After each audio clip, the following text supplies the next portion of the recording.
Book 1 Criminal and Civil Actions. Title 1. General Principles. Single Chapter. General Principles. Article 1. Purpose of this code. This code of criminal procedure aims at defining the rules to be strictly followed and applied in order to clearly determine the existence of any criminal offense. The provisions of this code shall apply for criminal cases unless there are special rules set forth by separate laws. Article 2. Criminal and Civil Actions. Criminal and civil actions are two separate kinds of legal actions. The purpose of a criminal action is to examine the existence of an offense, to prove the guilt of an offender, and to punish the person according to the law. The purpose of a civil action is to provide compensation to victims of an offense and to allow victims to receive sufficient damages corresponding to the injuries they suffered. Title 2. Criminal Actions. Single Chapter. Criminal Actions. Article 3. Subject of Criminal Actions. Criminal actions apply to all natural persons or legal entities regardless of race, nationality, color, sex, language, creed, religion, political tendency, national origin, social status, resources, or other situations. Article 4. Criminal actions brought by prosecutor. Criminal actions are brought by prosecutors for the general interest. Prosecutors initiate criminal charges and request the application of the law before the investigating and trial jurisdictions. Article 5. Criminal actions filed by victims. The victims of a felony or misdemeanor can file a complaint as plaintiffs of a civil action before the investigating judge. The complaint of plaintiffs in a civil action has the power to file suit with an investigating judge assigned to a criminal action under conditions stipulated in Article 139, forwarding of a complaint to prosecutor, and Article 140, payment of deposits, of this code. Criminal jurisdictions can also receive complaints from government officials or other public agents who are authorized to file complaints under separate laws. Article 6. Complaint by victims. Any person who claims to be a victim of an offense can file a complaint. An ordinary complaint has no effect to bring a criminal charge. In case the prosecutor does not respond to the claim or keeps the file without processing, the victim may bring a petition to the Prosecutor General at the Court of Appeal in accordance with Article 41, file without processing, of this code. Article 7. Extinction of criminal actions. The reasons for dropping a charge in a criminal action are as follows. 1. The death of an accused person. 2. The expiration of the statute of limitations. 3. A general grant of amnesty. 4. Abrogation of the criminal law, or 5. The residential judicator. When a criminal action is extinguished, a criminal charge can no longer be pursued or must be terminated. Article 8. Other causes of extinction of criminal actions. Where it is expressly provided for in separate laws, criminal actions may also be ceased by 1. A settlement with the state. 2. The withdrawal of complaint in case where the complaint is a condition required for the criminal charges. 3. The payment of a lump sum or an agreed fine. Article 9. Imprescriptible crimes. A crime of genocide, a crime against humanity and war crime has no statute of limitations. Article 10. Statute of limitations of a crime. Except as provided in Article 9, crimes without statute of limitations, of this code, the time limitation for bringing a criminal action is as follows. Times 15 years for a felony. Times 5 years for misdemeanor, and times 1 year for a petty offense. Article 11. Interruption of the statute of limitations. The duration of the statute of limitations commences at the time the offense was committed. The statute of limitations is interrupted by an accusation or investigation. The end of an accusation or investigation can restart the new period of the statute of limitations pursuant to the provisions of Article 10, Statute of Limitation of an Offense, of this code. The new time period applies to everyone involved in the case. Article 12. Residential judicator. In applying the principle of residential judicator, any person who has been finally acquitted by a court order cannot be accused once again for the same causes of action, including the case where such action is subject to different legal qualification. Title 3. Civil actions. Single chapter. Civil actions. Article 13. Civil action and injury. A civil action shall be brought by the victim of an offence. In order to be compensated, the injury must be times a direct consequence of an offence, times a complainant's personal damage, times occurred and current. An injury can be a property or physical or emotional damage. Article 14. Compensation for injury. An injury can be compensated by paying damages, by giving back to the victim the property that has been taken, or by restoring the damaged or destroyed property to its original state. The damages must be proportionate to the injury suffered. Article 15. Plaintiff of civil action.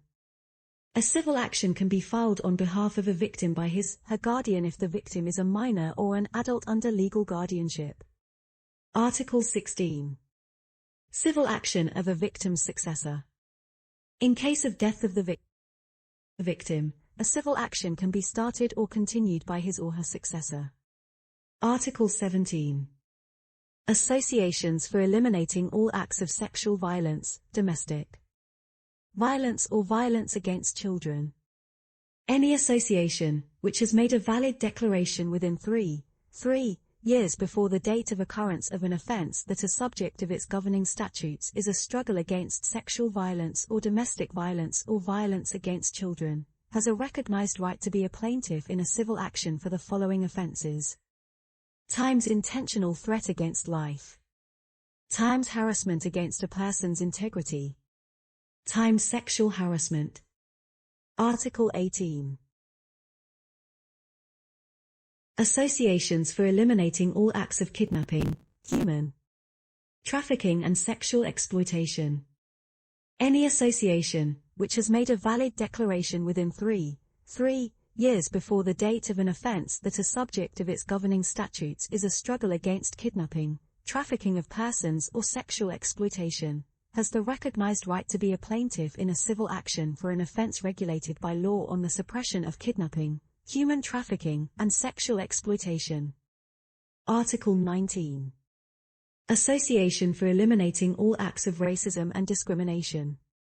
Any association, which has made a valid declaration within 3 years before the date of an offence that is subject of its governing statutes is a struggle against racial discrimination and supports the rights of victims of discrimination based on national origin, ethnicity, race, or religion, has the recognized right to be a plaintiff in a civil action for the following offences if the offence has been committed based on national origin of a person or because a person is or was presumed to be true member of a particular national origin, ethnicity, race, or religion. Times discrimination. Times intentional threat against life or personal integrity. Times destruction and damage. Article 20. Acceptability of civil action of the associations. In cases as provided for in Article 17, associations for eliminating all acts of sexual violence, domestic violence, or violence against children, Article 19, association for eliminating all acts of racism and discrimination, of this code, the association's complaint will be accepted only if there is evidence of agreement by the victim or his/her legal representative. In case of a threat to someone's life, the association's complaint will be accepted only if the association shows evidence of agreement by the victim's successor. Article 21. Defendant in civil action. A civil action can be made against all persons who are liable to compensate for injury resulting from the offence. Times perpetrators and co-perpetrators in an offence. Times authors and accomplices to an offence. Times a civil responsible party. Article 22. Relation of jurisdictions of civil and criminal courts. A civil action can be brought in conjunction with a criminal action before a criminal court. A civil action can also be brought before the civil court. In this case, the civil action must be suspended until the final decision on the criminal action has been made. Article 23. Declaration prior to conviction. A criminal court can compensate for injury only after it has looked at the elements characterizing the criminal offense and declared that the accused person is guilty. Article 24. Death of the accused person. The civil party in a civil action can claim compensation for injury from the accused's successor if the accused person dies during the criminal proceedings. Even though the criminal action is ended, the criminal court still has the authority to decide a civil action against the successors of the deceased. Article 25. Renunciation and abandonment of victims' rights. A victim can renounce his/her right to sue for compensation or abandon his/her complaint. The victim's waiver of the right to sue or abandonment of a lawsuit does not stop or suspend the criminal action except as provided in Point 2 of Article 8, Other Causes of Extinction of Criminal Action, of this Code. Article 26. Statute of Limitations for Civil Action. A civil action shall be expired in accordance with the rules provided for in Civil Code. However, a civil action cannot be brought before a criminal court after the statute of limitations of the criminal action has expired. Book 2 Authorities entrusted with prosecution, inquiry, and investigation. Title 1. Prosecutor Department. Chapter 1. General Provisions. Article 27. Roles of Prosecutor Department. The Prosecutor Department brings charges of criminal offences and issues conclusions for the court to enforce the laws.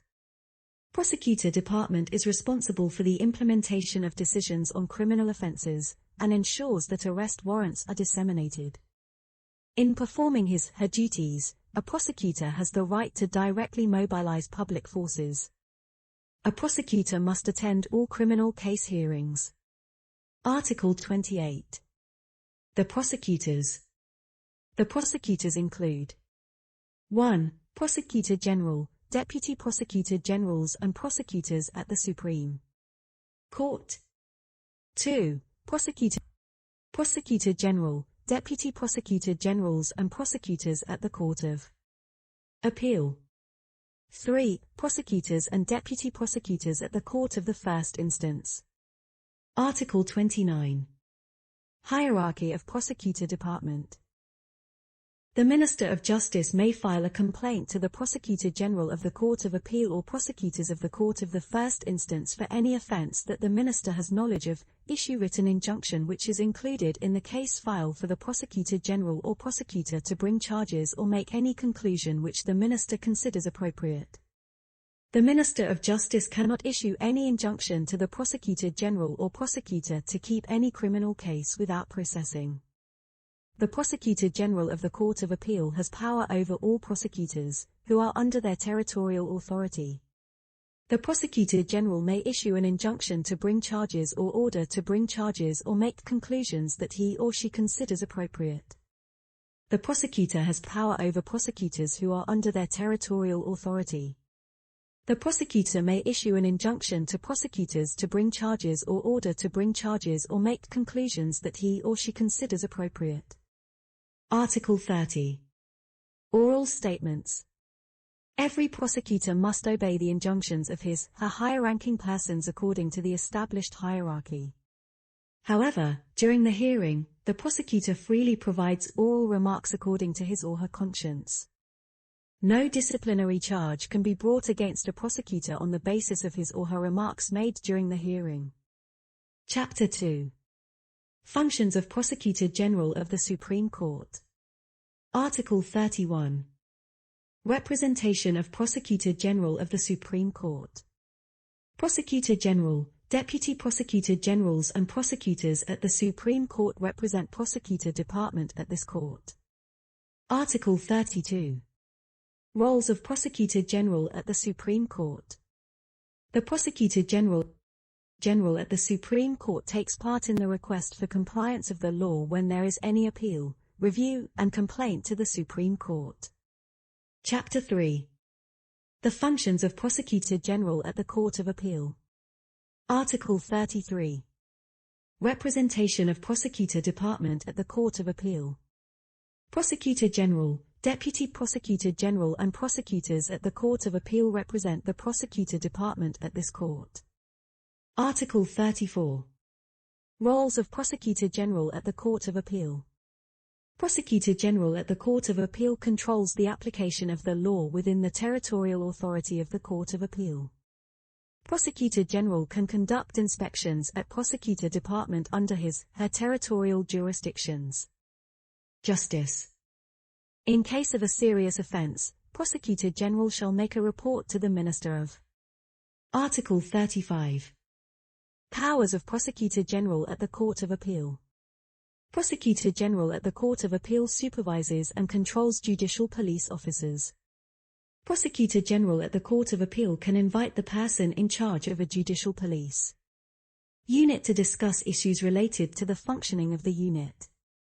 Prosecutor General at the Court of Appeal can assign any duties to be performed by judicial police officers or judicial police agents that he/she considers necessary for good management and functioning of the judicial police. Prosecutor General at the Court of Appeal can inspect a judicial police unit at any time. Prosecutor General at the Court of Appeal can participate in interview, check the enforcement of police custody rules, especially to ensure compliance with the legal procedures and the custodial management. The heads of judicial police units, judicial police officers or judicial police agents must respect the injunctions of the Prosecutor General. Chapter 4. Functions of prosecutors at the Court of the First Instance. Section 1. Prosecutor Department at the Court of the First Instance. Article 36. Representation of Prosecutor Department at the Court of the First Instance. Prosecutors and deputy prosecutors of the Court of the First Instance represent Prosecutor Department at the Court. Article 37. Powers of the prosecutors. Prosecutors direct and coordinate the operations of judicial police officers and agents within their territorial jurisdictions. However, in the case of implementing rogatory commission, the judicial police officers shall be under the authorities of the investigating judge. Prosecutors shall exercise all authorities designated in this code and to the judicial police officers for investigations. Prosecutors may visit the investigation site and give all useful instructions to the judicial police officers and agents. In special circumstances, a prosecutor may revoke the investigation rights from the judicial police officers and agents and arrange for their replacement. Prosecutors can inspect judicial police units at any time. Prosecutors may participate in interview, check the enforcement of police custody rules, especially to ensure the compliance with the legal procedures and the custodial management. Article 38. Powers of deputy prosecutors. Deputy prosecutors who are under the authority of prosecutors shall use all powers entrusted to the prosecutors to search and impose charge on offences. Article 39. Territorial competence of the prosecutors. The competent prosecutors shall be 1. The prosecutor in the location where the offence was committed. 2. The prosecutor in the place of the residence of the person who is suspected for committing an offence. 3. The prosecutor of the location in which the suspect for commission of a crime was arrested. Section 2.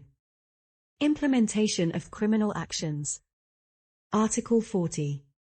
Choice of prosecution. Prosecutors shall consider complaint proceedings and denunciations that have been received directly by him/her or that have been submitted by judicial police officers. Prosecutors can decide to either hold a file without processing or to bring criminal charges. Before making the decision, a prosecutor shall conduct preliminary investigations or order further investigations. In case of a serious offence, the prosecutor shall make a report to the Prosecutor General of the Court of Appeal, who shall submit that report further to the Minister of Justice. Article 41. File without processing. In the case that the complaint is kept without processing, the prosecutor shall notify the plaintiff about his/her decision within the shortest possible period and within a period of not more than 2 months starting from the date of the registration of the complaint as provided in Article 50, Registry of Complaints, of this Code. Filing the case without processing shall be based on the grounds of law and facts. Filing the case without processing does not have the effect of residential judicature. The prosecutor may review his/her decision as long as the criminal actions have not been extinguished. If the complainant is not satisfied with the prosecutor's decision to hold the file without processing, he/she may appeal to the Prosecutor General of the Court of Appeal. The appeal shall be lodged within 2 months, commencing from the date of receiving the notification of the decision to file without processing. The appeal shall be lodged as an ordinary complaint at the relevant prosecutor department. The file shall then be immediately submitted by the representative of the prosecutor department at the court of the first instance to the Prosecutor General of the Court of Appeal. If the appeal is found to have proper reasons, the Prosecutor General of the Court of Appeal shall issue an injunction to the prosecutor at the court of the first instance to initiate charge. The injunction issued by the Prosecutor General shall be in writing. In contrary cases, the Prosecutor General of the Court of Appeal shall uphold the decision of the Prosecutor of the Court of the First Instance. The Prosecutor General of the Court of Appeal shall inform the complainant about such decision. Article 42. Obligations to file complaint of a felony or misdemeanor. During the performance of their duties, all public authorities or officers who learn about a felony or misdemeanor shall immediately report this incident to the prosecutor or the judicial police officers by forwarding all information, minutes, records, and evidences relating to that offense. There shall be no exception other than that involved professional confidentiality which is expressly stipulated in the law. Article 43. Prosecution. Criminal prosecutions can be processed through times a commencement of investigation, times a submission for direct hearing, or times through an order to appear immediately. Article 44. Commencement of investigations. In the case of a felony, the prosecutor shall conduct an investigation. The investigation shall be commenced based on introductive requisition to be submitted to the investigating judge. The investigation may be conducted against identified or unidentified individual or individuals. The introductive requisition includes times a summary of facts, times an identification of offense, times an indication of relevant provisions of the law and the suppression of the offense, and times the name of the person subjected to investigation, if possible. The introductive requisition shall include date and signature. These formalities must be strictly complied with or otherwise the introductive requisition shall be null and void. Article 45. Making charge for misdemeanor. In the case of a misdemeanor, the prosecutor may times commence an investigation as provided in Article 44, commencement of investigation, of this code. Times send the accused person to be heard directly before the court of the first instance. By following the procedures as stipulated in Article 46, summons for direct hearing of this code, or times order the accused to immediately appear before the court of the first instance in accordance with Article 47, immediate appearance, and Article 48, procedures for immediate appearance, of this code. Article 46. Summons for direct hearing. A summons for direct hearing is an order to the accused person to appear before the court of the first instance. A summons for direct hearing shall include times the identification of the accused, times a summary of the fact, times the type of the offense, times the relevant provisions of the law and the suppression of offense. This summons shall indicate the court, its location, and the date and time of the trial. This summons shall specify that the accused may have a lawyer to accompany him or her. Article 47. Immediate appearance. Prosecutors may order to bring the accused to appear before the court of the first instance immediately if all of the following requirements are satisfied.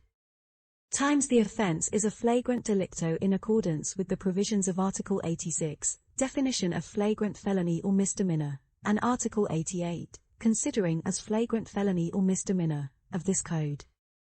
Times the offense carries a sentence of imprisonment for not less than 1 year and not more than 5 years. Times the accused is an adult. Times the case is qualified for hearing.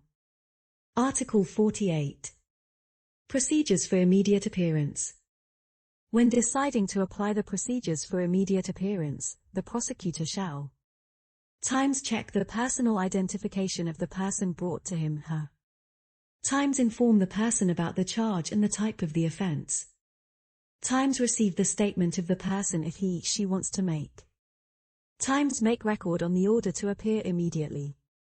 The prosecutor shall inform the accused that he/she has the right to a lawyer that he/she chooses or a lawyer appointed in accordance with the law on the statute of lawyers. The selected or appointed lawyer shall be immediately informed. The lawyer may check the case file and communicate with the accused person. Notation of these procedures shall be written in the margins of the record, otherwise such procedures shall be deemed invalid. The court of the first instance shall receive the case file in accordance with the record on the order to appear immediately. The accused shall be detained with security guards until he/she appears before the court in which the trial shall be conducted on the same day. During the appearance, after confirming the identification of the accused and making summary report on the accusation, the court shall inform the accused that he/she may have time to prepare his or her defense. If the accused requests for the delay or if the court finds that the case may not be able to try immediately, the trial shall be adjourned to a new date. The court may order a pre-trial detention of the accused by issuing a judgment with reasons. In the judgment, the court shall refer to the conditions as provided in Article 205, Reasons for Pre-Trial Detention, of this code. The court shall issue the detention warrant. The judgment on the fact shall be announced within the period of not more than 2 weeks starting from the date of the appearance before the court. The pre-trial detention shall be legally terminated following the expiration of 2 weeks period. If the court that receives complaint through the procedures for ordering to appear immediately finds that the requirements of Article 47, immediate appearance, of this code were not satisfied or due to the fact that the complexity of the case file requires further profound investigation, the court shall refer the case file to the prosecutor for investigation. The accused must be brought to appear before the investigating judge on the same day, otherwise the accused shall be automatically released. Article 49. Summons for direct hearing for petty crime. If case is a petty crime, the prosecutor shall issue a summons for the accused to appear before the court for direct hearing as set forth in Article 46, Summons for Direct Hearing, of this code. Article 50. Registry of Complaints. Each court of the first instance shall create a prosecution registry for registering all complaints that are submitted directly to the prosecutor or submitted by the judicial police officers to prosecutors. All complaints shall be registered with the following contents. Times the identification of the complainant. Times the date on which the prosecutor received the complaint. Times the source of the complaint, whether submitted directly to the prosecutor or submitted by the judicial police officer. Times the type of case that is reported by the complainant. Times the action taken, decision to file without processing or criminal charge. The prosecutor's secretary, under the supervision of the prosecutor, shall maintain the complaint registry. The registry may be inspected by all court authorities including the Prosecutor General of the Court of Appeal. Title II. Investigating Judge. Single Chapter. Investigating Judge. Article 51. Assignment of investigating judge by the court president. When an investigating judge may not perform his or her duty because of leave, illness, or other reasons, another investigating judge of the same court shall be temporarily assigned by the court president to assume the investigation. If there is no investigating judge at the court president may temporarily assign any judge of the court to do the investigation. The court president shall render an assignment order which cannot be appealed. In addition to this, the provisions of Article 26, allocation of case files, of the Civil Procedure Code shall apply. Article 52. Allocation of case files by the court president. If there are several investigating judges in one court, the case files shall be allocated by the court president. Article 53. Revocation of case file from the investigating judge. The revocation of the case file from one investigating judge to another investigating judge may be requested through the court president for the sake of good administration of justice. This request may be made by an application with reasons from the prosecutor either through her own initiative or complaint from the parties. The reasons for revocation of the case file from the investigating judge shall be based on the provisions of Article 556, Causes of Challenge of Trial Judges, of this Code. Article 54. Mandatory abstention. The investigating judge shall not participate in the trial of a criminal offense that he or she conducted the investigation or otherwise, the trial shall be nullified. The investigating judges shall exercise the powers as stipulated in this Code. Title 3. The Investigation Chamber. Single Chapter. The Investigation Chamber. Article 55. Special Chamber of the Court of Appeal. In the Court of Appeal there is one chamber which is called the Investigation Chamber. The Investigation Chamber shall have the competence to adjudicate any appeal against the decision of the investigating judge. Members of the Investigation Chamber shall not attend the trial of a criminal offense which he or she conducted the investigation or otherwise, the judgment shall be nullified. Title 4. Judicial Police. Chapter 1. General Provisions. Article 56. Mission of the Judicial Police. The Judicial Police act as an auxiliary of the judiciary's power. The Judicial Police shall have the duty to watch felony, misdemeanor, and petty crime, identify and arrest offenders and collect evidence. Article 57. Composition of the Judicial Police. The Judicial Police include Times Judicial Police Officers, Times Judicial Police Agents, Times Government officials and public agents who are authorized by separate law to monitor some offences within their territorial authority. Article 58. Coordination of the Judicial Police's work. Prosecutors shall direct and coordinate the activities of all judicial police officers and judicial police agents in their territorial authority. Prosecutors shall have power over government officials and other public agents provided in Article 82, provide qualification to government officials and other public agents, of this Code when they perform their functions as judicial police. When enforcing rogatory commission, judicial police officers shall be under the authority of the investigating judge. Article 59. Control of the Judicial Police. The Judicial Police shall be under supervision and control of the Prosecutor General of the Court of Appeal. The Prosecutor General of the Court of Appeal shall be empowered to take disciplinary actions against judicial police. Chapter 2. Judicial Police Officers. Section 1. Qualification of the Judicial Police Officers. Article 60. Judicial Police Officers. The persons who are qualified to be judicial police officers. 1. Police officers who hold the rank of at least second lieutenant and who have at least 2 years of work experience in the service of national police after obtaining a high diploma of the judicial police.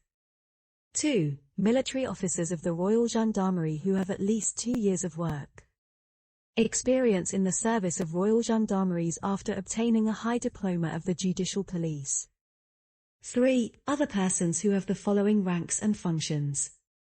A. Governors and Deputy Governors of Provinces Municipalities,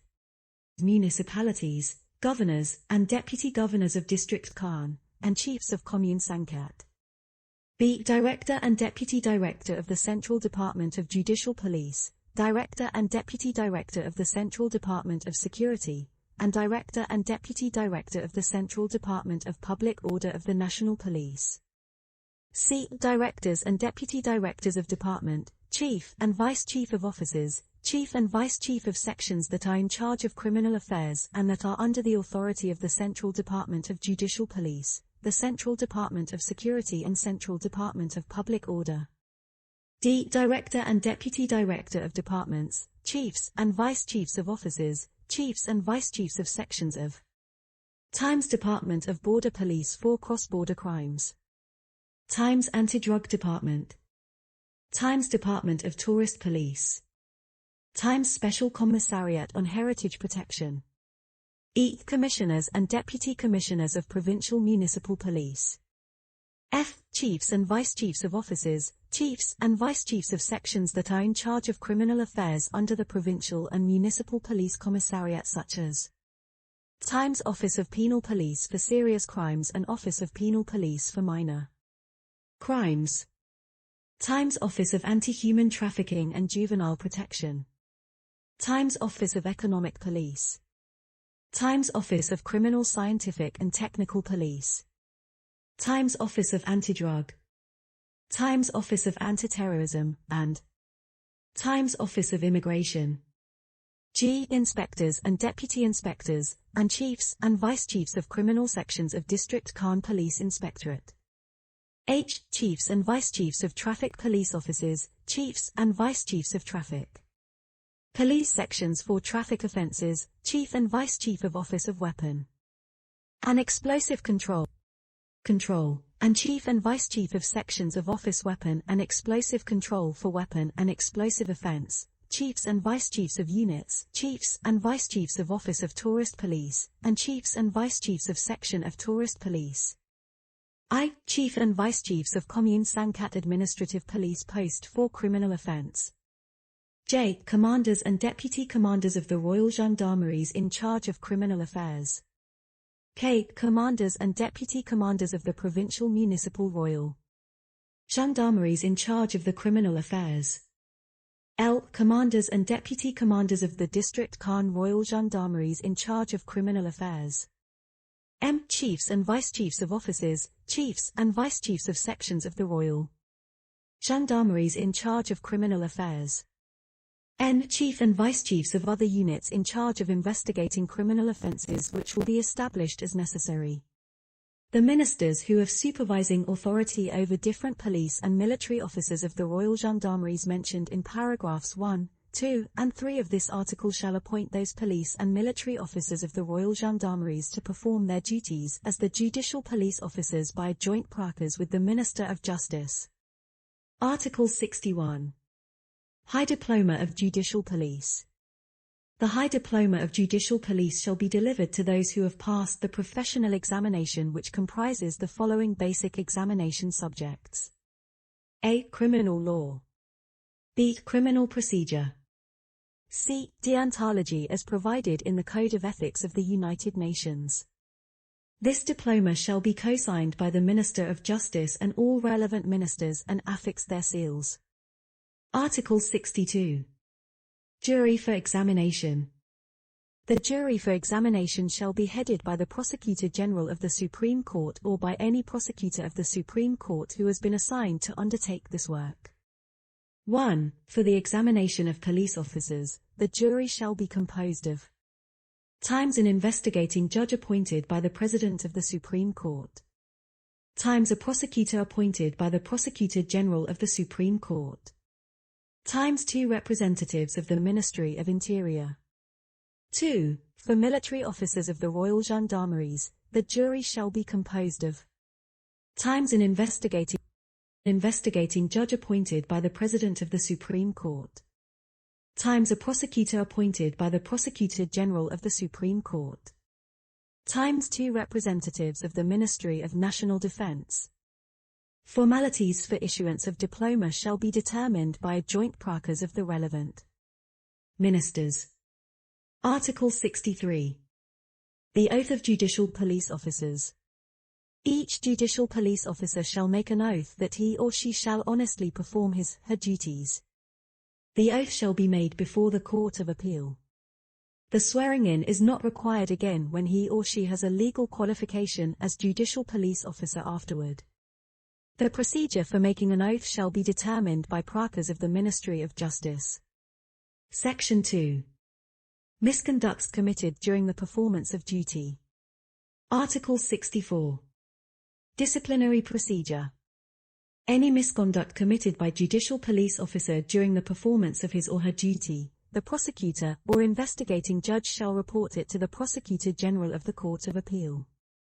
Depending on each circumstance of misconducts, the Prosecutor General of the Court of Appeal shall notify the Minister of Interior or Minister of National Defence in order to initiate disciplinary procedure. The Prosecutor General of the Court of Appeal shall be informed of the aftermath of the disciplinary procedure. Article 65. Disciplinary sanctions. Any disciplinary sanction imposed by the Minister of Interior or Minister of National Defence shall not be an obstacle of the criminal action, provided that the offence has been committed. When a judicial police officer commits an offence during the performance of his or her duty, the investigating or trial jurisdictions in charge of the case shall transfer the case based on a decision of the Supreme Court to another investigation or trial jurisdiction to take action in order to ensure the good administration of justice, and the ministry concerned shall immediately be informed of that decision. An application for revocation of power shall be made by a prosecutor. Article 66. Prohibition from acting as the judicial police officers. When the Prosecutor General at the Court of Appeal finds that the seriousness of the misconduct committed by a judicial police officer is incompatible with the performance of functions, the Prosecutor General is entitled to take the following measures. 1. To temporarily prohibit the judicial police officer concerned from performing his or her duty for the maximum period up to 5 years, or 2. To indefinitely permanently prohibit the judicial police officer concerned from performing his or her duty as judicial police officer. Before making the above decision, the Prosecutor General shall convoke that judicial police officer and record his or her comments. That officer is entitled to have a lawyer or a counsellor to assist through his own selection. The decision to prohibit a judicial police officer shall explain the reasons. This decision on each case shall be notified to the Minister of Interior or Minister of National Defence. This decision may be subjected to the appeal to the Minister of Justice, who may reject the decision or reduce the duration of prohibition as decided by the Prosecutor General. The concerned ministry whose judicial police officer is prohibited by the Prosecutor General may make its submission to the Minister of Justice. The judicial police officer who is prohibited by the Prosecutor General shall be entitled to make an appeal with explanation of reasons within the period of 15 days from the date on which he/she received the notification of prohibition. The Minister of Justice shall make decision on the above appeal within 1 month from the date of receiving the appeal. The decision of the Minister of Justice cannot be appealed. During the period of the appeal and waiting the decision of the appeal, the judicial police officer who is prohibited by the Prosecutor General cannot perform his/her duty as a judicial police officer. He/she may resume his/her duty as judicial police officer if the Minister of Justice rejects the decision of prohibition or reduces the duration of prohibition. Any acts performed by the judicial police officer in the violation of the prohibition decided by the Prosecutor General at the Court of Appeal shall be null and void. Section 3. Territorial competence of the judicial police officers.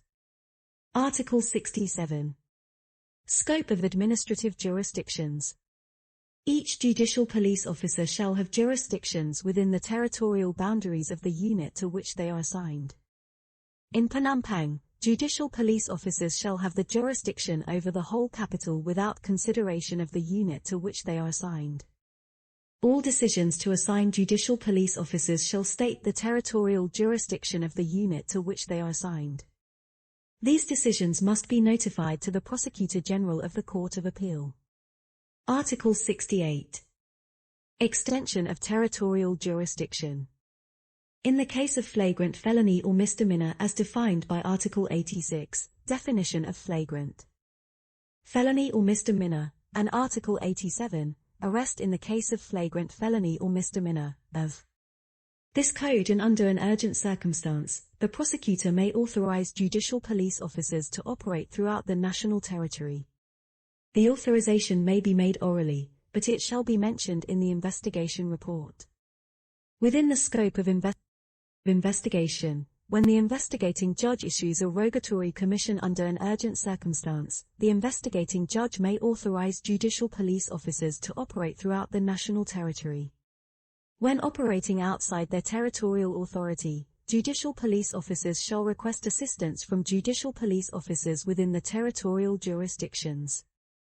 The judge who authorizes the extension of territorial jurisdictions shall inform, by all means, the prosecutor within the territorial jurisdictions. Rules. Article 69. Consequences of the non-compliance of territorial jurisdiction. The territorial jurisdiction rules stipulated in the previous articles must be respected. The operations of judicial police officers shall be null and void if those rules are not respected. Article 70. Court orders. In performing their mission, judicial police officers shall receive or request for orders only from the court authority. Section 4. Missions of judicial police officers. Article 71. Record of offense. Judicial police officers shall receive complaints or denunciations. Judicial police officers shall make inquiry of all offenses. Judicial police officers shall undertake investigation on flagrant crimes and conduct primary investigation under the conditions stipulated in Article 84. Different powers of judicial police officers in the investigation, to Article 110, powers to make appreciations by the judges. When an investigation has been initiated, judicial police officers shall enforce rogatory commission issued by the investigating judge under the conditions stated in Articles 173, rogatory commission, to Article 184, records made by judicial police officers. Article 72. 72. Records. Every complaint received by judicial police officers is required to be recorded. The record shall properly include the statement of the complainant. In case of necessity, judicial police officers can find an interpreter who must faithfully swear according to his/her belief or religion that he will translate the statement accurately. In any case, the interpreter cannot be chosen from among police or gendarmeries, who are in joint operating forces. The record of the complaint must mention the following: times the names and rank of the judicial police officers, times the unit of the judicial police officers, times the date. Each page must be signed by a judicial police officer and by the complainant. Deletion, addition, or reference must be certified by the signature of the judicial police officer and by complainant in the margin of the page. Before signing or thumbprinting, the complainant must read the record once again. In case of necessity, the judicial police officer must read the content of the record aloud. Article 73. Complaint registry. All units of judicial police must have complaint registry. Whenever there is a complaint, a judicial police officer must record the followings in the registry: times identification of the complainant, times the date of filing complaint, times the name and rank of the judicial police officer who prepares the record of the complaint, times the type of acts complained, times the actions to be taken with the complaint, whether delivering to the prosecutor or commencing the investigation. The complaint registry must be permanently held for submission to the court authority as needed. Article 74. Actions to be taken after receipt of complaints. A judicial police officer who receives a complaint must start the investigation immediately or deliver the record on the receipt of the complaint to the prosecutor to take further action. Before conducting investigation, the judicial police officer may seek instruction from the prosecutor. When receiving a denunciation with clear reasons, the judicial police officer shall inform the prosecutor and seek advice. Article 75. 75. Abuse of judicial actions. In any case, the judicial police officer cannot keep any criminal case without processing even though there has been a negotiation for settlement between the offender and the victim or there has been a withdrawal of the complaint. A judicial police officer who intentionally keeps or hides record or exhibits from the court authority about their existence shall be considered to have committed an offense punishable pursuant to the provisions of the Criminal Code, in chapter relating to search for evidence. Chapter 3. Judicial Police Agents. Article 76. Qualifications for judicial police agents. The following shall be the qualifications for a judicial police agent. 1. Officer and deputy officer who is not qualified to be a judicial police officer. 2. Other national police agent. 3. Military officer of the Royal Gendarmeries who is not qualified to be a judicial police officer. 4. Other soldiers of the Royal Gendarmeries. Article 77. The Oath of Judicial Police Agents. Judicial police agents shall take an oath that they will perform their duty honestly. The oath shall be made before the court of the first instance. They shall not be required to take an oath again when they have the qualification as judicial police agents afterward. The formalities of the oath shall be determined by prakas of the Minister of Justice. Article 78. Missions of judicial police agents. Judicial police agents shall have the mission to 1. Make an inquiry on offences, including the petty crimes. 2. Assist judicial police officers in the performance of their duties. When doing an inquiry into an offence, the judicial police agents are required to make a report.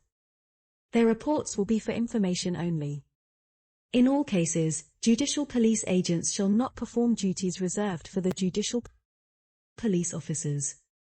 Any performance in violation of such prohibition shall be considered null and void. Article 79. Misconducts committed during the performance of duties. Any misconduct committed by a judicial police agent during the performance of his or her duty shall be reported to the Prosecutor General at the Court of Appeal by a prosecutor or an investigating judge. The Prosecutor General shall notify the Minister of Interior or Minister of National Defence to take disciplinary procedure on a case-by-case basis. The Prosecutor General shall be informed of the aftermath of the disciplinary procedure. Article 80. Disciplinary sanction. Disciplinary sanction imposed by the Minister of Interior or the Minister of National Defence cannot be an obstacle to file a criminal action if an offence has been committed. When a judicial police agent commits an offence during the performance of his or her duty, the Supreme Court may transfer power to other jurisdictions to take action for the good administration of the court. The application to revoke the power shall be made by a prosecutor. Chapter 4. Determination of the jurisdictions of national police and royal gendarmeries. Article 81. Determination of jurisdictions. In judicial police sector, the national police and the royal gendarmeries shall have jurisdictions as stated in Article 56, Mission of Judicial Police, of this code. Furthermore, for military offences, only the royal gendarmeries shall have the qualifications to act as judicial police. Operations and cooperation between national police officers and royal gendarmerie officers while acting as judicial police shall be determined by a sub-decree. Decree.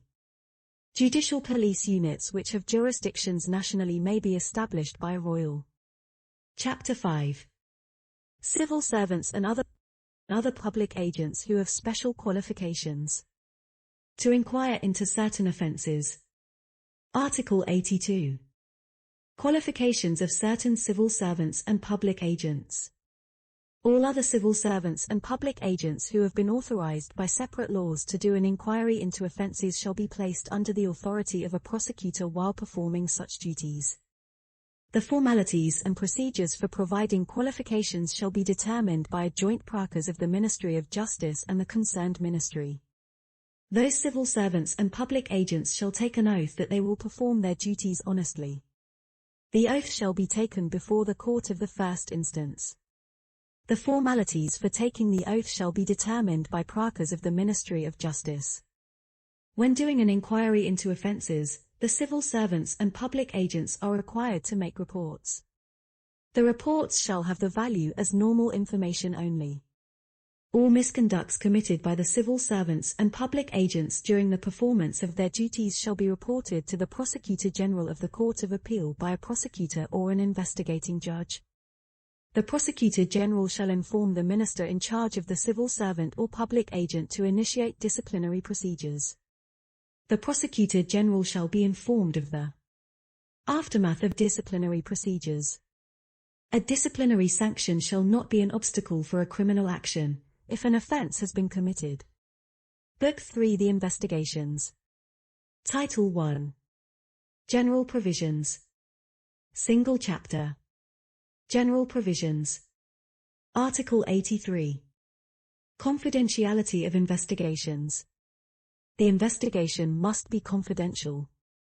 All persons who participate in an investigation, especially the prosecutors, lawyers, court clerks, police, royal gendarmeries, civil servants, experts, translators, medical physicians and other competent persons as mentioned in Article 95, technical or scientific examination, of this code, must maintain professional confidentiality. However, the respect of professional confidentiality cannot be an obstacle for an exercise of the right to self-defense. Moreover, prosecutors may make a declaration in public if he or she thinks that the information disseminated in any case is false information. A breach of confidentiality with regards to the investigation is an offence punishable according to the criminal law in force. Article 84. Different investigation authorities of judicial police offers. The power given to judicial police officers varies depending on the time for which the officer performs his/her duty under scope of investigation of flagrant delicto cases or under the scope of primary investigation. Title 2. Investigation of flagranti delicto cases. Chapter 1. Flagrant felony or misdemeanor. Article 85. Power of judicial police officers in the investigation of flagrant delicto cases. In the case of a flagrant felony or misdemeanor, judicial police officers shall follow the provisions of this title. Article 86. Definition of flagrant felony or misdemeanor. Flagrant felonies or flagrant misdemeanors are times offences are being committed. Times offences that have just been committed shall also be deemed as flagrant felonies or misdemeanors at the time right after the offence. Times a suspect is being chased red-handed by the public. Times a person who is found to have an object, or a scar, or other clear and consistent leads which can be concluded that the person has committed or participated in the act of committing an offence. Article 87. 87. Arrest in the flagrant felony or misdemeanor cases. In a flagrant felony or misdemeanor case, every person may arrest the offender and bring him or her to the nearest judicial police officer. Article 88. Considering as flagrant felony or misdemeanor. Shall be considered as flagrant felonies or misdemeanors, even outside the cases as stipulated in Article 86, definition of flagrant felonies or misdemeanors. All felonies or misdemeanors which are committed at the place where the occupants of the place ask a prosecutor or judicial police officer, or if no judicial police officer available at that place, judicial police agents to investigate. In the last case, the judicial police agent shall immediately inform to judicial police officer. Chapter 2. Investigative measures. Article 89. Preliminary measures in flagrant felonies or misdemeanors. In the case of a flagrant felony or misdemeanor, judicial police officers shall report it immediately to the prosecutor. Judicial police officers shall go to the site to examine the crime scene. Judicial police officers shall protect all leads of evidence that may disappear. Judicial police officers may order people not to leave the crime scene until their operations are completed. If deemed necessary, the prosecutor shall go to the crime scene and direct the investigation. In urgent case, in compliance with provisions in Article 68, extension of territorial jurisdiction, of this code, a prosecutor may authorize any judicial police officer to operate in the territories of the entire country. Article 90. Investigative and inquiry records. Judicial police officers shall make a record of their investigation and inquiry. Article 91. Searches. Judicial police officers may conduct a search. In this case, the judicial police officer shall first obtain authorization from the prosecutor, even verbal authorization. Judicial police officers shall conduct the search in front of the owner of the place or in front of two witnesses if there is no owner. The witnesses shall be appointed by the judicial police officers. The witnesses shall not be members of police or a member of the Royal Gendarmeries who are under joint search operation forces. Judicial police officers may not conduct searches before 6 a.m. or after 6 p.m., except times in the case as provided for in Article 86, definition of flagrant felony or misdemeanor, of this Code. Times in the case as provided for in Article 88, considering as flagrant felony or misdemeanor, of this Code. Times in the case when there is a call for help from inside the place. Times in the case the search is conducted at the time that is open to the public. Times in the case the search is conducted at a place where drugs are produced, kept, circulated, distributed or used. Judicial police officers shall write a record of the search, which shall include times the authorization by the prosecutor by indicating the date and time of such authorization. Times the identification of the owner or of each witness. Judicial police officers may not search the office of a lawyer. Only prosecutors or investigating judges may conduct a search at an office of a lawyer and only in the presence of the President of the Bar Association, or a delegate of the President of the Bar Association, or the concerned lawyer. Judicial police officers may conduct a search of the building of a newspaper, news publishing enterprises or news broadcasting enterprises only in the presence of a prosecutor or an investigating judge who shall guarantee that the search shall not affect the freedom of the press and their professions nor unreasonably delay the broadcasting or publishing of the news. Article 92. Affixation of stamp on exhibits. Judicial police officers may confiscate exhibits. Judicial police officers shall seal on the exhibits. After showing the confiscated objects to the occupant of the place or to two witnesses, the judicial police officers shall make a record on the confiscation including the inventory list of the confiscated objects. The confiscation record shall be signed or fingerprinted by the occupant of the place or by the two witnesses. Article 93. Interview records. Judicial police officers may order to appear or bring any person who is suspected of participating in commission of an offence to their units. The judicial police officers shall interview that suspect. Each interview shall be recorded. The record shall be an accurate account of the interviewed person's responses. If necessary, the judicial police officers may find an interpreter who shall swear according to his or her own religion or beliefs to speak the truth. The interpreter shall not be chosen from among the police or the Royal Gendarmeries or any persons who are involved in this case. Each page of the record shall bear the signature or fingerprint of the interviewed person. Before signing or affixing the fingerprint, the person shall re-read the record. If necessary, the judicial police officer shall read the record aloud. The judicial police officers may call for a translator. When the person refuses to sign or affix his or her fingerprint, the judicial police officer shall mention in the record. Article 94. Order to appear, in case of flagrant crime investigation. Judicial police officers may invite any person, who can provide them with the relevant facts and listen to them. The invited person shall turn up. In case of refusal, the judicial police officer shall inform the prosecutor who may order such person to appear. The order to appear shall include the identification of the relevant person, the date, and the signature of the prosecutor, and the order shall also be stamped.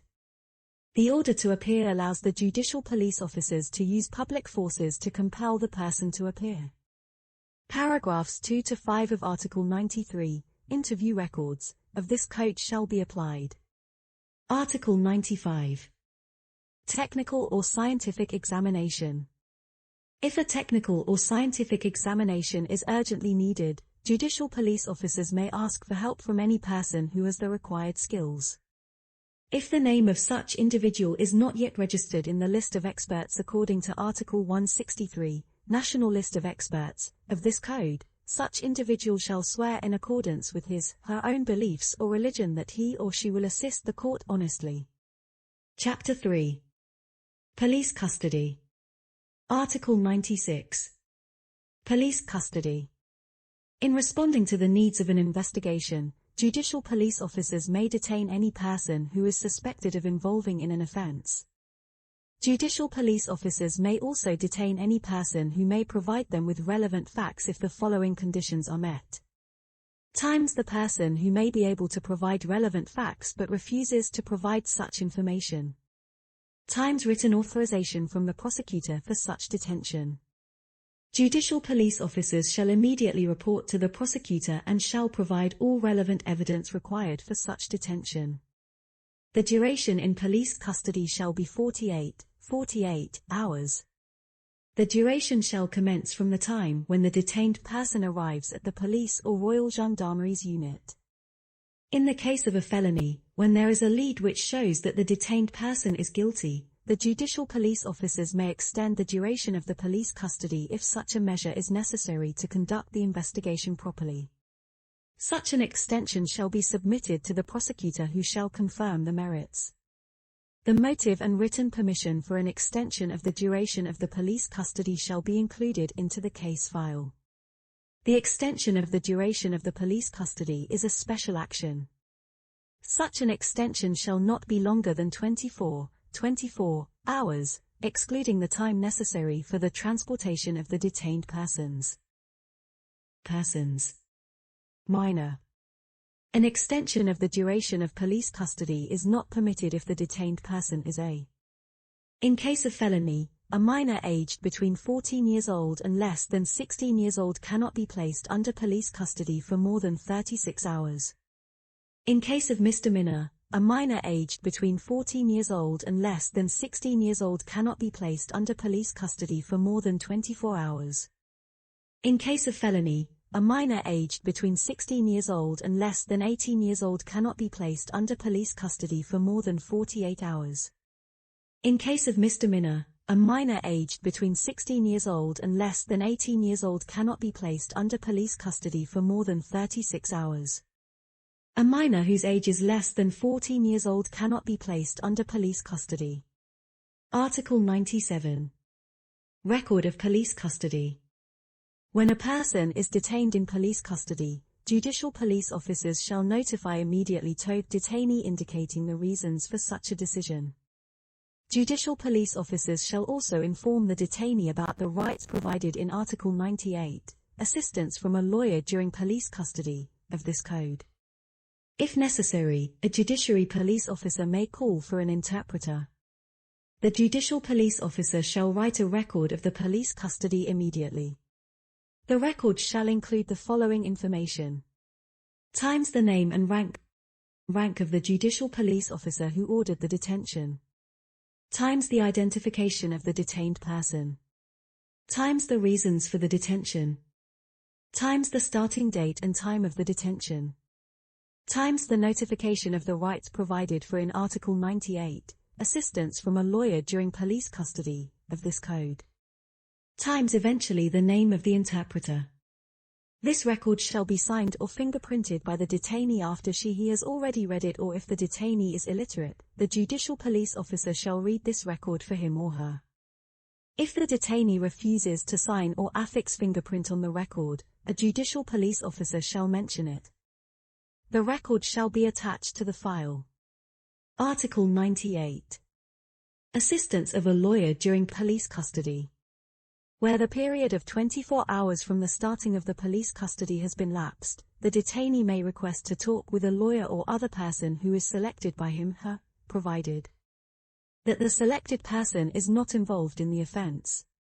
This person shall be informed of the request for selection immediately and by all available means.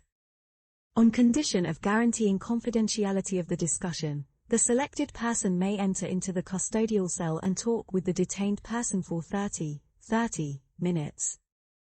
Following the meeting, the selected person may make a written note to be attached to the file. Article 99. Assistance of medical physicians during police custody. A prosecutor or judicial police officer may ask a medical physician to examine a detained person at any time. The medical physician shall verify whether the health condition of the detainee is suitable for detention.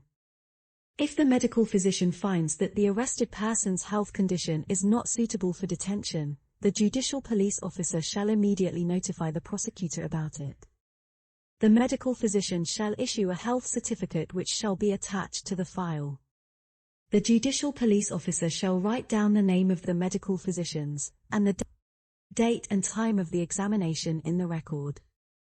The prosecutor may personally visit the site to verify the condition of the detention. Article 100. Police custody of a minor. When the detained person is a minor, the judicial police officer shall, by all means, notify the parents, the legal representative or a person who is responsible for that minor. Article 101. Registry of police custody. Each office of judicial police or royal gendarmeries, which is entitled to receive detained persons, shall maintain a registry of police custody. In any police custody, the following information shall be recorded into the registry. Times the name and rank of the judicial police officer who decided the police custody. Times the identity of the detained person. Times the date and time of the commencement and the termination of the police custody. Times the name and position title of the judge who approves the continuation of the detention eventually. Times the name of the medical physician who examines the detained person eventually. Times the type of court decisions at the expiry of the police custody period. The registry shall be made available to court authorities as necessary. Article 102. General report of police custody. A general report shall be made for every detention. The general report shall mention the following information. Times the name and rank of the judicial police officer who decided the police custody. Times identity of the detained person. Times reason for the detention. Times the date and time of the commencement of the police custody. Times the procedures to notify the prosecutor. Times the procedures to notify in accordance with Article 100, police custody of a minor, of this code. Times the name of the doctor who examined the detained person. Times identities of persons who talked with the detained person in accordance with Article 98, assistance of a lawyer during police custody, of this code. Times the name and position title of the judge who approved the extension of the detention eventually. Times duration of each interview and the duration of the breaks in between the interviews. Times date and time of the police custody. Times the type of court decisions at the end of police custody. Times operational conditions of the police custody and any incidences occurred thereto. The general report of police custody shall be attached to the case file. Chapter 4. Handing over of arrested person. Article 103. Handing over of the arrested person. At the expiry of the period of police custody, the arrestee shall be times handed over to a prosecutor, or times put in liberty. Such a decision shall be made by a prosecutor. Article 104. Duration of handing over. When arrested person is sent to the prosecutor, that person shall be brought immediately before the prosecutor. If the arrested person cannot be brought before the prosecutor on the same day, due to special circumstances caused by transportation difficulties or distance of the transportation, an additional time may be provided by the prosecutor. Possible. In all cases, the handing over of the arrested person shall be done as soon as. The causes of the delay shall be written in the record which shall be submitted to the prosecutor by the judicial police officer. Chapter 5. Rules of investigation on flagrant offences. Article 105. Prohibition to non-permitted listening primarily. Judicial police officers shall have no authority to allow the listening to or record any telephone conversations. Judicial police officers shall have no authority to allow the interception or record any correspondences by telecommunications, such as facsimiles or internet messages. Article 106. Duration of investigation on flagrant delicto cases. The duration of an investigation on a flagrant delicto case cannot exceed 7 days from the date of the occurrence of an offence. The investigation shall be conducted continuously during that period. If the investigation does not finish within 7 days, the judicial police officers shall request instructions from a prosecutor. Article 107. Submission of police record to a prosecutor. After completing the investigation, the judicial police officers shall send a record and all exhibits to the prosecutor. When any person is sent to a prosecutor, the record and exhibits shall be sent together with the person. Article 108. Contents of police records. The records prepared by judicial police officers shall include times the names and ranks of the judicial police officers, times the unit of such judicial police officers, times the date. Each page of the record shall be signed by the judicial police officers. Any crossing, deletion or reference shall be approved with signature of a judicial police officer in the margin of the page. The record of the interview or police custody shall indicate the identifications of relevant persons. Article 109. Nullification of non-compliance of the rules. The rules and procedures provided for in the following articles. Article 90 Record on investigation and inquiry. Article 91 Search. Article 92 Affixation of stamp on exhibits. Article 93 Interview records. Article 94 Order to appear in investigation of flagrant offence. Article 95 Technical or scientific examination. Article 96 Police custody. Article 97 Records of police custody. Article 98 Assistance of a lawyer during police custody. Article 99 Assistance of a medical doctor during police custody. Article 100 Police custody of minor. Article 105 Prohibition to non-permitted listening primarily. Article 106 Duration of investigation on flagrant delicto case, and Article 108 Contents of police records of this code shall be strictly complied with, or otherwise it shall be deemed as procedural null and void. Article 110. The power to make appreciation of the judge. In principle, the record has the value as information only. However, the record of the judicial police officer shall be considered as valid original document, which means that it is considered to be reliable document unless there is contrary evidence. The contrary evidence may freely be submitted to the judge by all means permissible by laws. The judge shall have freedom to make appreciation on records prepared by judicial police officers in the course of a primary investigation. Title 3. Primary Investigations. Single Chapter. Primary Investigations. Article 111. Commencement of primary investigations. When learning about the act that can be an act of a felony, a misdemeanor, or a petty offense, judicial police officers may conduct a primary investigation at their own discretion or at the request of a prosecutor. Article 112. Implementation rules for primary investigations. The provisions of Articles. Article 90 Records of investigation and inquiry. Article 95 Technical or scientific examinations. Article 105 Prohibition to non-permitted listening primarily. Article 107 Submission of police records to prosecutor. Article 108 Contents of police records of this code shall be applied in the conduct of primary investigations. Article 113. Search. When the primary investigation involves a felony or misdemeanor, judicial police officers may conduct a search and seize relevant exhibits.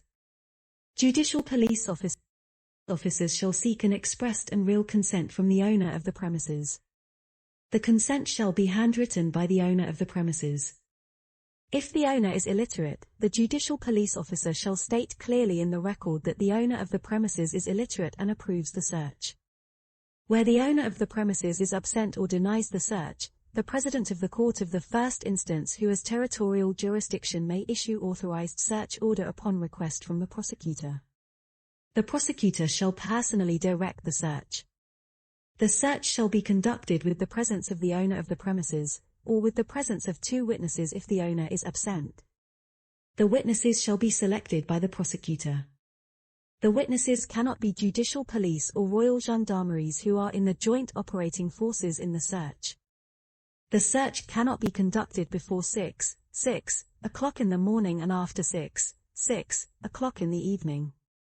The provisions of Article 92, affixation of stamp on exhibits, of this code shall apply to the seized objects. Article 114. Order to appear, primary investigations. Judicial police officers may subpoena and interview any person who is suspected of involving in an offense or who may provide relevant information on the matter. The subpoenaed person must appear. In case of resistance, the judicial police officer shall notify the prosecutor, who may issue an order to appear. The order to appear shall state the identity of the relevant person. The date shall be signed by the prosecutor with stamp. The order to appear shall allow the judicial police officer to use public forces to compel such person to appear. Article 115. Record of interviews, primary investigations. Each interview must have a record. The record shall be accurately produced from the statement of the relevant person. If necessary, the judicial police officer may call for an interpreter who must swear in accordance with her religion or beliefs to interpret the responses accurately. The interpreter cannot be selected from among the police, the royal gendarmeries, or any person who is involved in the case. Article 116. Police custody of a suspect. In the case of primary investigations in relation to felony or misdemeanor, the provisions of Chapter 3 on police custody and Chapter 4 on handing over of suspect of Title 2 on investigation of flagrant delicto case of this book shall be applied. Article 117. Annulment of non-compliance. In the course of a primary investigation, the rules and procedures stipulated in Article 96 Police custody. Article 97 Record of police custody. Article 100 Police custody of minor. Article 105 Prohibition of non-permitted listening primarily. Article 107 Submission of police records to prosecutor. Article 113 Searches. Article 114 Order to appear, primary investigation of this code shall be strictly followed or otherwise the proceedings shall be deemed as null and void. Article 118. The power to make appreciation of the judge. In principle, the record has the value as information only. However, the record of the judicial police officer shall be considered as valid original document, which means that it is considered to be reliable document unless there is contrary evidence. The contrary evidence may freely be submitted to the judge by all means permissible by laws. The judge shall have freedom to make appreciation on records prepared by judicial police officers in the course of a primary investigation. Title 4. Return of seized items within investigation framework. Single chapter. Return of seized items within investigation framework. Article 119. Authority that has competence to order the return of a seized item to the owner. The prosecutor shall have competence to order the return of an item seized during an investigation to its owner, provided that those items are not necessary for providing the facts and if there is no real dispute over the ownership over such item. However, any item that is dangerous to persons or to property, such as weapons or explosives, or an item which is illegally held may not be returned. Such item shall be seized and deemed as property of the state or be destroyed. In case a prosecutor refuses to return a seized item, a complainant may submit a claim to the Prosecutor General. The prosecutor and the Prosecutor General have no competence to return when there is an accusation made under investigating jurisdiction or under the trial jurisdiction. The prosecutor and the prosecutor general shall continue to have competence when an investigation is completed by a final non-suit order. Article 120. Return of a seized item to owner. If a court which received a complaint has made a final decision and failed to make a decision on the return of a seized item to the owner, the competent prosecutor or prosecutor general shall decide, on case-by-case basis, at his discretion on the request to return the item to an owner when there is no real dispute over the ownership of such item. Book for Investigations. Title 1. Investigating Judge. Chapter 1. General Provisions. Article 121. Confidentiality of investigation. The investigation is confidential. All persons who participate in the investigation, especially judges, lawyers, court clerks, police, royal gendarmeries, civil servants, experts, interpreters, translators, medical physicians, and other competent persons mentioned in Article 95, technical or scientific examination, of this Code, must maintain professional confidentiality. However, such professional confidentiality cannot be used as an obstacle to the right of self-defense. Moreover, prosecutors may make a declaration in public if he or she thinks that the information disseminated in any case is false information. A breach of confidentiality regarding an investigation is an offense punishable according to the criminal law in force. Article 122. Commencement of investigation. Investigation is mandatory for a felony, however it is optional for a misdemeanor. Article 123. Territorial jurisdictions. Competent judges are: times an investigating judge at the place of an offense. Times an investigating judge at the place of residence or location of staying of a person suspected committing an offense. Times an investigating judge at the place where a suspected offender was arrested. Where there is a conflict of jurisdiction between investigating judges of different courts of the first instances where a criminal case was filed, that conflict shall be referred to the President of the Investigation Chamber for decision. The conflicts of territorial jurisdictions between investigation chambers shall be settled by the President of the Supreme Court. This decision shall be final and cannot be appealed. Article 124. Introductive requisition. In compliance with Article 44, commencement of investigation, of this Code, an investigation is launched by an introductive requisition from the prosecutor. As provided in the Article 44, commencement of investigation, paragraph 2, an investigation can be conducted against one or more persons whose names are specified in the introductive requisition or against unnamed persons. An investigating judge cannot perform any investigation without introductive requisition from the prosecutor. When an investigating judge receives a complaint, by acting as plaintiff of civil complaint, the investigating judge shall follow the procedures as stated in Articles 139, transfer of complaint to prosecutor, and Article 140, payment of deposits, of this Code. When receiving a normal complaint, an investigating judge shall send it to the prosecutor. Article 125. Scope of the complaint. The investigating judge shall only receive a complaint based on the facts of an offense as stated in the introductive requisition from the prosecutor. The investigating judge shall investigate only those facts. If a new fact which can be a criminal offense emerges during the investigation, the investigating judge shall inform the prosecutor of this fact. The prosecutor may request the investigating judge to investigate the new fact by making additional introductive requisition. If there is no additional introductive requisition, the investigating judge shall have no power to investigate the new fact. However, if the new fact is an aggravating circumstance to the fact mentioned in the initial introductive requisition, the investigating judge does not need to ask for additional introductive requisition. Article 126. Placing under supervision. The investigating judge shall place under supervision of any persons specified in the introductive requisition. The investigating judge shall have the power to place under supervision of any person clear and coherent indications that such person has been involved in an act of offense even though their names are not indicated in the introductive requisition. The investigating judge may place such person under supervision as perpetrators, instigators, or accomplices of an offense. Article 127. Investigation to charge or acquittal.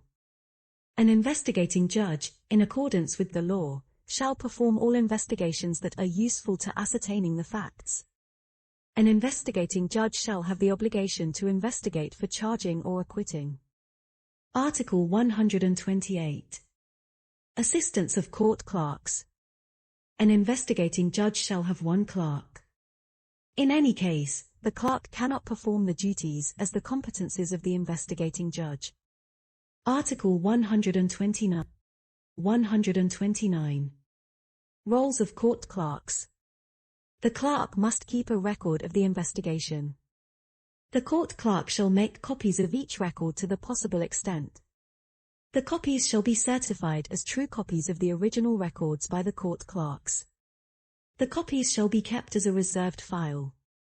All case files shall be numbered by the court clerk in a chronological order. The reserved file and record must be kept in the court clerk's office, in the investigating judge's office, or in any room of the court with sufficient security conditions. The lawyer or lawyer's secretary may be allowed by the investigating judge to copy the record at his/her own cost under the supervision of the court clerk. Article 130. Site visit by investigating judges and court clerks. An investigating judge may visit the site with court clerk within the jurisdiction of the court of the first instance to conduct an investigation that he or she believes to be useful, such as examining equipment, searching and seizing exhibits. The investigating judge shall inform the prosecutor of this visit. In this case, the prosecutor may accompany the investigating judge. If it is required by the investigation, the investigating judge may visit the site with the court clerk within the territory of the whole nation, but the judge shall notify in advance the prosecutor of the court of the first instance in which the site locates. The investigating judge shall make a report on his/her operations. Article 131. Rogatory Commission.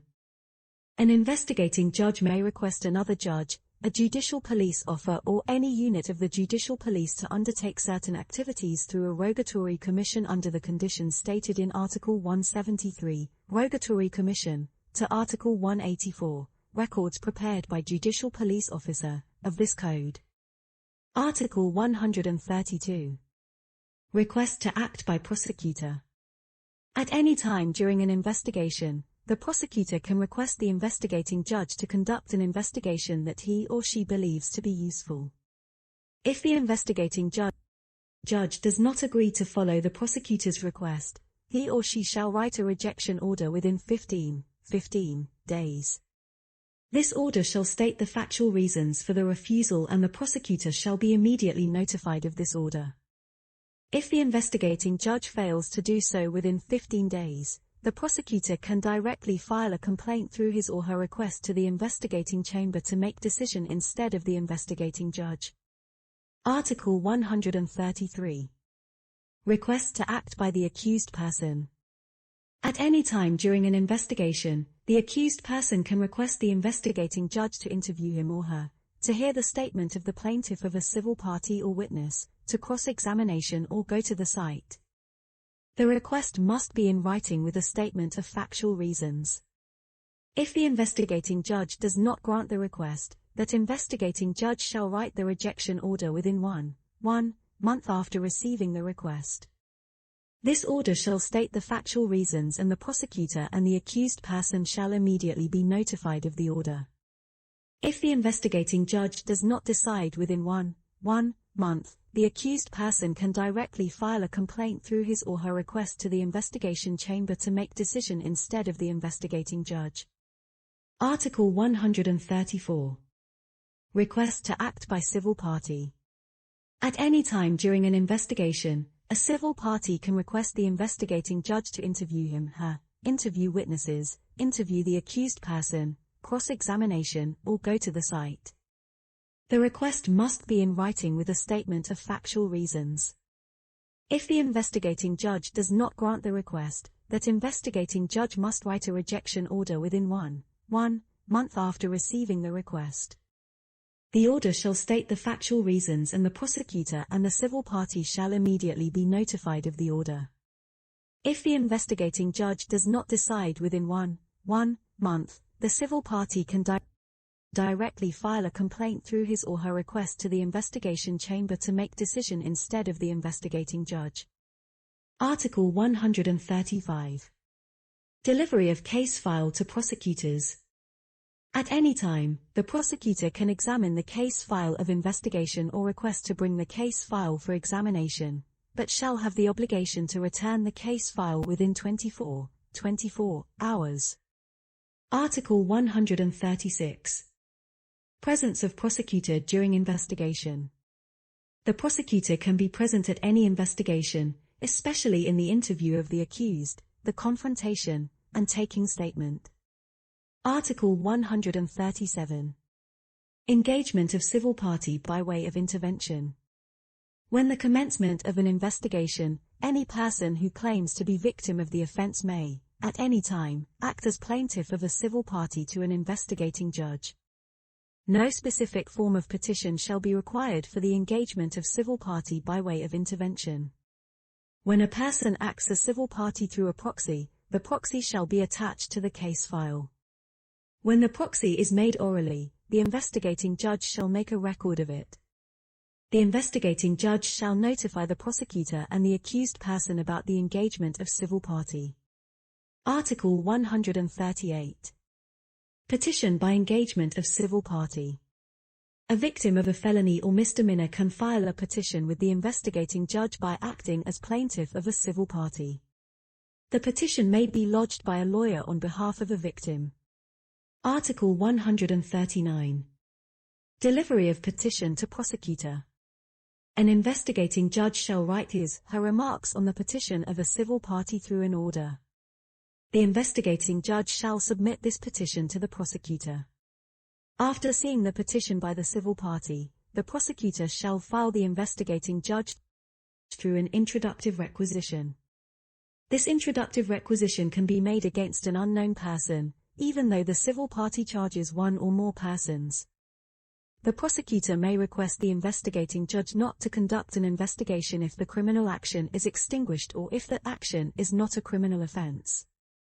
In case an investigating judge decides not to conduct an investigation, that judge must write an order with the statement of factual reasons and notify the plaintiff of civil party immediately.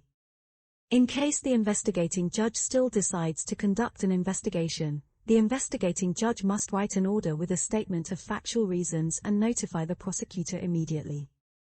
Article 140. Payment of deposits. Based on resources of the plaintiff civil party and on the foreseen difficulty of the case, the investigating judge shall make an order setting out the amount of deposit that the plaintiff civil party shall pay and the period of payment. If the plaintiff civil party is not able to pay the deposit, the investigating judge may exempt this deposit. The plaintiff civil party shall be immediately notified of the order. In case that the deposit is made, the plaintiff civil party shall receive a receipt signed by the court president, prosecutor, and the court clerk.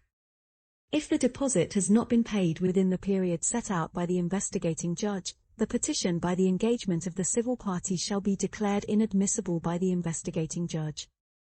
The investigating judge shall issue an order of which the civil party shall be notified immediately. The deposit shall be returned to the depositor when the procedures are completed, except when the provisions of Article 141, abusive or dilatory petition, of this code are implemented. The deposited amount shall be kept in a special bank account or at a place with strict guarantee of security. This place shall be chosen with mutual consent of the court president and the prosecutor. Article 141. Abusive or dilatory petitions. When an investigation, commenced based on a petition from a civil party, is terminated by a non-suit order and if the investigating judge realizes that a procedure has been violated or delayed, he/she may decide to impose a civil fine on the civil party. The amount of fine shall not exceed the amount of the deposit. The decision to impose fine shall be notified to the party concerned immediately. Article 142. Claim for compensation. When an investigation, commenced based on a petition by a civil party, is terminated by a final non-suit order, the persons named in the petition may claim for compensation from the complainant if the procedure was abusive or dilatory. The claim for compensation shall be submitted to the court of the first instance where the case was investigated. The court may request to examine the case. Chapter 2. Investigation by an investigating judge. Section 1. Notification of placement under examination. Article 143. Notification of placement under examination.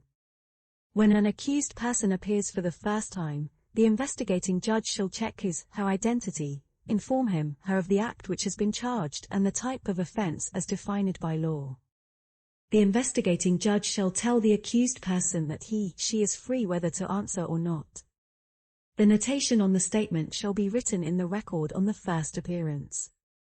If the accused person wants to answer, the investigating judge shall take the statement immediately. The investigating judge shall inform the accused person of his/her rights to choose a lawyer or to have a lawyer appointed for him/her according to the law on the statute of lawyers. An accused minor shall have a lawyer all the time. If the accused minor does not choose a lawyer shall be appointed according to conditions of the law on the statute of lawyers. After the first appearance, the accused person who is on bail shall inform the investigating judge of his/her address. This accused person shall be informed that times he/she shall notify the investigating judge when he/she changes the address. Times all notifications made through the latest address given by the accused person shall be deemed to be made to the accused person. The notice and information on changes of address shall be recorded in the report on the first appearance. Article 144. Assistance of interpreter-translator. When it is necessary, the investigating judge shall call on an interpreter. The interpreter shall swear according to his/her religion or beliefs that he/she shall help the court and interpret the answers accurately. In any case, the interpreter cannot be selected from among judges, court clerks, police, royal gendarmeries, parties or witnesses. Section 2. Interview of an accused person. Article 145. The presence of lawyer during interview. When an accused person has a lawyer, the investigating judge shall invite the lawyer at least 5 days before the interview takes place. During that period, the lawyer can examine the procedural case file. An accused person can only be interviewed with the presence of his/her lawyer. However, if the lawyer was properly invited but does not show up on the set date and time, the investigating judge can interview the accused person without the presence of the lawyer. The absence of the lawyer shall be noted in writing in the minute of the accused person's interview. In special cases, the investigating judge can interview the accused person without summoning the lawyer if the accused person expressly waives the presence of his/her lawyer.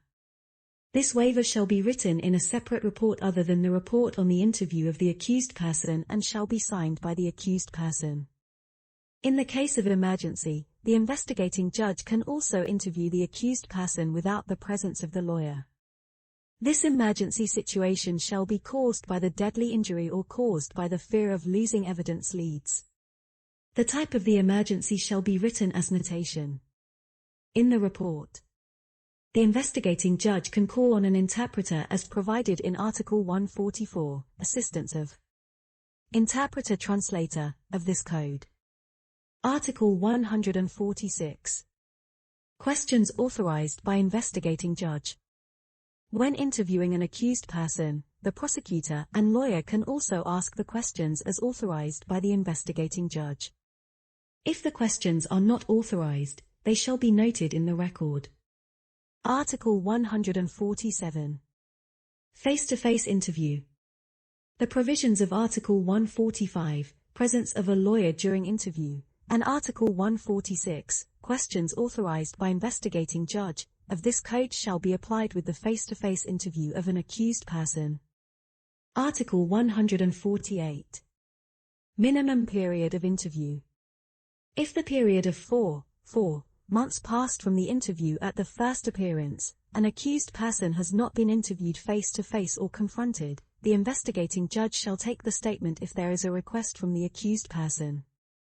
If the investigating judge fails to summon the accused person within one month after the request, the accused person may directly file a petition to the investigation chamber which shall take statement by itself. The record shall be sent to the investigating judge later. Article 149. Rights of the accused to defend. The lawyer of an accused person who has been detained may freely communicate with her client in a prison or in a detention center. The conversation between the lawyer and the accused person shall not be listened to or recorded by others. The lawyer may read documents of the dossier to her client, but the lawyer cannot give the copy of the dossier to her client. Section 3. Interviewing of a civil party. Article 150. Interviewing of a civil party. A civil party can be accompanied by a lawyer. In this case, the investigating judge shall invite the lawyer of the civil party at least 5 days before the interview. During that period, the lawyer may examine the procedural case file. A civil party may be interviewed only in the presence of her lawyer. However, if the lawyer who has properly been invited does not appear on the set date and time, the investigating judge may interview the civil party without the presence of the lawyer. The absence of the lawyer shall be noted in writing in the interview record. In special cases, the investigating judge can interview the civil party without summoning the lawyer if the civil party expressly waives the presence of her lawyer. This waiver shall be noted in a separate report other than the report on the civil party interview and shall be signed by the civil party. In the case of emergency, the investigating judge can also interview the civil party without summoning the lawyer. An emergency situation shall be caused by a deadly injury or by the fear of losing evidence leads. The type of the emergency shall be noted in the record. The investigating judge can request for an interpreter as provided in Article 144, assistance of interpreter-translator. Article 151. Questions authorized by investigating judge. During the interview, the prosecutor and the lawyer can raise questions authorized by the investigating judge. If the questions are not authorized, they shall be noted in the record. Article 152. Face-to-face interview or confrontation. The provisions of Article 150, interviewing of a civil party, and Article 151, questions authorized by investigating judge, of this code shall be applied in the case of face-to-face interview of a civil party. Section 4. 4. Interviewing of witnesses. Article 153. Interviewing of witnesses. The investigating judge can interview any person whose response may be useful to the revelation of the truth. The investigating judge shall interview witnesses separately, without the presence of the accused person and civil party. The investigating judge can also arrange a confrontation between the accused person, civil party, and witnesses. Any person who has been subpoenaed by the investigating judge shall appear. In the case of refusal to appear, the investigating judge can request the public forces to cause the witness to appear. The investigating judge shall issue an order to appear. This order shall include identity of the witness and shall be dated and signed by the investigating judge with stamp. Article 154. Oath of witnesses. Before the interview, each witness shall swear in accordance with their religion or beliefs that she only speaks the truth. The formality of the oath shall be defined in the annex of this code. Article 155. Assistance of an interpreter. The investigating judge can request for an interpreter to interview the witness as provided in Article 144, assistance of interpreter-translator, of this code. Article 156. Authorized witness without swearing. The following witnesses are authorized to make a statement without swearing. 1. The father, mother, and ascendants of the accused person. 2. The sons, daughters, and all other descendants of the accused person. 3. The brothers and sisters of the accused person. 4. The brother-in-laws and sister-in-laws of the accused person. 5. The spouse of the accused person, even if they have been divorced. 6. Any child who is less than 14 years old. Article 157. Impossibility to interview some witnesses. To respect rights to self-defense, the investigating judge cannot call as a witness any person to whom there is a lead of evidence to charge. In such case, the judge shall apply the procedures as provided in Article 143, Notification of Placing under Examination, of this Code. Article 158. Visit the resident of a witness. If the witness is sick or cannot travel, the investigating judge and the court clerk can go to his/her residence or to the place where the witness stays to take the statement. Section 5. Search and seizure of exhibits. Article 159. Rules to be applied in searching. The investigating judge can conduct a search. An investigating judge shall conduct a search in the presence of the occupant of a place, or if there is no presence of the occupant, the search shall be conducted in the presence of two witnesses to be selected by the judge. The witnesses cannot be police or royal gendarmeries, which is under the joint operation forces of the search. An investigating judge cannot begin a search before 6 a.m. and after 6 p.m., except in the case of searching. Times at a place that is open to the public. Times at all places where drugs are produced, stored, trafficked, distributed, or used. The search of a lawyer's office shall only be conducted in the presence of the president of the Bar Association or his/her delegates. The investigating judge shall prepare the search record to be signed by him/herself and the court clerk together with the occupant of the place or two witnesses. The record shall include the identification of the occupant of the place, or each witness. If the search is conducted in a lawyer's office, the record shall note the presence of the president of the Bar Association or his/her delegates. Article 160. Affixation of stamp on exhibits. An investigating judge may seize exhibits. The investigating judge shall affix stamp on the exhibits.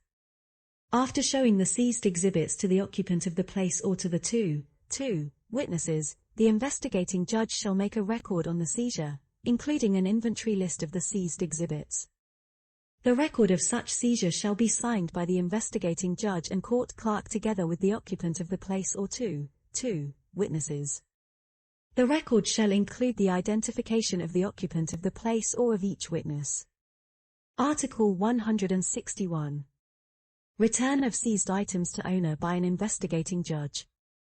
When a settlement warrant has not been issued, the investigating judge shall have the competence to return the seized items to the owner if there is no clear dispute over the ownership of the seized items.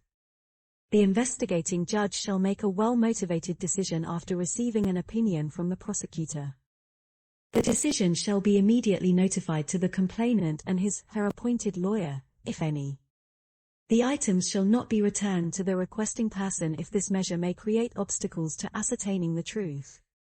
Objects which cause danger to human being or property, such as weapons, explosives, or items illegally possessed, shall not be returned to the owner. Such objects shall be confiscated as state property. Section 6. Forensic examination. Article 162. Necessity of forensic examination. In case of technical problems, the investigating judge may order for a forensic examination by him/herself or at the request of a prosecutor, an accused person, or a civil party. When the investigating judge refuses a request for a forensic examination, the investigating judge shall make a well-motivated decision. The decision shall be made within 5 days if the request is from a prosecutor and within 1 month if the request is from an accused person or from a civil party. The requesting person shall be immediately notified of the decision. Article 163. National List of Experts. A national list of experts shall be created. This list shall be prepared by the Minister of Justice. The procedures for registration or cancellation from the list shall be determined by APRACAS. An expert who is registered on the National List of Experts shall take an oath at the Court of Appeal in Phnom Penh according to her religion or beliefs that she will assist the court honestly and sincerely in order to seek justice. A registered expert is not required to take an oath again when she is appointed to conduct a forensic examination. Article 164. Selection of experts outside the national list. Normally, the investigating judge shall select an expert who is registered in the National List of Experts. By an order which states special reasons, the investigating judge can appoint an expert who is not registered in the National List of Experts. In such case, the expert shall swear according to her religion or beliefs that she will assist the court honestly and sincerely. Article 165. Order to assign an expert. An expert shall be appointed in accordance with the order of the investigating judge. The order shall confirm the assignment of the expert and the duration of the assignment. The assignment shall deal with technical problems only. If it is suitable, the investigating judge shall deliver some or all of the seized exhibits to the expert. The investigating judge shall make a record on the delivery of the seized exhibits. The expert may break the seal on the exhibits in order to conduct forensic examinations. If such examination causes the damage or ruins the seized exhibits, the expert shall inform the investigating judge and request permission from the investigating judge before starting her operations. Article 166. Supervision of experts' performance by an investigating judge. An expert shall perform her assignment under the supervision of the investigating judge. The expert shall inform the investigating judge of the progress of her mission, including any difficulties that she is facing. If the expert does not respect the deadline set by the investigating judge shall appoint a new expert to replace her. However, if it is required by the circumstances, the investigating judge, through an order, may allow the extension of duration. Article 167.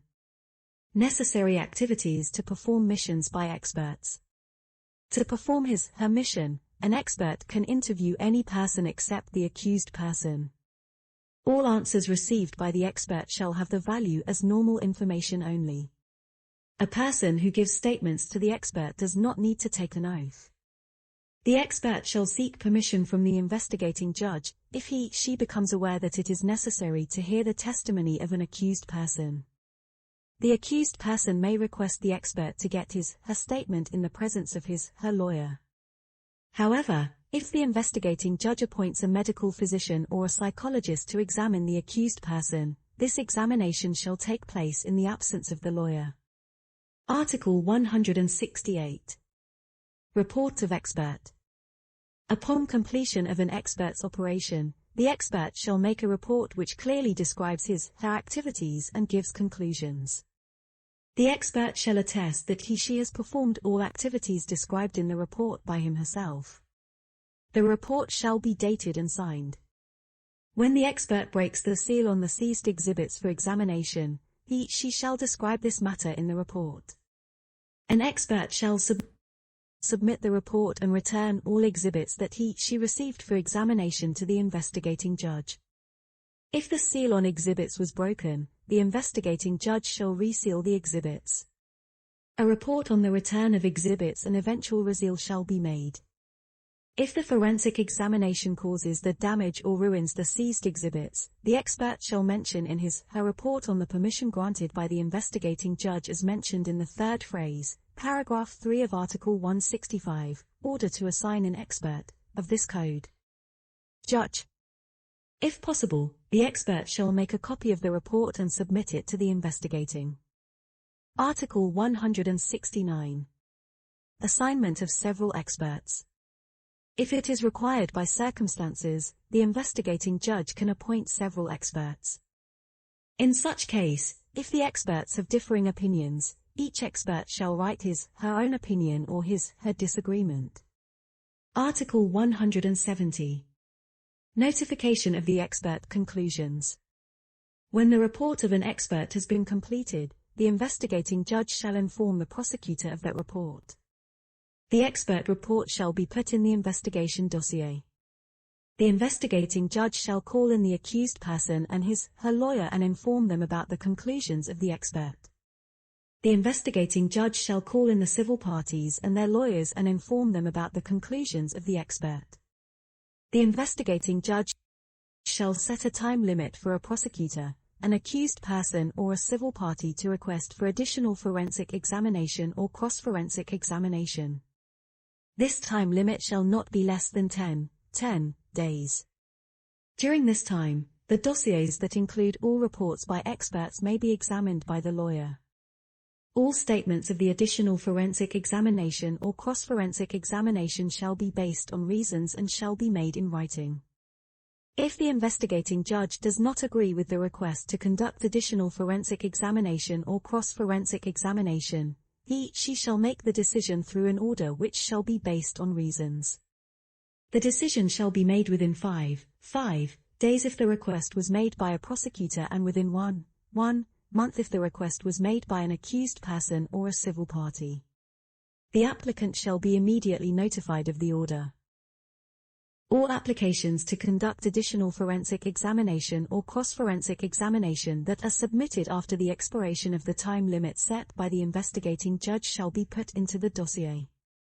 If the investigating judge who receives an application to conduct forensic examination, additional forensic examination or cross-forensic examination fails to make a decision within the time stated in paragraph 2 of Article 162, necessity of expert examination, of this code or in this article, the applicant can file a petition directly with the investigation chamber, who shall make the decision instead of the investigating judge. Article 171. Costs of forensic examinations. Costs of forensic examination shall be the burden of the applicant. The cost of forensic examination, additional forensic examination or cross-forensic examination which was requested by an investigating judge, a prosecutor, or a judicial police officer shall be the burden of the government. Section 7. Listening to telephone conversation. Judge. Article 172. Listening to telephone conversation ordered by an investigating. When it is necessary to reveal the truth, an investigating judge can issue an order authorizing the listening to and recording telephone conversations. The investigating judge can also order the intercept and record of all telecommunications, such as messages through facsimile or internet. The investigating judge can request every qualified public institution or specialist civil servant to install technical instruments and make recordings. The investigating judge shall indicate in his/her order the type of communications that are authorized to be monitored and the duration of the mission. The appointed public institutions or civil servants shall perform their duties according to the order of the investigating judge. During the mission, the appointed public institutions or civil servants shall report to the investigating judge on the progress of the mission, particularly concerning the eventual difficulties. When the mission is completed, the public institutions or civil servants shall transcribe all recorded voices into written transcripts. The transcriptions shall accurately reflect the substance of the recorded communication. The recorded voice shall be given to the investigating judge and sealed. The investigating judge can have access to the place where the interception or recording is being carried out at any time. The investigating judge may not be prohibited from accessing the place for any reasons, even the place is a military location. An investigating judge can authorize this assignment by way of a rogatory commission. Section 8. Rogatory commissions. Article 173. Rogatory commissions. Through a rogatory commission, an investigating judge may delegate the power to any judge who works in the same court or in another court, the judicial police officers or the judicial police unit to perform the investigation work. Article 174. Content of rogatory commissions. A rogatory commission shall specify the nature of work to be done. The work shall relate directly to the offence which has been charged. A rogatory commission cannot be general, it has to be specific.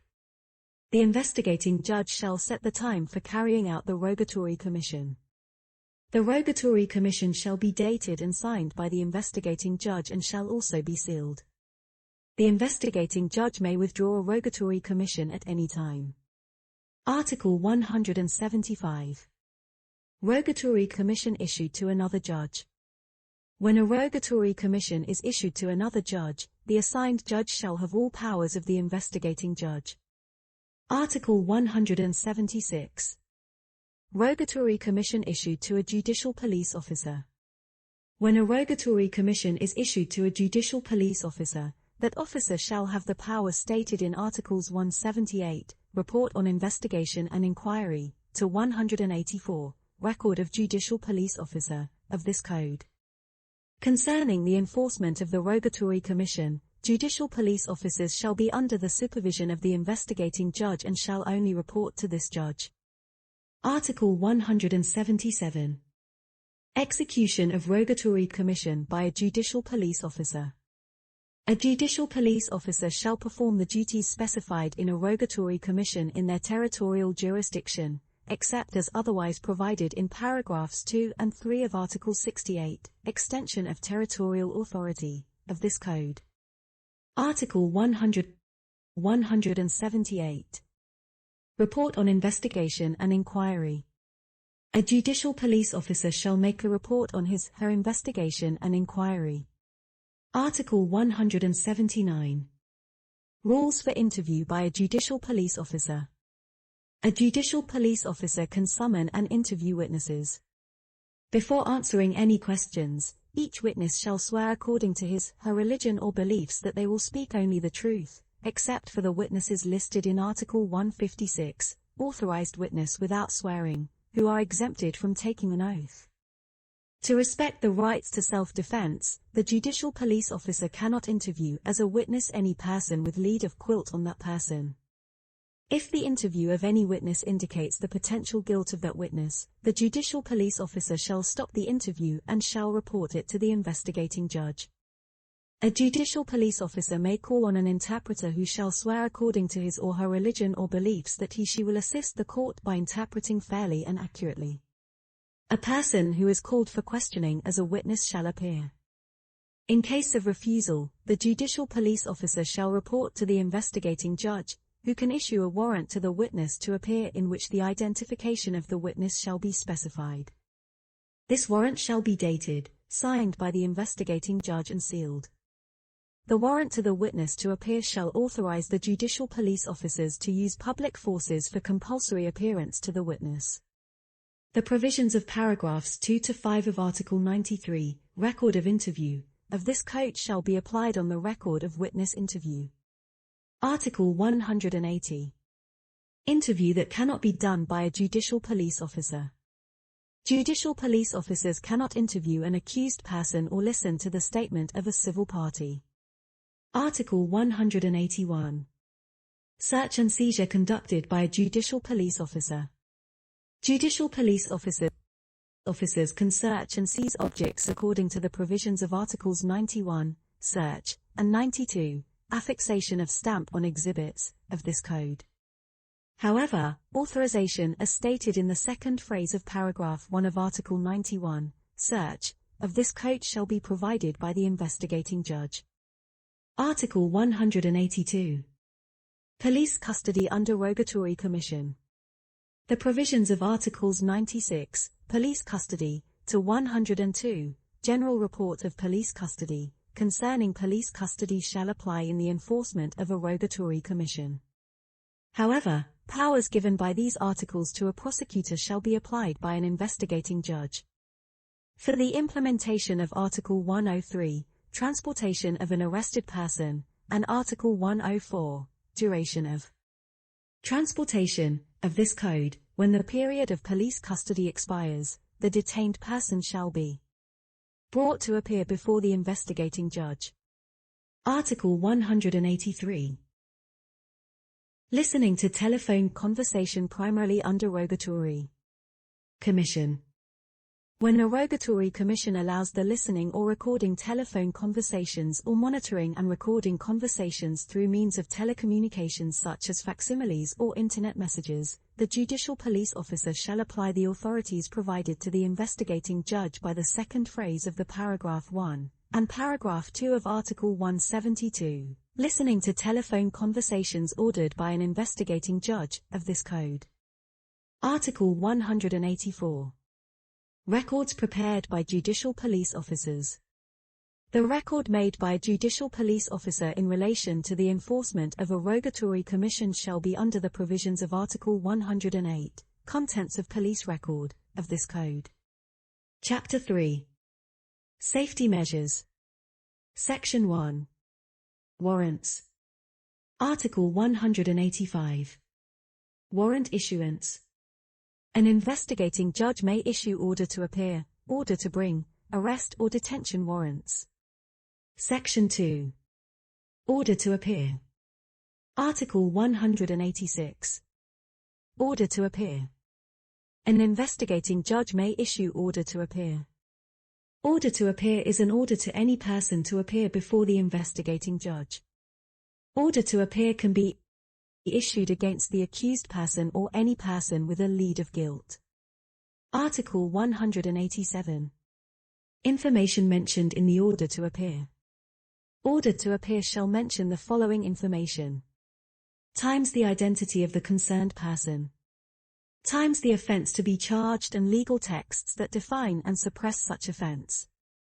Times the date, time and place to appear before the investigating judge.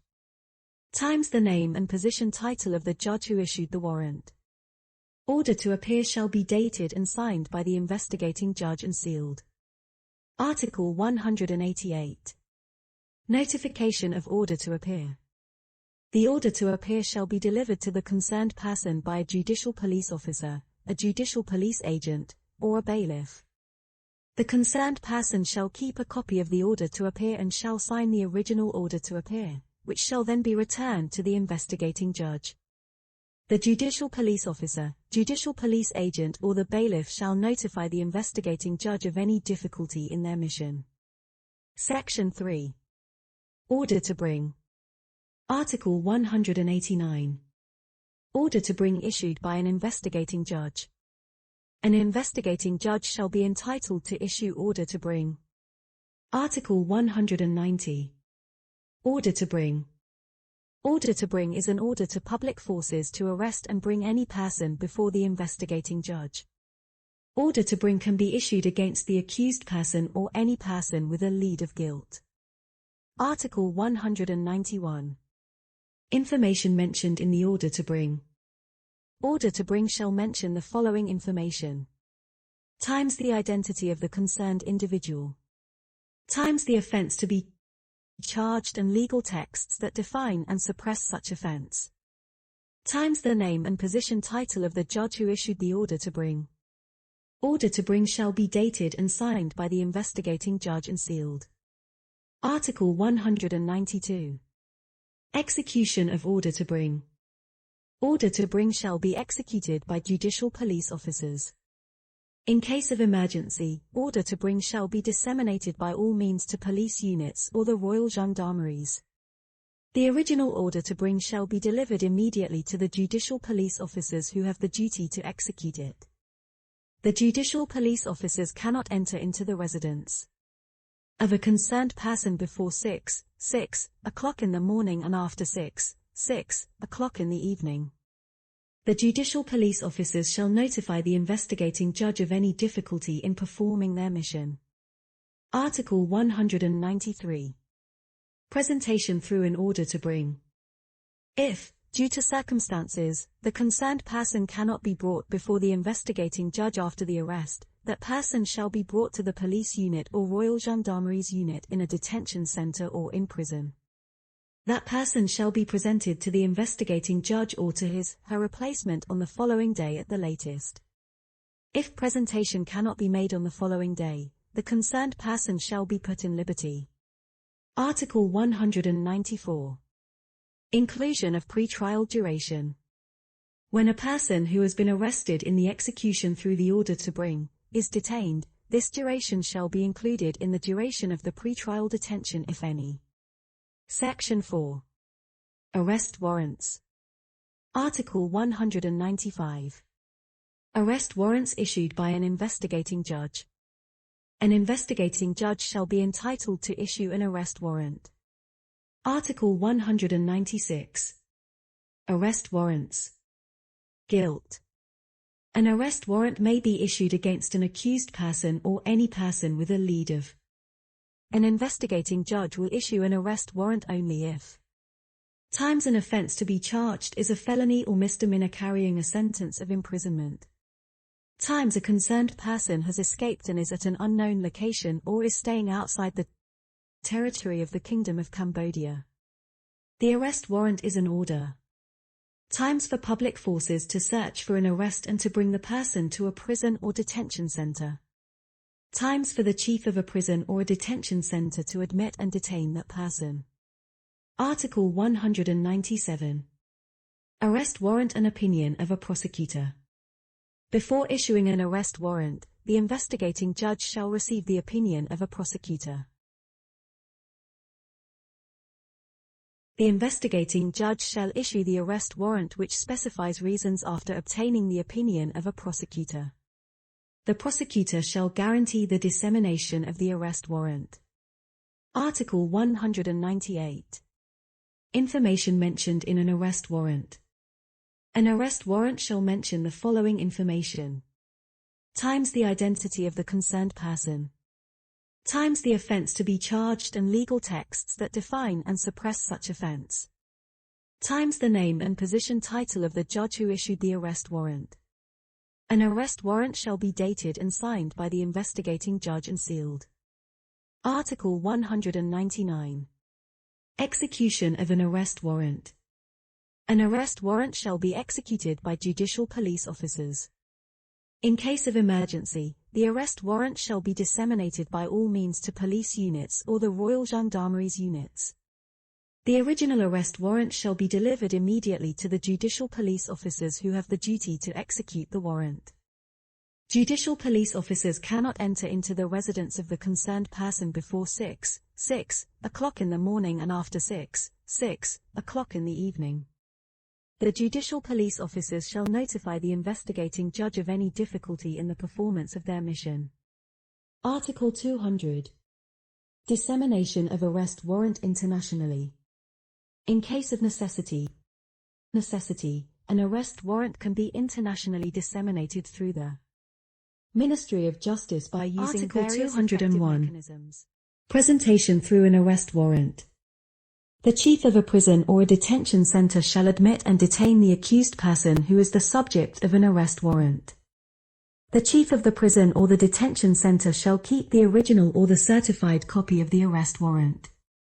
A concerned person shall be brought before the investigating judge or his/her replacement immediately if it is still in the investigation phase. If the presentation requires the transfer of the concerned person to another prison or to another detention center, this transfer shall be arranged by a prosecutor.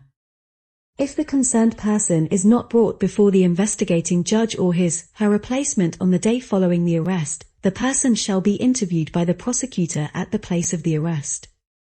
The prosecutor shall make a record of interview and send it to the investigating judge. Article 202. Inclusion of pretrial detention duration. When a person who has been arrested in the execution through an arrest warrant is detained, this duration shall be included in the duration of the pretrial detention if any. Section 5. Pretrial detention. Article 203. Principle of pretrial detention. In principle, an accused shall have freedom. In special cases, the accused person can be temporarily detained under the conditions stated in this section. Article 204. Cases of pretrial detention. Pretrial detention can be applied only in the case of felony or misdemeanor charges in which the law sets the punishment of imprisonment for 1 year or more. Article 205. Reasons for pretrial detention. Pretrial detention may be imposed when the detention is necessary to 1. Stop the offense or prevent the offense from happening again. 2. Prevent any interferences on witnesses or victims or prevent any collusion between the accused person and the accomplice. 3. Maintain evidence or material leads. 4. Ensure the accused is kept for the court to decide according to its procedures. 5. Protect the security of the accused. 6. Maintain public order to avoid any chaos caused by the offense. Order. Article 206. Remark of an accused person and statement of reasons of the.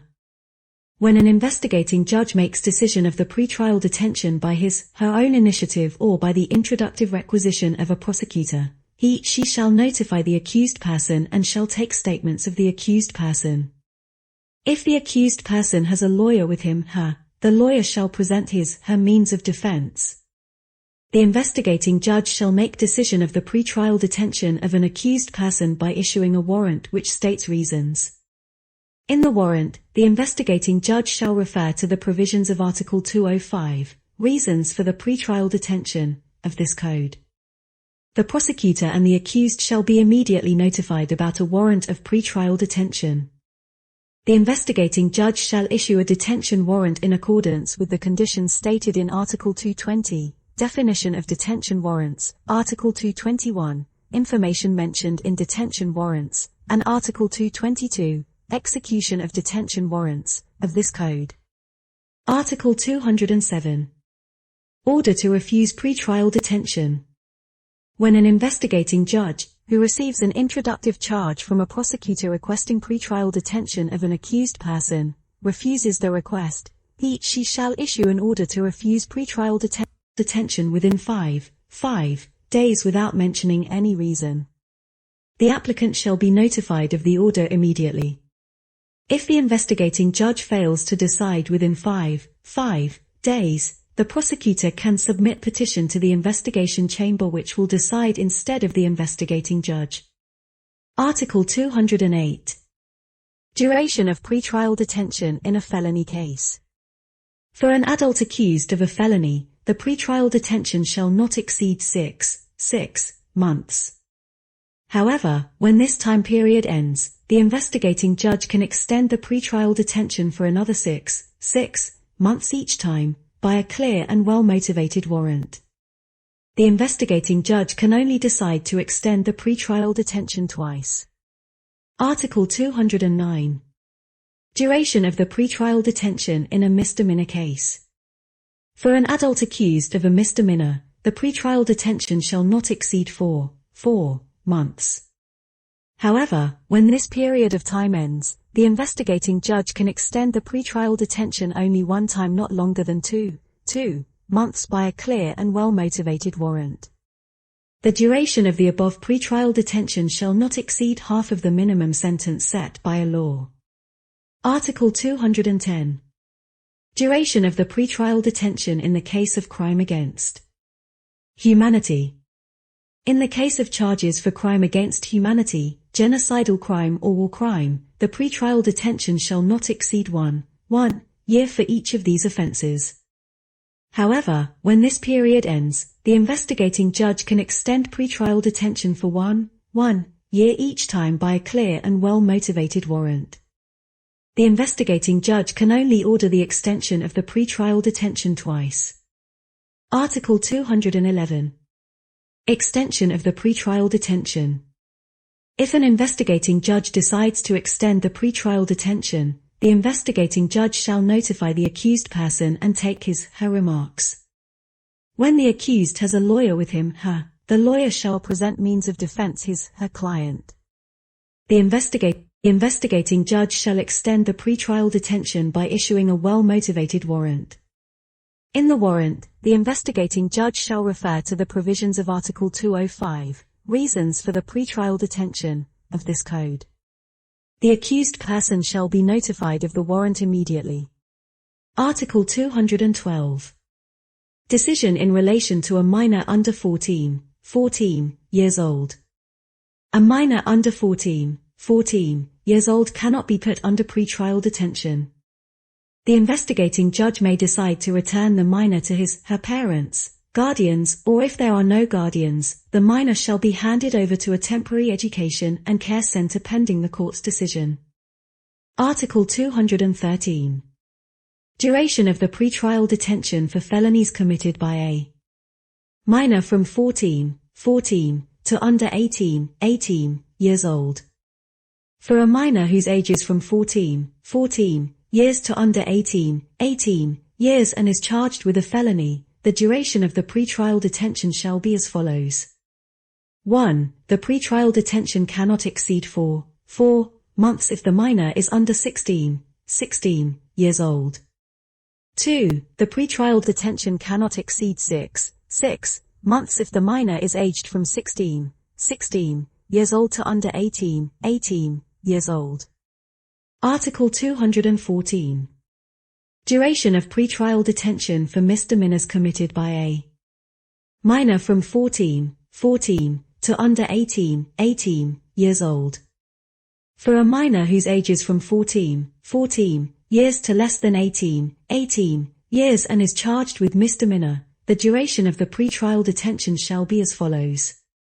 1. The pretrial detention cannot exceed 2 months if the minor is under 16 years old. 2. The pretrial detention cannot exceed 4 months if the minor is from 16 years old to less than 18 years old. The duration of the pretrial detention in the above points 1 and 2 shall not exceed half of the minimum sentence set by the law for a minor. Article 215. Release on bail of an accused person by an investigating judge. Time.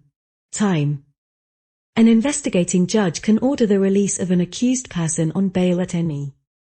If an investigating judge intends to release an accused person on bail, the investigating judge shall inform the prosecutor for opinion and shall forward the dossier to the prosecutor for examination.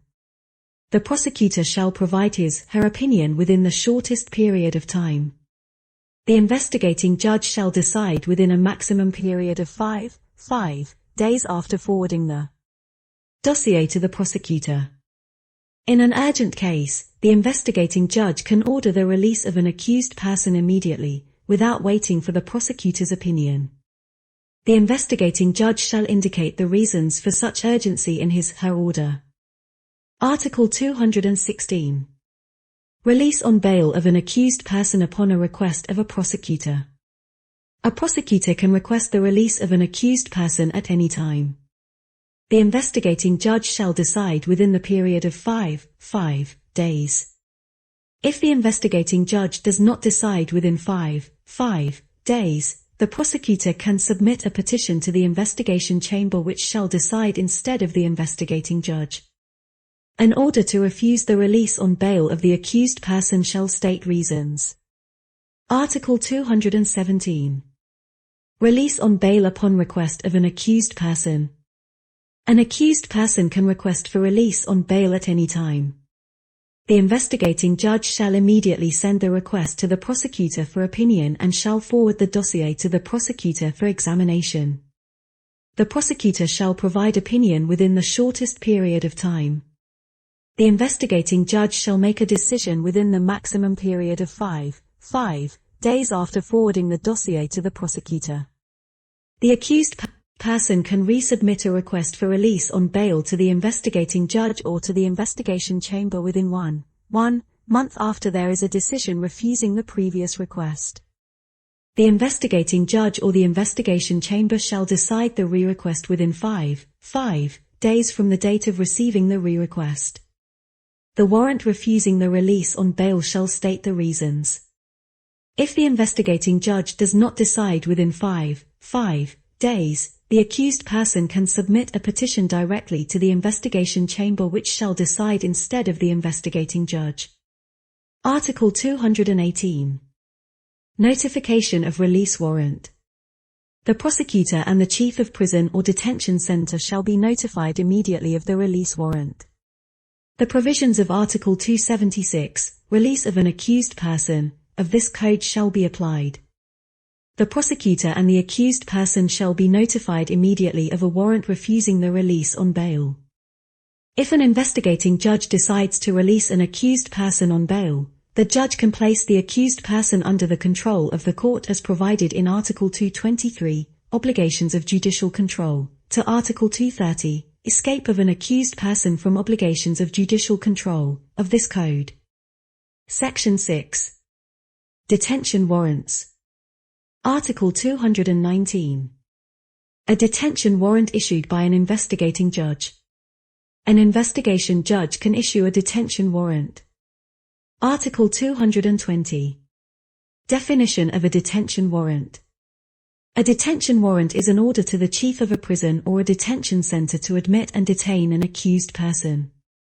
An investigating judge can issue a detention warrant only if the accused person is the subject of pretrial detention order. Article 221. Information mentioned in a detention warrant.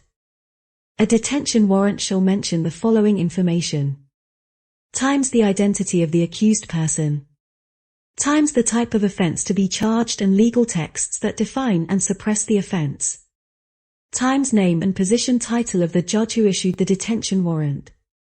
A detention warrant shall be dated and signed by the investigating judge and sealed. Article 222. Execution of detention warrants. The chief of a prison or a detention center shall admit and detain the accused person under detention warrant until there is a notification of release. The chief of prison or detention center shall keep the original detention warrant or a certified copy of the warrant. Section 7. Judicial control. Article 223. Obligations of the judicial control. An investigating judge can place an accused person under the judicial control at any time if the accused person was sentenced to imprisonment.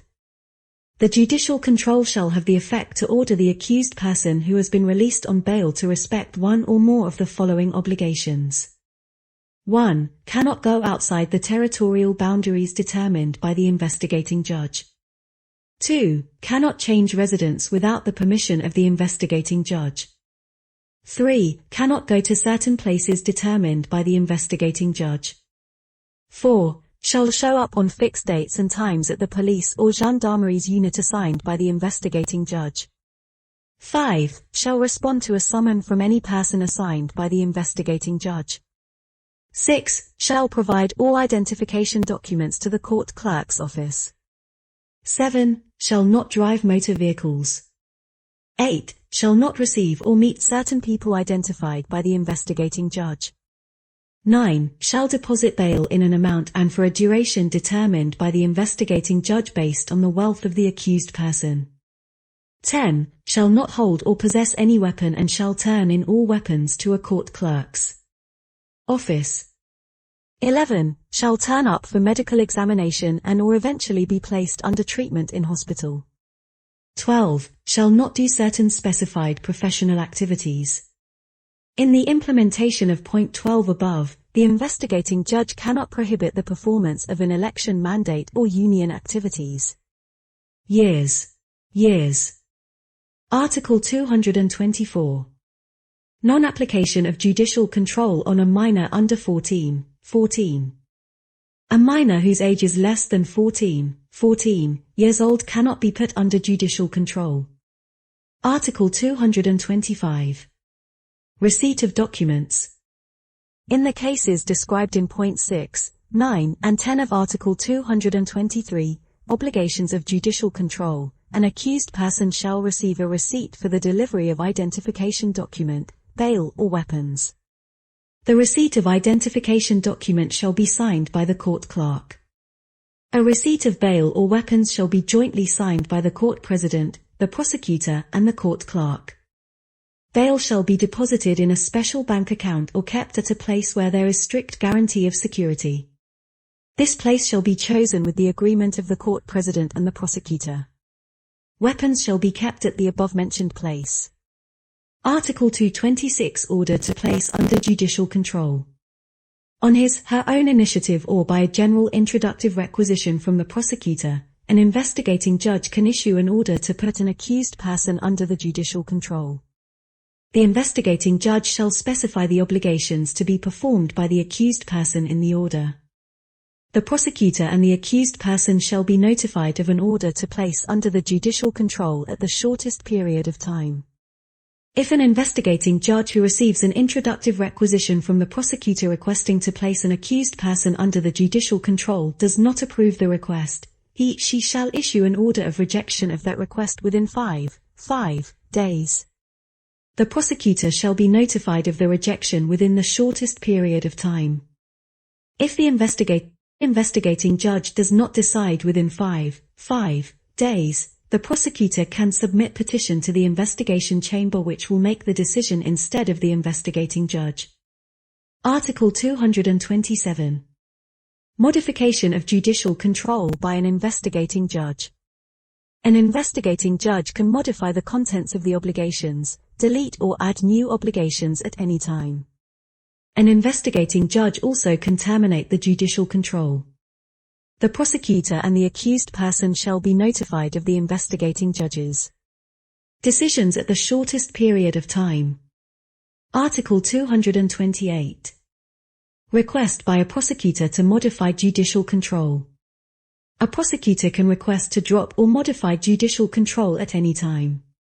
The investigating judge shall decide on the request within 5 days. The prosecutor shall be notified of the decision within the shortest period of time. If the investigating judge does not decide within that period, the prosecutor can file a petition to the investigation chamber which will make the decision instead of the investigating judge. A warrant that decides not to follow the request of the prosecutor shall state the reasons. Article 229.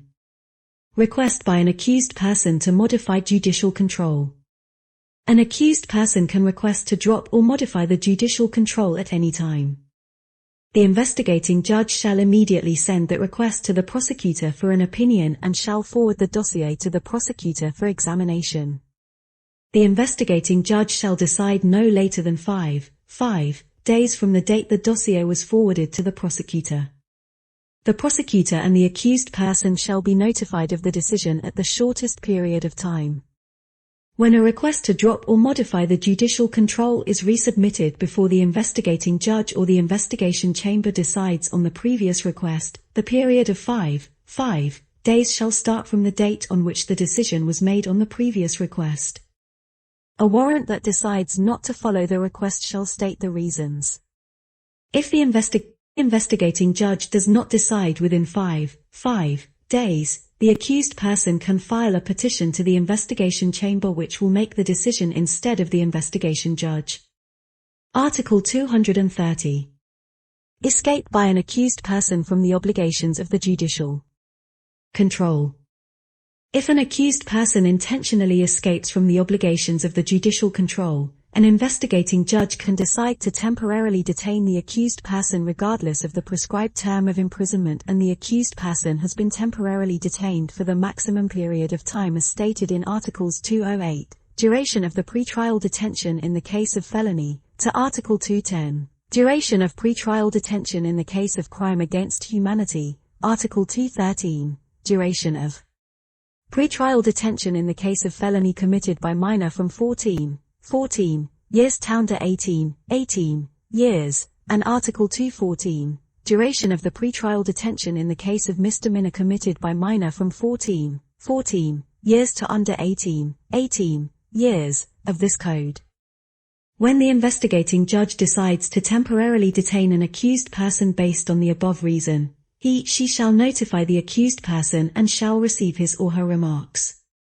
If a lawyer accompanies the accused person, the lawyer shall present means to defense her client. The investigating judge shall decide to detain an accused person through an order which states reasons. The order shall be notified immediately to the prosecutor and the accused person.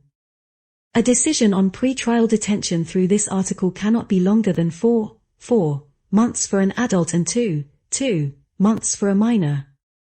Chapter 4. Summons and Notices. Section 1. General Provisions. Article 231.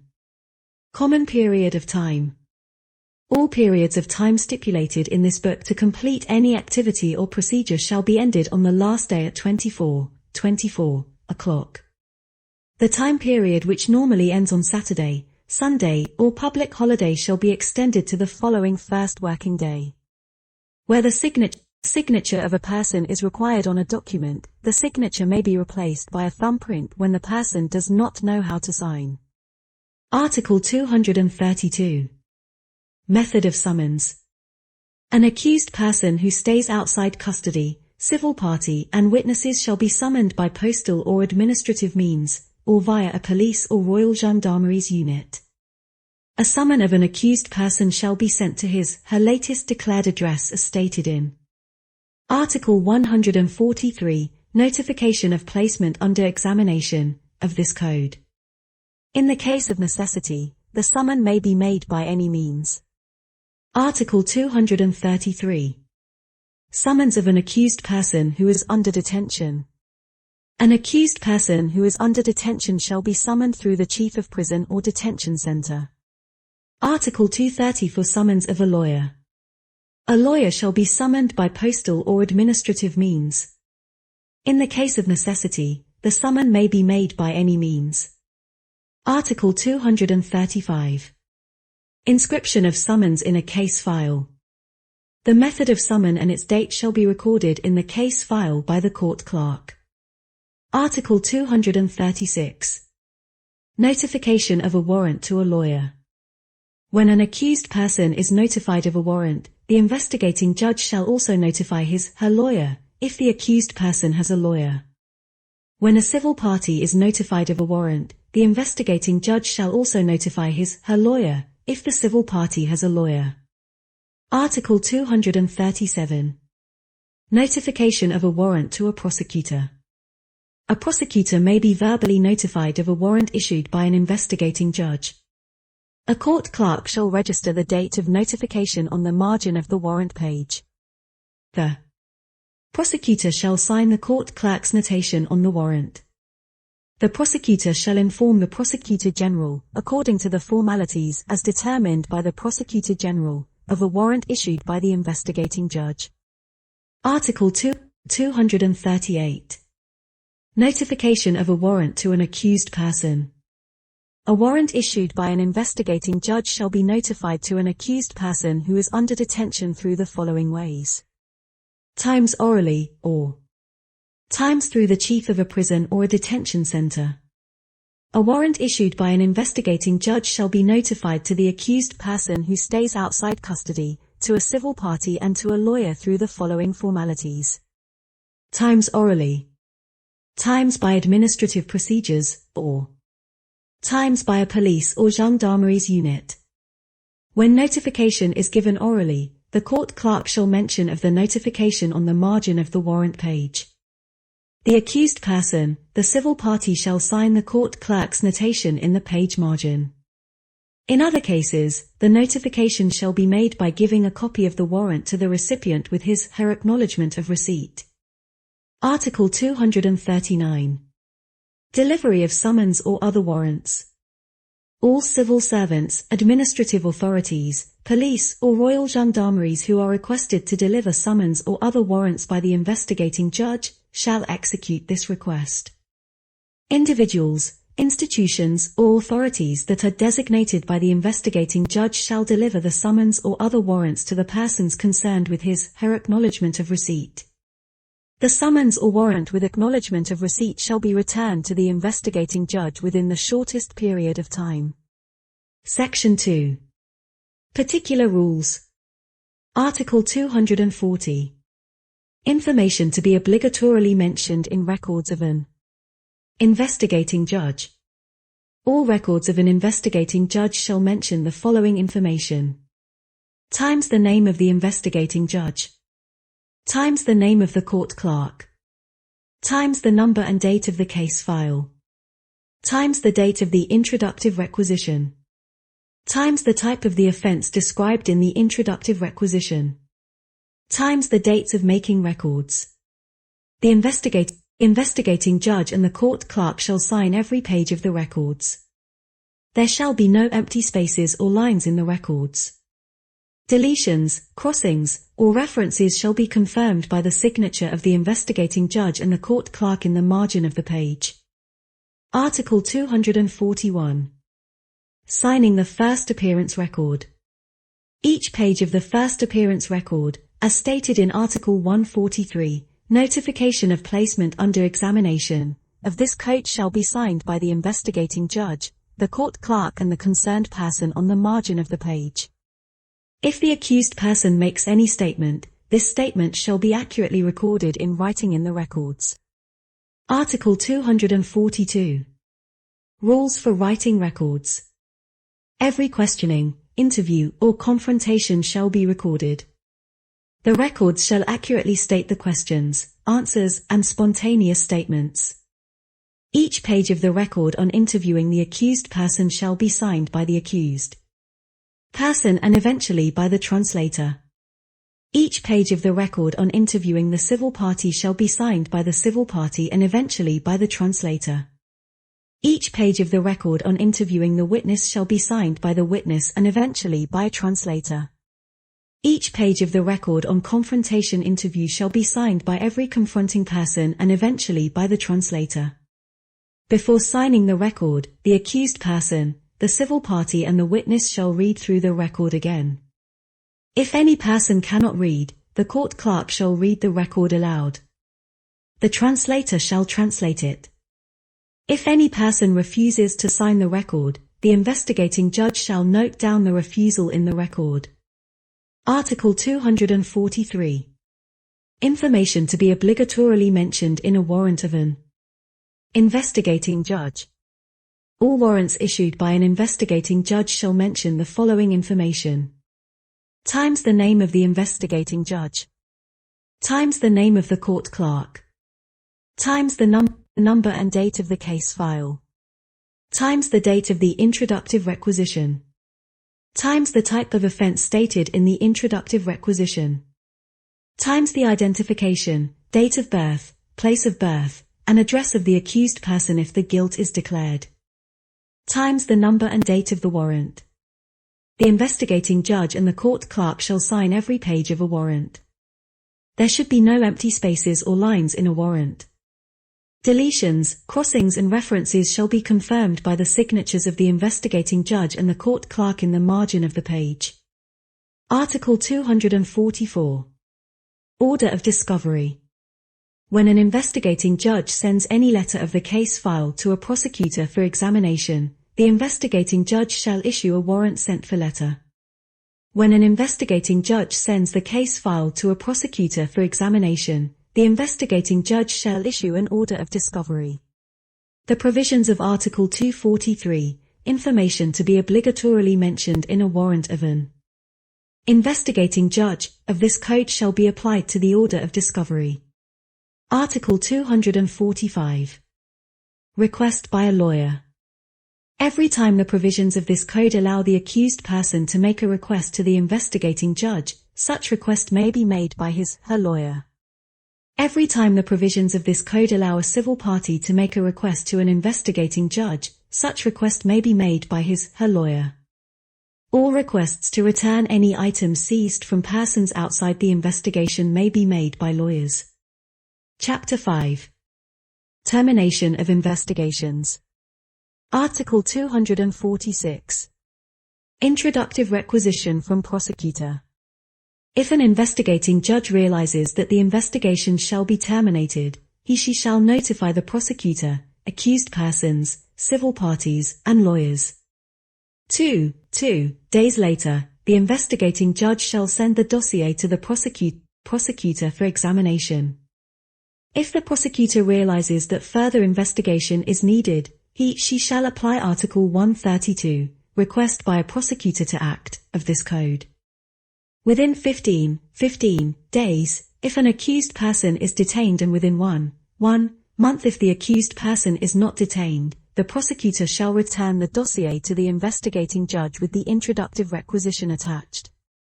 This time period shall be counted from the date when the prosecutor received the dossier. If the prosecutor agrees with the investigating judge that the investigation shall be terminated, the prosecutor shall issue a written introductive requisition which states reasons. The prosecutor can request the investigating judge to send the accused person to appear in the court for trial or to issue a non-suit order. Article 247. Settlement warrant. An investigating judge shall close the investigation by a settlement warrant. This warrant can be a warrant to forward the case for trial or a non-suit order. The investigating judge decides to send the accused person to appear before the court for hearing, if she finds that the offense is a felony, a misdemeanor, or a petty offense. The warrant shall describe the acts being charged and the type of the offense according to the law. The investigating judge shall issue a non-suit order in the following circumstances. 1. The act committed was not a felony, misdemeanor, or petty offense. 2. The perpetrators who committed acts are still not known. 3. There is not enough evidence to charge the accused person. All settlement warrants shall always bear reasons. The investigating judge shall not be under the obligation to respect the introductive requisition of the prosecutor. A warrant can be the warrant to refer the dossier for trial for some acts and the non-suit order for other acts. The prosecutor, the accused person and the civil party shall be informed of a settlement warrant within the shortest period of time. Article 248. Return of the seized items to the owner. In a settlement warrant, the investigating judge shall decide to return the seized items to the owner. The provisions in paragraph 2 of Article 119, competent authority to order the return of items to their owner, of this code shall be applied. Article 249. Decision of settlement warrant in relation to the pretrial detention and judicial control. A settlement warrant shall terminate the pretrial detention. In this case, the provisions of Article 276, release of an accused person who has been detained, shall be applied. However, under separate decisions of a settlement warrant, the investigating judge can keep the accused person under pretrial detention until the time she appears in the court. In this warrant, the investigating judge shall refer to the conditions of Article 205, reasons for pretrial detention, of this code. The decision to keep the accused person under pretrial detention shall cease to have effect after 4 months. If the accused person does not appear in the court within 4 months, the accused person shall be automatically allowed to stay outside custody. A settlement warrant shall terminate the judicial control. If the investigating judge has required the accused person to pay bail, to deliver documents on identification, or weapons, which were not involved in the offense, the court clerk shall return the bail, document on identification or weapons to the accused person with an acknowledgement receipt to be signed by the accused person. However, under separate decisions of a settlement warrant, the investigating judge can keep the accused person under the judicial control until such time as she appears in the court. Article 250. Referral of the dossier for hearing. If an investigating judge decides to issue a committal for trial, the investigating judge shall send the dossier immediately to the court president to set the schedule for the trial. Article 251. Reinvestigation on new charge. After a non-suit order from the investigating judge or the investigation chamber has become final, if there is new evidence, the investigation may be reopened upon the initiative of a prosecutor. Chapter 6. Invalidation of investigations. Article 252. Mandatory rules. The rules and procedures stated in the following articles regarding general provisions of investigation procedures are mandatory, otherwise, the procedures shall be null and void. Times Article 122, Commencement of Investigation. Times Article 123, Territorial Jurisdiction. Times Paragraph 3 of Article 124, Introductory Requisition. Times Paragraphs 1 and 2 of Article 125, Scope of Complaints, and Times Article 128, Assistance of a Court Clerk, of this Code. Proceedings shall also be null and void when there is a violation of any important rules or procedures stated in this Code or any provisions of regulations concerning criminal procedure, which affects the interests of the parties as a result of the violation. The important rules and procedures are those which aim to guarantee the respect of the right to self-defense. Article 253. Petition to the Investigation Chamber. Only the investigation chamber shall have the authority to examine the nullification documents of the procedures. If an investigating judge finds that any document of a procedure is null and void, the investigating judge shall file a petition to the investigation chamber by issuing an order which states reasons. The investigating judge shall also inform the prosecutor, the accused person and civil party. If a prosecutor finds that any document of procedure is null and void, the prosecutor shall file a petition which states reasons to the investigation chamber and shall inform the investigating judge. If an accused person or a civil party finds that any document of a procedure is null and void, she shall file a petition which states reason to the investigation chamber and shall inform the investigating judge. The petition can be made by the lawyer of the accused person or civil party. The petition provided in this article shall be registered at the court clerk's office of the investigation chamber. The court clerk shall request the investigating judge to provide the dossier of the procedures to him/her. The warrant that can be appealed cannot be the subject of the nullification petition. Article 254. Renunciation by any party in a nullification petition. When a breach of an essential rule or procedure affects any party's interests, that party can renunciate the nullification and regularize the procedures. The renunciation shall be examined by an investigating judge in the record. If the party has a lawyer, the investigating judge shall call the lawyer at least 5 days before the date of taking the record. During this time, the lawyer can examine the dossier of procedures. Article 255. Continuation of investigation when a request is submitted to the investigation chamber.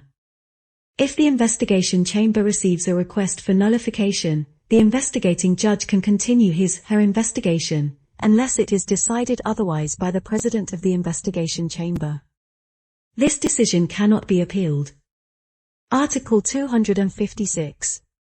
Recovery of nullification by settlement warrant. A settlement warrant which becomes final shall clear out the previous voided procedures, if any. No previous voided procedures can be raised before the trial court. Title II. Investigating Chamber. Chapter 1. General Provisions. Article 257. Registry of Appeals and Petitions. A registry of appeals and petitions shall be established at an office of the court clerk of the investigation chamber. After receiving a petition, the court clerk of the investigation chamber shall immediately notify the investigating judge. When an investigation chamber is petitioned directly through a request, the court clerk of the investigation chamber shall request the clerk of the investigating judge to deliver the dossier of the procedures or reserved dossier to him/her. Article 258.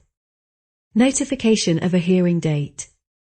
The president of the investigation chamber shall check and verify whether the dossier is ready for hearing and, if so, shall set the date for the hearing. The president of the investigation chamber shall verbally inform the prosecutor general of the Court of Appeal of the hearing date. The prosecutor general shall inform the parties and lawyers of the hearing date.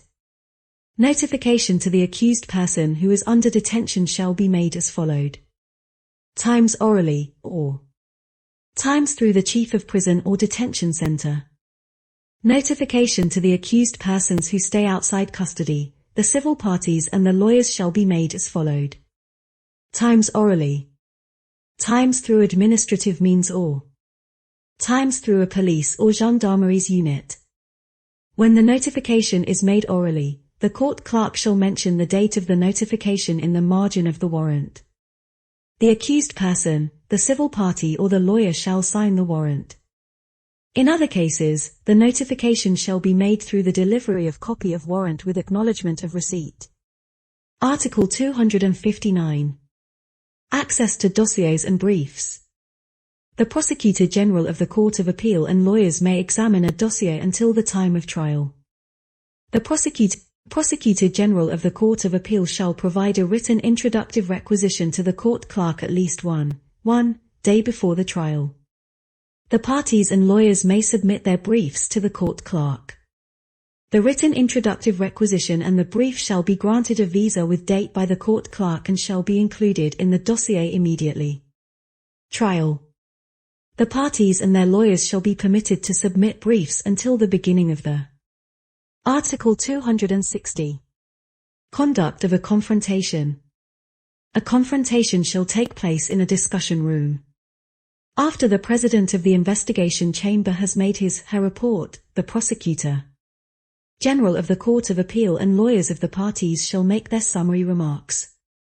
The Investigation Chamber may order the parties and the accused person who is under detention to appear in person and to present evidence.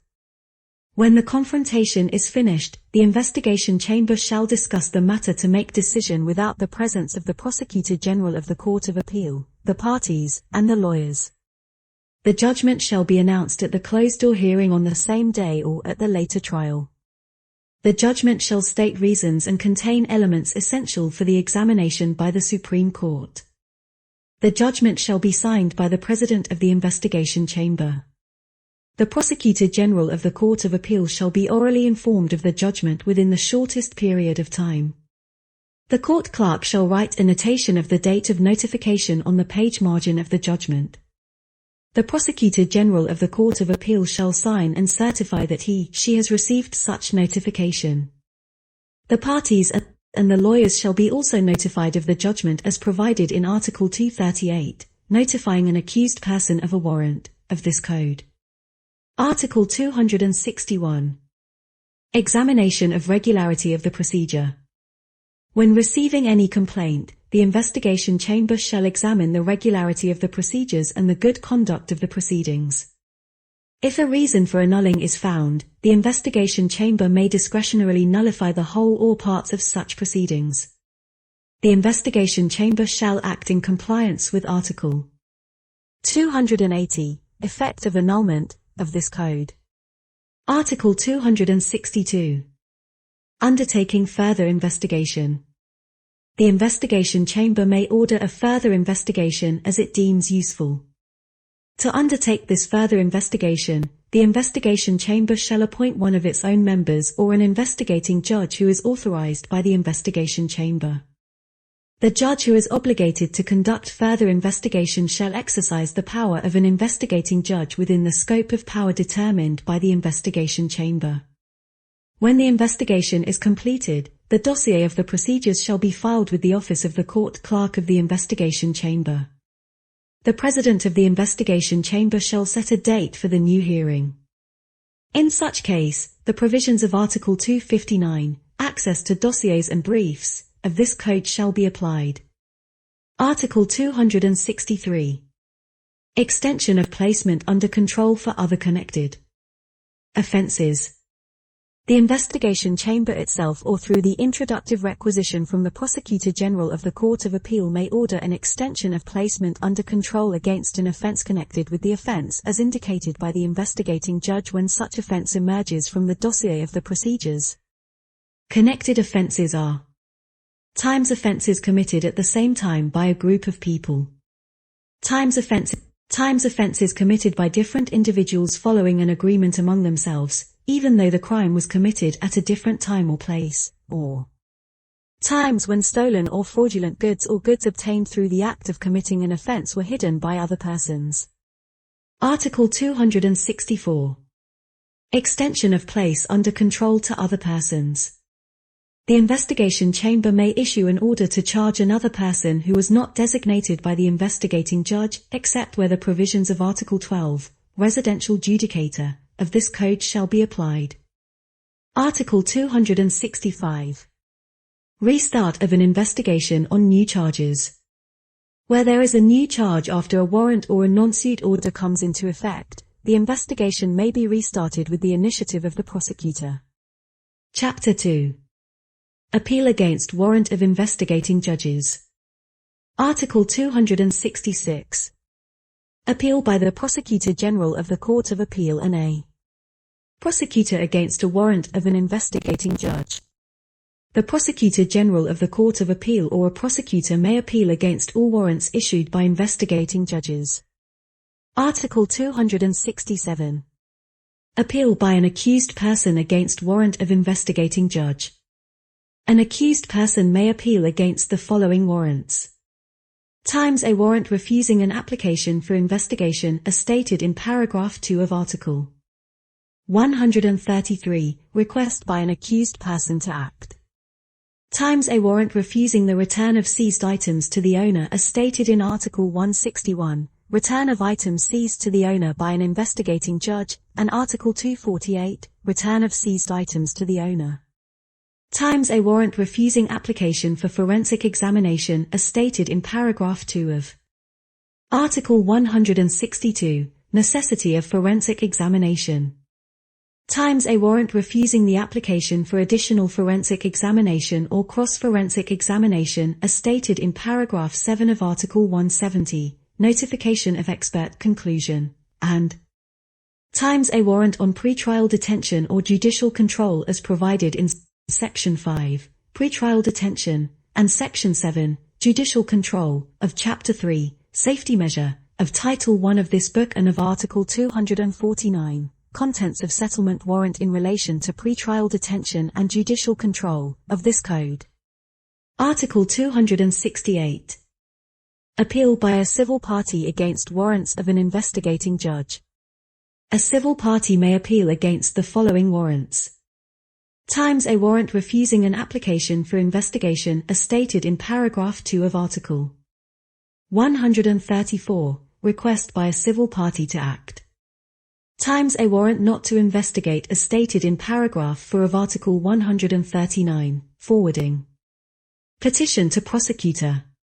Times a warrant determining the amount of deposit as stated in paragraph 1 of Article 140, payment of deposits. Times a warrant refusing the petition of a civil party's engagement as stated in paragraph 4 of Article 140, payment of deposits, of this Code. Times a warrant punishing a civil party as stated in Article 141, abusive and dilatory. Petition. Times a warrant not to return the seized items to the owner as stated in Article 161, return of items seized by an investigating judge, and Article 248, return of seized items to their owner. Times a warrant refusing an application for forensic examination as stated in paragraph 2 of Article 162. Necessity of forensic examination. Times a warrant refusing an application for additional forensic examinations or cross-forensic examinations as stated in paragraph 7 of Article 170, notification of expert's conclusion. A settlement warrant as stated in Article 247, settlement warrant, of this Code. Article 269. Appeal against a warrant refusing the return of the seized items to their owner. Any person outside the investigation proceeding, who has applied for the return of seized items to him, her according to Article 161, return of the seized items by an investigating judge to their owner, of this Code, may appeal against the warrant of an investigating judge which refuses the application. Article 270. Duration of appeal. An appeal of a Prosecutor General of the Court of Appeal shall be filed within the maximum of 1 month from the date the warrant was declared.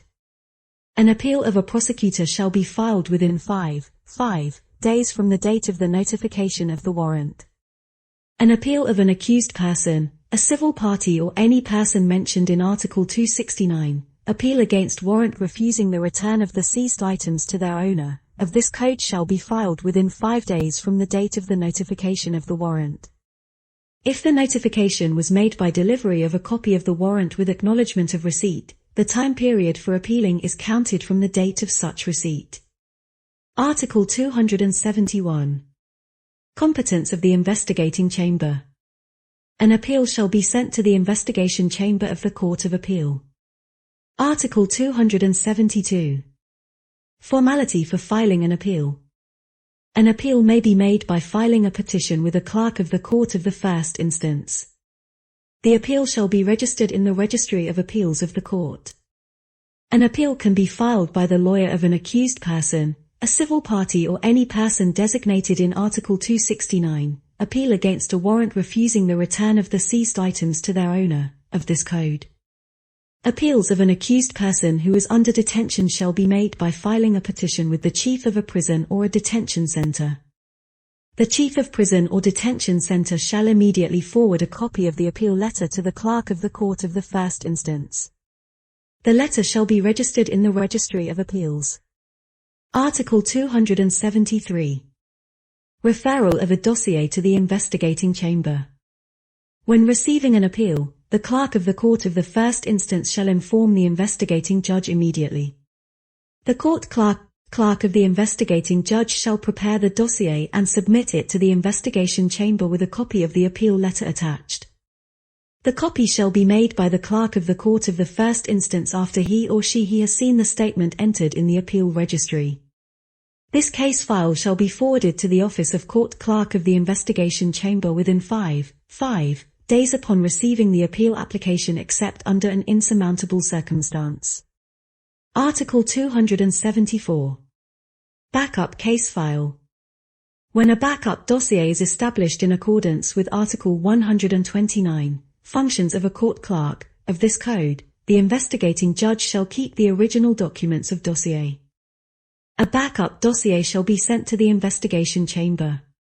Article 275. Continuation of investigation in case of appeal. In case there is an appeal against any warrant other than a settlement warrant, the investigating judge can continue her investigation unless there is a decision made otherwise to the contrary by the president of the investigation chamber. This decision cannot be appealed. Article 276. Release of a detainee. When an investigating judge decides to release an accused person who is under pretrial detention, the accused person shall be kept in a prison until the expiration of appealing period by a prosecutor, except when the prosecutor agrees to release the accused person immediately. The written decision of the prosecutor shall be attached with the dossier of the procedures. The same procedure shall be applied in case of non-suit order, when the order has the effect of releasing an accused person who is under detention. Where an order to release on bail or non-suit order is appealed by the prosecutor, the detainee shall continue to be kept in prison until the investigation chamber has decided on the appeal. Article 277. Appeal against a non-suit order. Where a non-suit order is appealed, the investigation chamber shall decide in accordance with paragraph 3 of Article 281, consequences of annulment, of this code. Chapter 3. Pretrial detention. Article 278. Warrant on pretrial detention. In the case of pretrial detention, a judgment of the investigation chamber shall be issued within 15 days of receipt of the dossier by the office of the court clerk of the investigation chamber. At the expiration of this period, the accused person shall be released on bail except when verifications have been ordered or when there are unforeseeable or insurmountable circumstances causing obstacle to the pronouncement of the judgment within this period. When the investigation chamber orders a pretrial detention, the chamber shall have reasons in its judgment by referring the provisions of Article 205, Reasons for Pretrial Detention, of this code. The president of the investigation chamber shall issue a detention warrant. The dossier shall be immediately returned to the investigating judge following the enforcement of the judgment. Chapter 4. Nullification. Article 279. Unacceptability of petition for nullification. The investigation chamber may declare unacceptable any petitions for nullification based on the following grounds. Times the petition is not based on factual reasons. Times the petition is related to a warrant that can be appealed. Times the petition has no obvious merits. The decision of the investigation chamber cannot be appealed. When the petition is declared unacceptable, the dossier shall immediately be returned to the investigating judge. Article 280. Effect of nullification. When receiving a petition for nullification of any acts or documents of the procedures, the investigation chamber shall decide whether to nullify the acts or other documents, if the chamber agrees with the petition. The acts or documents which have been nullified shall be taken out of the dossier and shall be filed at the office of the court clerk of the investigation chamber. Article 281. Consequences of nullification. After nullification, the investigation chamber may times return the dossier to the investigating judge, times revoke competence from one investigating judge and send dossier to another investigating judge, or times continue the investigation of the case by itself. Article 282. Power to continue the investigation by the investigation chamber. When the investigation chamber decides to continue the investigation of the case by itself, the investigation chamber shall assign one of its own members who shall have the power of an investigating judge, except the powers defined in Chapter 5 on closing the investigation of Title 1 on investigating judge of this book. When an investigation appears to be completed, the dossier of procedures shall be filed at the office of the court clerk of the investigation chamber. The president of the investigation chamber shall set the date for trial. The provisions of Article 259, access to case files and briefs, of this code shall be applied. The investigation chamber shall end the investigation by a settlement warrant. The provisions of Articles 247, settlement warrant, to Article 250, referral of the dossier for hearing, on settlement warrant of an investigation judge of this code shall be applied with settlement warrants of the investigation chamber. In case that the investigation chamber decides to release an accused person who is under detention, that decision shall be immediately effective. In this case, the provisions of Article 276, release of detainee, of this code shall not be applied. Chapter 5. Personal power of the President of the Investigating Chamber. Article 283. Power of the President of the Investigation Chamber. The President of the Investigation Chamber shall be in charge of the well-functioning of the Department of the Investigating Judges. The President of the Investigation Chamber shall check primarily on the conditions for implementing the provisions concerning pretrial detention, court warrants, and rogatory commission and forensic examinations. The President of the Investigation Chamber shall ensure that there is no unreasonable delay in the implementation of procedures. The President of the Investigation Chamber may inspect the investigation department. Article 284. List of the dossiers. At the end of each quarter, every investigating judge shall prepare a list of dossiers with notation of the last act of investigation which has been completed. Article 285.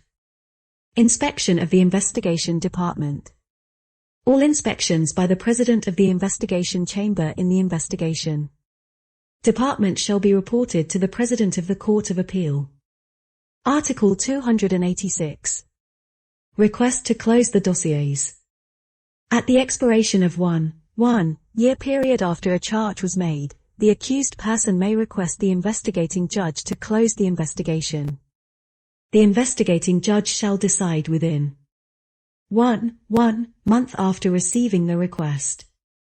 If the investigating judge does not decide within that period, the accused person may bring a petition to the President of the Investigation Chamber, who shall issue an injunction to the investigating judge to decide. At the expiration of one year after filing a complaint in a civil case, the civil party may request the investigating judge to close the investigation. The investigating judge shall make the decision within 1 month of receiving the request. If the investigating judge does not decide within that period, the civil party may file a petition with the President of the Investigation Chamber who shall issue an injunction to the investigating judge to decide. The power vested to an accused person and a civil party by this article may be exercised by their lawyers. Book 5 Judgments. Title 1. Judgment of Court of the First Instance. Chapter 1. Chapter 1. Jurisdiction and Filing Complaints. Section 1. General Provisions. Article 287. Territorial Organization of Courts. In each province and municipality there shall be a court of the first instance, which has territorial jurisdiction over the entire territory of the province or municipality. This court is called the Court of the First Instance. Article 288. Incompatibility with other functions of a judge. The functions of a judge and a prosecutor or a deputy prosecutor shall be absolutely incompatible with each other. Any judge who has performed function as a prosecutor, a deputy prosecutor or an investigating judge of a case cannot participate the trial of that case, otherwise the judgment shall be deemed as null and void. Section 2. Subject matter jurisdiction and territorial jurisdiction. Article 289. Jurisdiction of the Court of the First Instance. The Court of the First Instance shall rule on felonies, misdemeanors, and petty offences. The Court of the First Instance shall sit en banc with three judges to rule on a felony as well as misdemeanors and petty offences connected. Judge. The Court of the First Instance shall rule on the misdemeanors and petty offences by a single. Article 290. Conflict of jurisdictions of the Court of the First Instance. A court which has territorial jurisdiction is times the court located in the area where the crime occurred. Times the court located in the area where the accused person resides, or times the court located in the area where the accused person was arrested.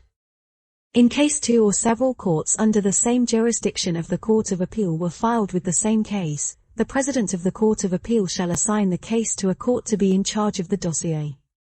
The conflict of jurisdictions between several courts of the same degree shall be settled by the President of the higher court. The decision shall not be opened for appeal. The jurisdiction of a court over an accused person shall be extended to the co-principals, instigators, and accomplices. If the court which receives the complaint finds that it does not have territorial jurisdiction, the court shall declare by judgment that it has no territorial jurisdiction and shall order referring the dossier to a prosecutor so that the prosecutor delivers the dossier to the court that has territorial jurisdiction.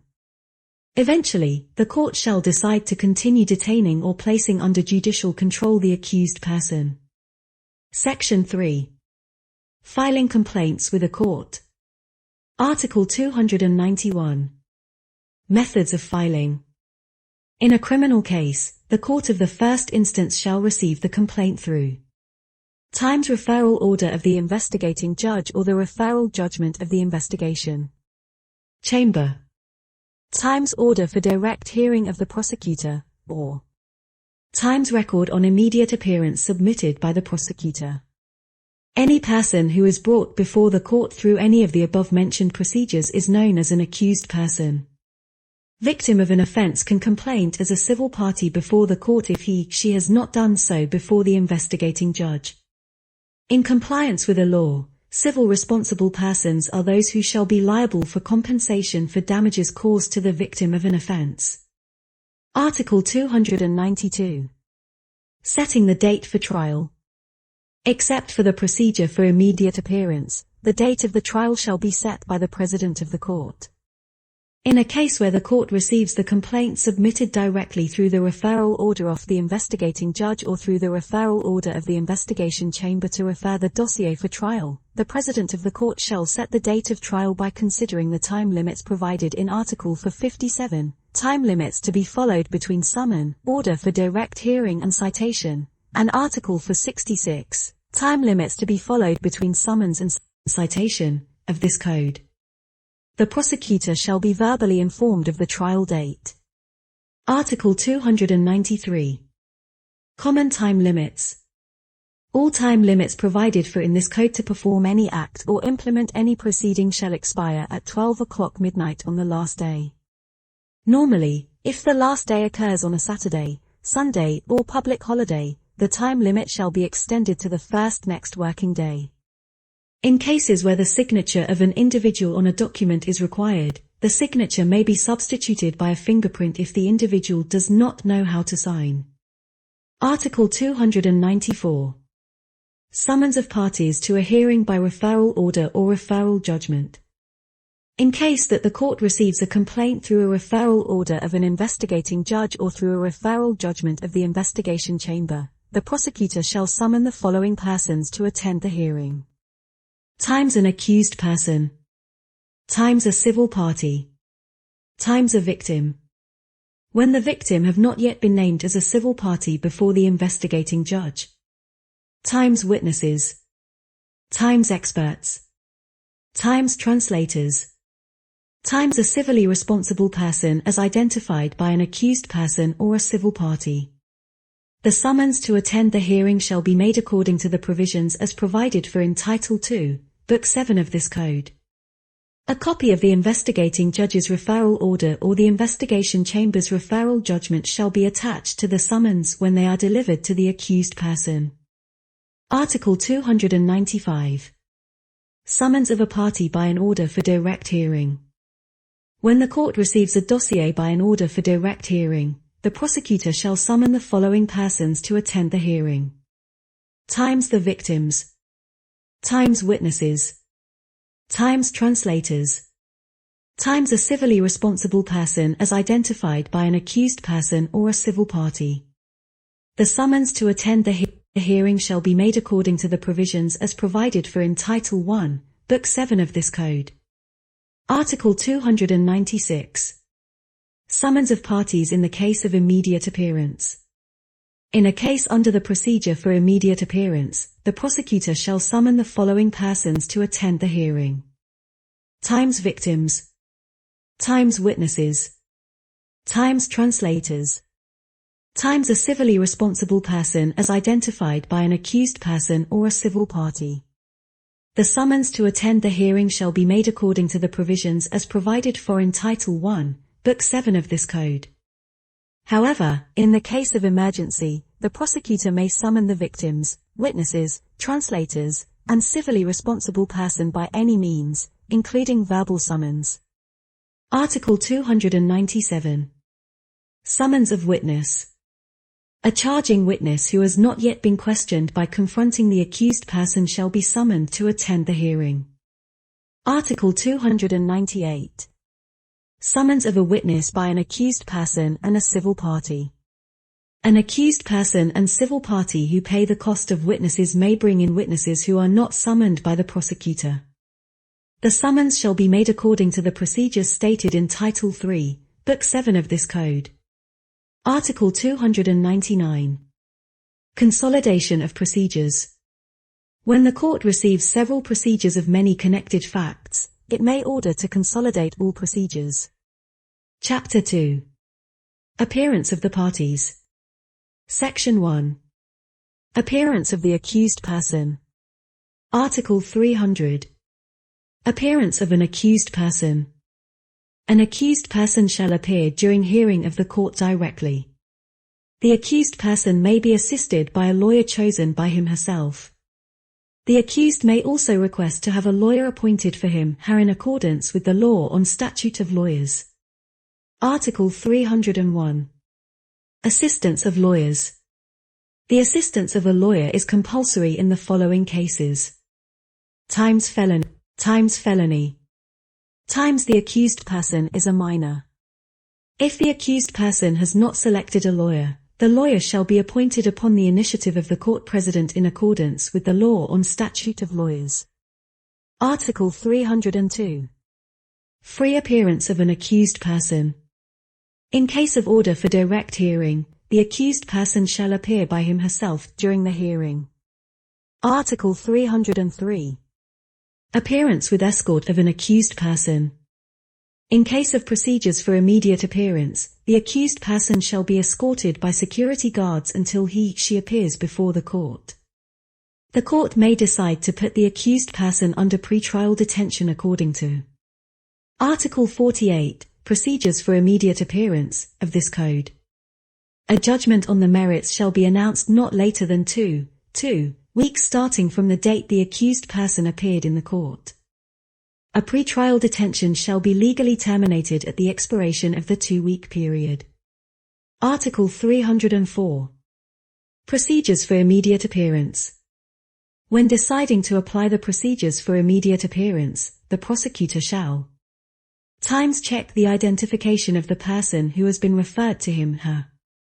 Times inform that person of the facts to which he/she was charged and the type of offense. Times receive the statements from that person, if he/she wishes to make. Times prepare a record on the order of immediate appearance. the prosecutor shall inform the accused person that she is entitled to get assistance of a lawyer of her own choice or a lawyer who is appointed in accordance with the law on statute of lawyers. The selected or appointed lawyer shall be informed immediately. The lawyer may have access to the dossier and communicate with the accused person. The information on the proceeding shall be written down in the record, otherwise, the procedures shall be deemed as null and void. The court of the first instance shall be filed with the record on the order of immediate appearance. The accused person shall be escorted by security guard until she appears before the court, which shall take place on the same day. At the time of the appearance, and after checking the identification of the accused person and brief report on the facts which was charged, the court shall inform the accused person that she is entitled to a period of time for preparing the defense. If the accused person requests for delay or if the court finds that the case is not ready for adjudicating, it shall adjourn the hearing to other date. The court may order the accused person be put under pretrial detention by judgment which states reasons. In the judgment, the court shall refer to the conditions stipulated in Article 205, Reasons for Pretrial Detention, of this Code. The court shall render a detention warrant. A judgment on merits shall be announced not later than 2 weeks starting from the date the accused person appeared in the court. The pretrial detention shall be legally terminated at the expiration of the 2-week period. If the court, which was filed through the procedures for immediate appearance, finds that the conditions stated in Article 47, immediate appearance, of this Code are not fulfilled or that the complexity of the case requires more profound investigations, the court may refer the dossier to the prosecutor in order to commence investigation.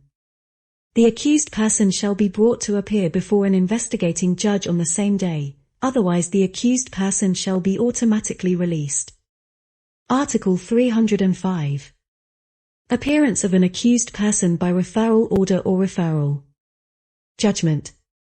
In a case where the court is filed by a referral order of the investigating judge or referral judgment of the investigation chamber, the accused person shall remain free to present him herself unless the investigating judge or the investigation chamber decides to put him/her under pretrial detention.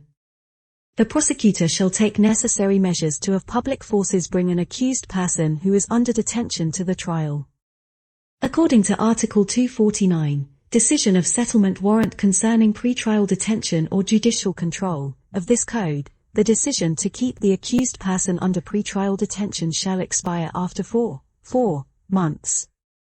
If the accused person has not been brought before the court during this time, she shall be automatically put in liberty.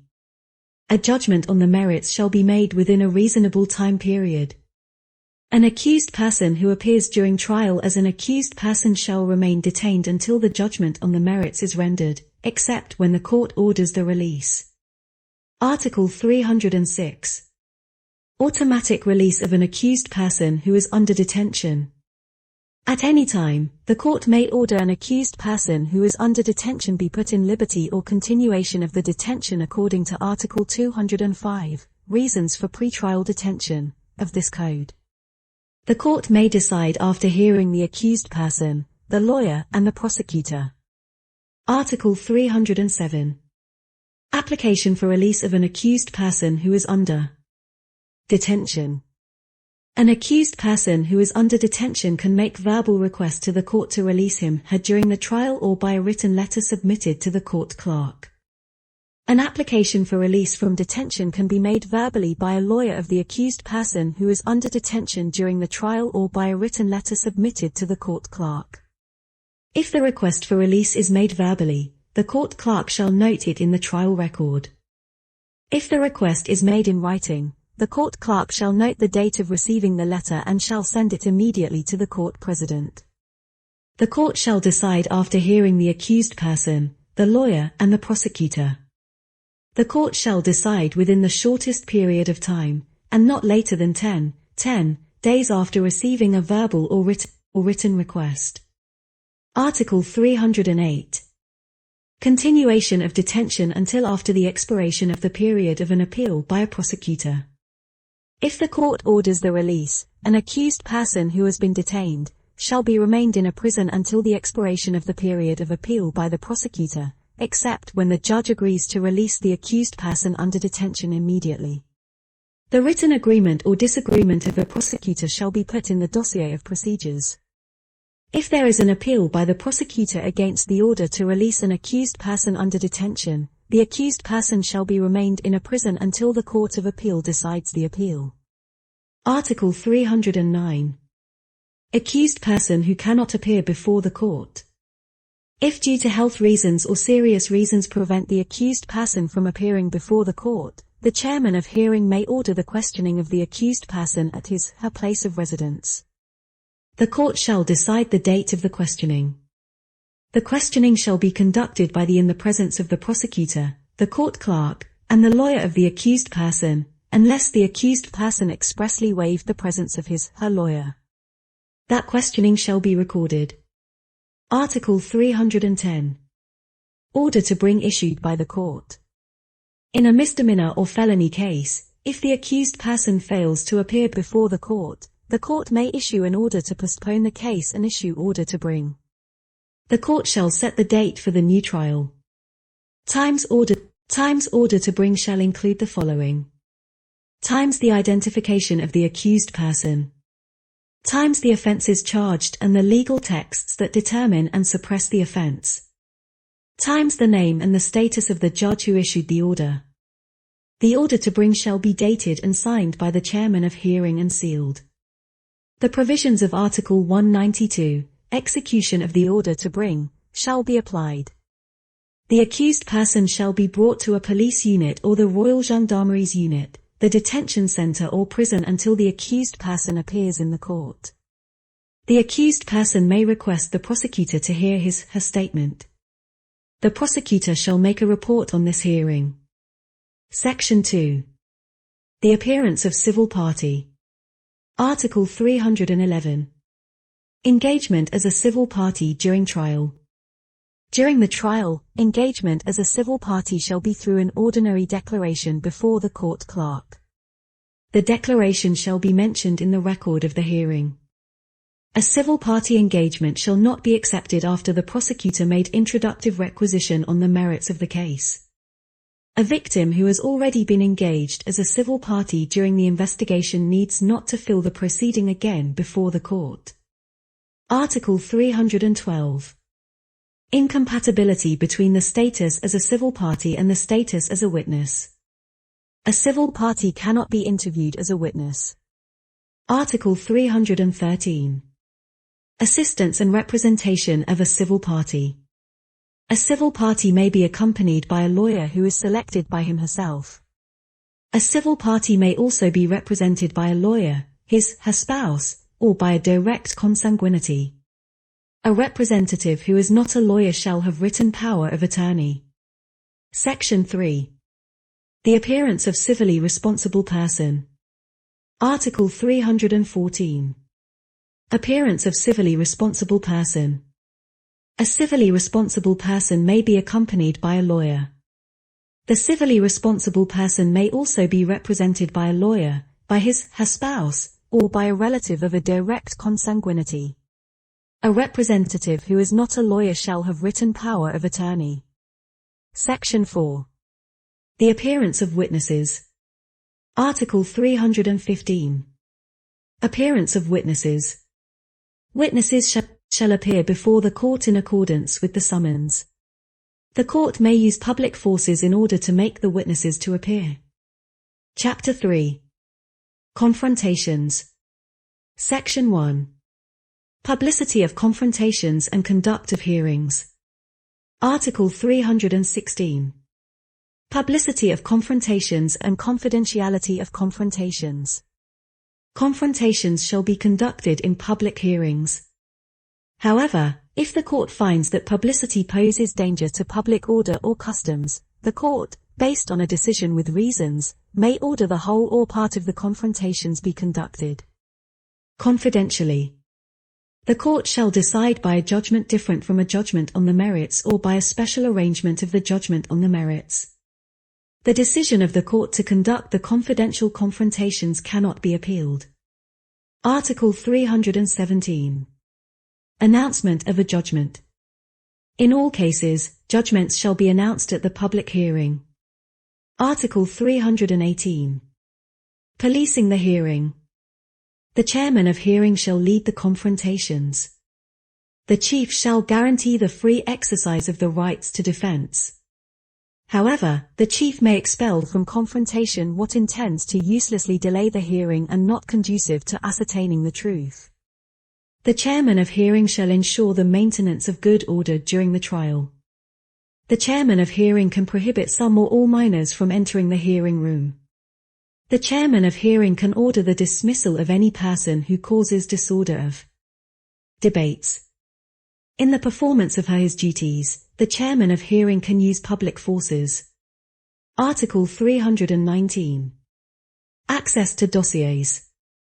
Before the hearing, the lawyers can examine the dossiers in the court clerk's office under the supervision of the court clerk. The lawyer or the secretary of the lawyer may be authorized by the court to copy documents in the dossier at their own cost and under the supervision of the court clerk. Article 320. Offense committed during the hearing. If an offense happens during the hearing, the chairman of hearing shall make a record of that offense. The chairman of hearing may order the arrest and immediately bring the offenders before the prosecutor, who shall decide on further actions. If the offense is a petty offense or misdemeanor, the court may try the offender immediately if requested by the prosecutor and agreed by the offender. Section 2. The rules of evidence. Article 321. Evaluation of evidence by the court. Unless otherwise required by a law, any evidence in criminal cases is freely admissible. The court shall have a free choice to determine the value of the evidence submitted to the court on the ground of its true belief. The decision of the court shall be based only on the evidence which it has in the file or which has been presented at the hearing. A confession shall be submitted to the court for consideration in the same manner as other evidence. Answers given under the physical or mental duress shall have no evidentiary value. Communications between the accused person and her lawyers is not admissible as evidence. Section 3. Conduct of confrontations. Article 322. Rules concerning parties who are present in the hearing. The court clerk shall call the names of the accused person, civil parties, civil responsible persons, victims, witnesses, and experts and verify the identifications of those persons. If a civil party is represented by her spouse or by direct consanguinity, the court clerk shall verify the identification of those representatives and the validity of the power of attorney. The civil responsible person shall follow the same processes. If it is necessary, the court clerk shall ask for opinion of the hearing president. Each party shall sit at their designated places in the courtroom. Accused persons are not allowed to communicate with each other. Experts and witnesses shall stay in the waiting room prepared for them and from which they cannot see or hear anything in the courtroom. While in the waiting room during the hearing, the witnesses are not allowed to communicate with each other. Article 323. Protest against the regularity of the summons. Any protest against the regularity of the order for direct hearing, record of immediate appearance or summon to appear at the hearing shall be raised before questioning the accused person on the merits, otherwise the protest shall be inadmissible. Article 324. Hearing of a witness who has not been summoned. During the confrontation, each party can request the court to hear answers as a witness any person who is present in the courtroom but was not properly summoned. Listening to the answers of this witness shall be approved by chairman of hearing. The court clerk shall record the identification of the witness and instruct them to stay in the waiting room. Article 325. Interview of an accused person. The chairman of hearing shall inform the accused person of the acts that she is accused of and shall conduct the interview of the accused person. The chairman of hearing shall ask any questions which she believes that they are conducive to ascertaining the truth. The chairman of hearing has a duty to ask the accused person any questions leading either to charge or to discharge the accused person. After the chairman of hearing questions the accused person, the prosecutor, the lawyers, and all the parties shall be allowed to question the accused person. All questions shall be asked with the permission of the chairman of hearing. Except for questions asked by prosecutors and lawyers, all questions shall be asked through the chairman of hearing. In case of objection to a question, the chairman of hearing shall decide discretionarily if the question can be asked or not. Article 326. Interviewing of parties. The chairman of hearing shall listen to the statements of civil parties, civil responsible persons, victims, witnesses, and experts according to the order in which she believes that they are useful. The chairman of hearing can listen to the statements of judicial police officers or the judicial police agents who conducted investigations as witnesses. Prosecutor, lawyers, and parties may be allowed to ask questions. Each question to be asked shall be allowed by the chairman of hearing. Except for questions to be asked by prosecutors and lawyers, other questions shall be asked through the chairman of hearing. In case of objection to a question, the chairman of hearing shall decide discretionarily if the question can be asked or not. Article 327. Objection to interviewing a witness. The prosecutor, lawyers, and all parties can raise objection to the listening to a witness if they find that it is not conducive to ascertaining the truth. In case of objection, the chairman of hearing shall decide discretionarily whether to listen to the witness. Article 328. The oath of witness.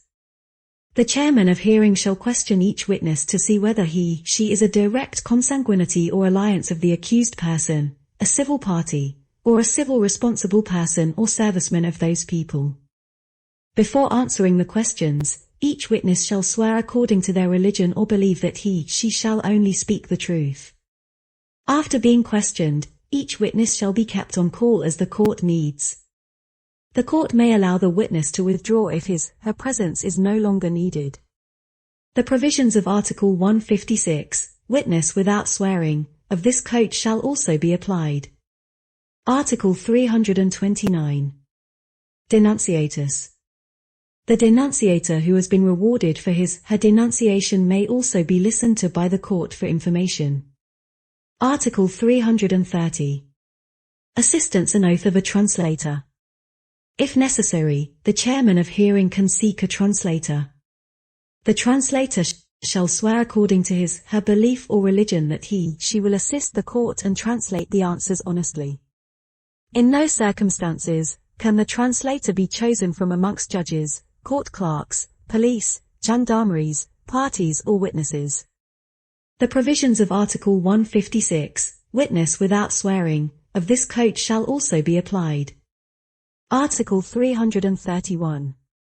Deaf and mute person. When questioning a deaf and mute person, the court clerk shall write down the questions and ask the person being questioned to read the questions and answer them in writing. If the person is illiterate, the chairman of hearing shall call on a translator for him/her under the conditions stated in Article 330, assistance and swearing of a translator, of this code. The chairman of hearing may call on any person who used to communicate with the deaf and mute person to do translation. That person shall swear according to her religion and believes that she shall assist the court and translate the answers honestly. Article 332. Presentation of exhibits. The chairman of hearing may ask any person to provide exhibits. Article 333. Search for truth in the absence of an accused person. Even if an accused person is absent, the court shall seek the truth, listen to the answers of the other parties and witnesses, and examine the exhibits. Article 334. Submission of conclusions until the end of confrontations. Until the confrontation is closed, the accused person, the civil party, and civil responsible person can make written conclusions and submit all documents that they think useful to ascertain the truth. The written conclusions shall be prepared by chairman of hearing and the court clerk and shall be attached to the dossier. Article 335. Right to speak of the parties after the confrontations. After the confrontation, the chairman of hearing shall allow the following people to speak in the sequence of order. Time: civil party, civil responsible person, and the accused person to make brief statements. Times the lawyers of the civil party to present the pleading arguments. Times the prosecutor to issue introductive requisition. Times the lawyer of a civil responsible person, the lawyer of the accused person to make the pleading arguments. Civil party and the prosecutor can make rebuttal statements. However, the accused person and his lawyer shall be always the ones who speak last. The fulfillment of the formalities shall be recorded in the hearing record and in the judgment. Article 336. Oral request from prosecutor. The prosecutor shall make an oral request that she finds it useful for justice. Article 337. Deliberation of the court. The judges shall deliberate in a camera room to reach their verdict. No complaint can be resubmitted to the court. No further arguments can be raised. The prosecutor and the court clerk are not allowed to participate in these deliberations. Article 338. Site visit by the court. Truth. The court can go anywhere within the national territory in the interest of ascertaining the court shall always be accompanied by a prosecutor and a court clerk. The accused person, civil party, civil responsible person, and their lawyers may also accompany the court if requested to do so. These operations shall be recorded. Article 339. Additional information ordered by the court. If it believes that a new research is needed, the court can issue an order through the judgment for additional investigations. The people who have authorities to make additional investigations are times the chairman of hearing, times one of the judges on the trial counsel when the court sits en banc, times other judges of the court of the first instance. A judgment for additional investigations shall assign a judge to perform this duty. Under the same conditions of the investigating judge, this judge may times visit anywhere within the territorial jurisdiction of the court or the national territory. Times interview witnesses. Times conduct search. Times seize the exhibits. Times issue orders for forensic examination. In order to carry out additional investigations, the judge can issue an order for rogatory commission. Article 340. Adjournment of hearing. If the debate is not completed during the hearing, the court can continue it at the next hearing at a set date. Article 341. Writing hearing record. At the hearing, the court clerk shall write down the hearing record for the purpose of giving a record for the Court of Appeal to examine the legality of the proceedings and to understand the confrontation. The court clerk shall carefully describe the functioning of the hearing and shall accurately record the questions asked and answers of the accused person, the civil party, civil responsible person, the witnesses, and the experts. The hearing record shall be signed by the court clerk and visa granted after verification by the chairman of hearing within 10 days after the announcement of the judgment. Any court clerk who handles a hearing record carelessly shall be disciplined. Section 4. Variances. Article 342. Competence of court with respect to variances. The court which receives criminal cases shall have competence to make decisions on all variances raised by parties unless a law states otherwise. The competent court shall make decisions on variances such as the annulment of the submitted procedure, except when the court conducts trial based on the committal for trial of the investigating judge or referral judgment of the investigation chamber. Article 343. Interlocutory question and putting off of judgment. The court shall put off the decision if a party raises an interlocutory question that the examination of such question is under the exclusive jurisdiction of another court. An interlocutory question is admissible, provided that it is made for the sake of withdrawing the element charging the accused person from the characteristic of an offense. In a civil case, an issue regarding ownership, obvious right on immovable property and status of a person is under the exclusive jurisdiction of the civil court. Article 344. Presentation of variances. A variance shall be raised before the stage of defending on the merits or otherwise it is inadmissible. Article 345. Admission of interlocutory question.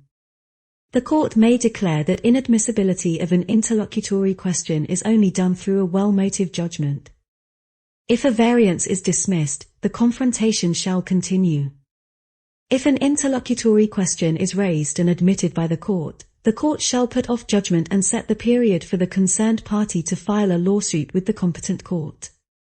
At the expiration of this period, if the concerned party presents evidence that it has filed a lawsuit with the competent court, the court shall set another period to issue judgment on the matter. The court which has been filed the lawsuit shall be informed of the period by the prosecutor. If there is no decision made within the period set by the court, the criminal case shall continue. If there is a delay, it is a mistake caused by the negligence of the involved parties. Article 346. Hearing of variances. The court shall issue a decision on a variance by a judgment different from a judgment on the merits.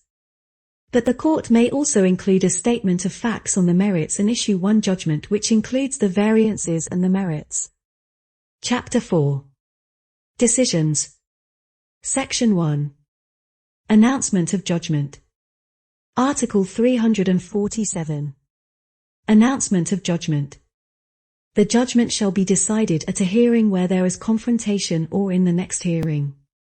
In the latter case, the chairman of hearing shall inform the present parties of the date of announcement of the judgment. Article 348. Scope of limitation of complaint to the court on facts. The court can only decide on any acts stated in the referral judgment, committal for trial, summon for direct hearing, or the record on an immediate appearance. In case the court, which sits en banc, finds that the fact mentioned in the complaint constitutes a misdemeanor or petty offense, the court shall remain having the competence to adjudicate. In case the court, which sits by a single judge, finds that the mentioned in the complaint constitutes a felony, the court shall return the dossier to the prosecutor to commence investigation. Article 349. Scope of complaint to the court against persons. The court may hold a trial of the person who is sent to appear before the court as an accused person only. If another person, who is subpoenaed before the court as a witness, is accused of a perpetrator or conspirator, this person may be tried only after she is charged as provided in Article 43, making charge, of this code. Article 350. Declaration of guilt. The court shall examine whether times the crime is a felony, a misdemeanor or petty offense. Times the accused person committed the crime according to the accusation. If found guilty, the court shall sentence the accused person in accordance with the law. If the court has found that the act is not a crime or found that the accused person is not guilty, the accused person shall be freed from the charge. Article 351. Absence of an accused person. Beyond reasonable doubts shall be the benefits of the accused. In case that the accused person is absent, the court shall declare the guilt if it correctly finds that the accused person had actually committed the offense which has been charged. Article 352. Termination of judicial control. The judicial control shall be terminated when the judgment is issued. Article 353. Detention warrant and arrest warrant issued by the court.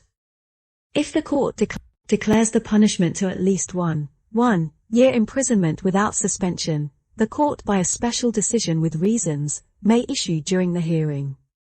Times a detention warrant against the accused person who is present. Times an arrest warrant against the accused person who is absent. These detention warrants and arrest warrants shall be effective immediately. These warrants shall mention the following. Times the identification of the guilty person. Times the nature of punishment and the legal texts which are the basis for the punishment. Times the full name and position title of the judge who has issued the warrant. These warrants shall be dated, signed by this judge and sealed.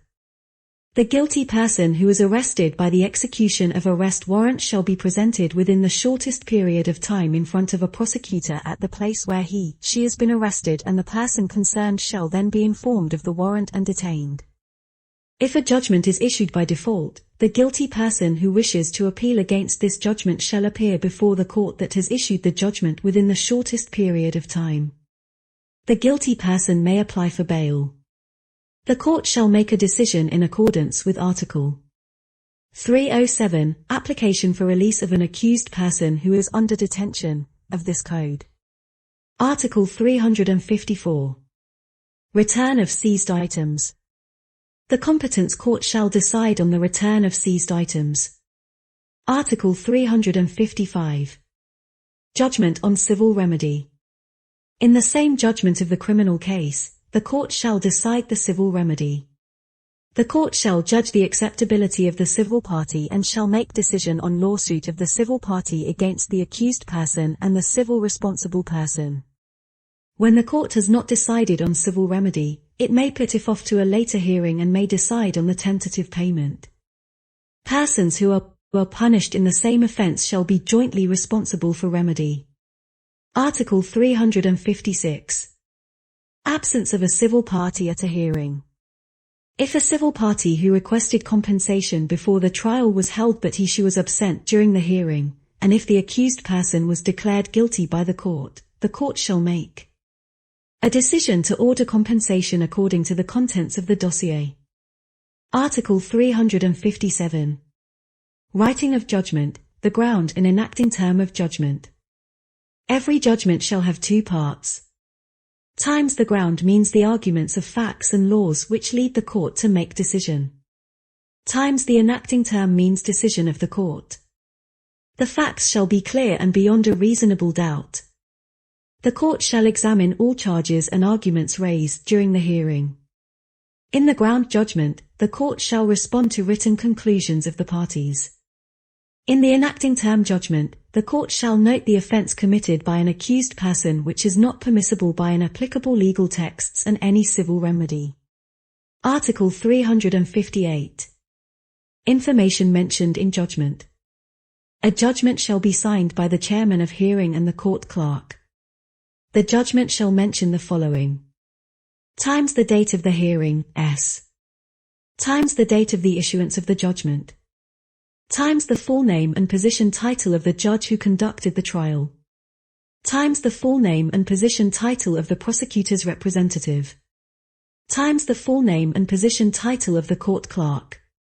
Times the full name, place of residence, birth date, birthplace, and occupation of the accused person, the civil party, and civil responsible person.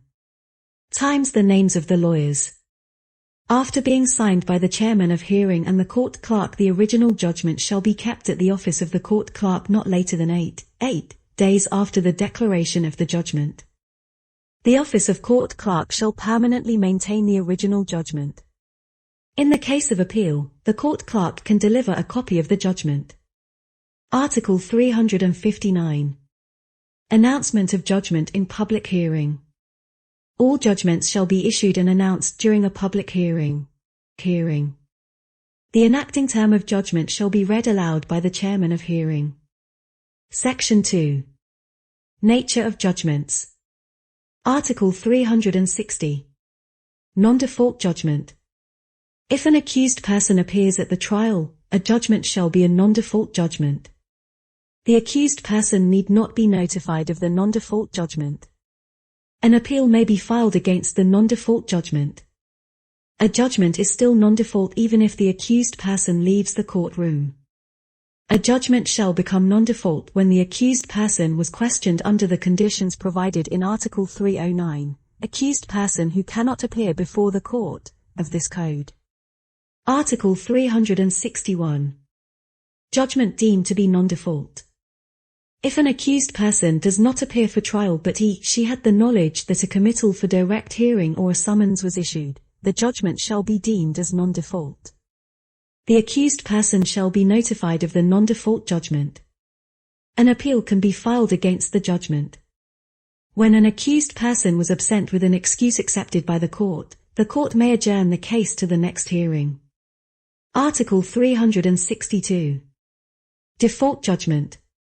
If an accused person does not appear at the hearing and there is no proof that he/she had the knowledge of the committal for trial or the summons, the judgment shall be issued in the absence of the accused person. The accused person shall be notified of the default judgment. An appeal may be filed against this judgment. Article 363. Judgment issued in the presence of a civil party. If a civil party appears during the trial or has legitimate representative, the judgment shall be non-default in the presence of the civil party. The non-default judgment in the presence of the civil party shall not be notified to him/her.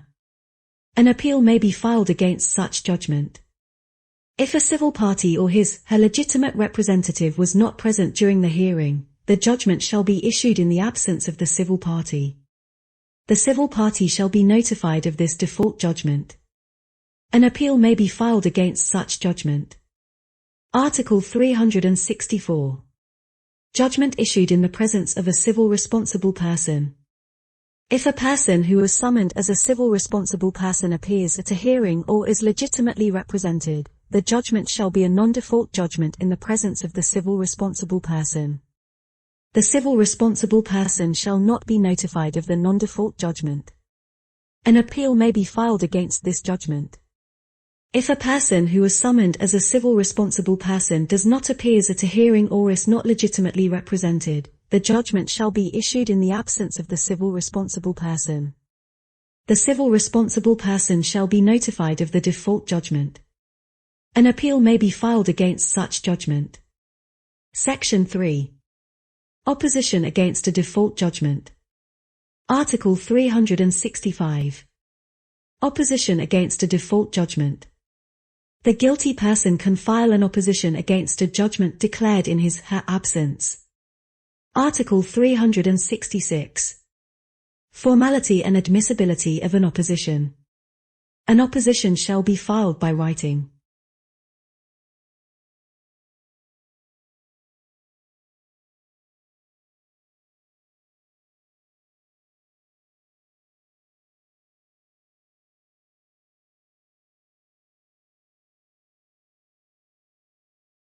Times at the office of the court clerk of the court where the judgment was declared.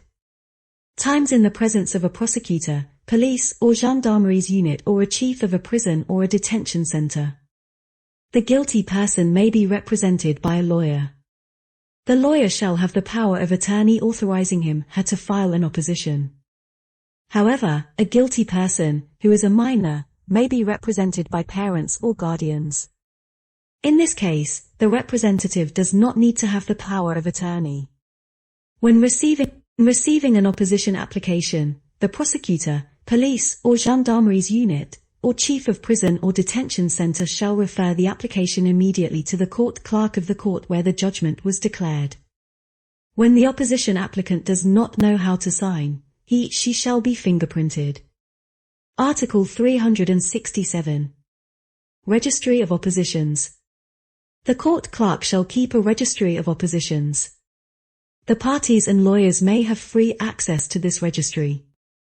Article 368.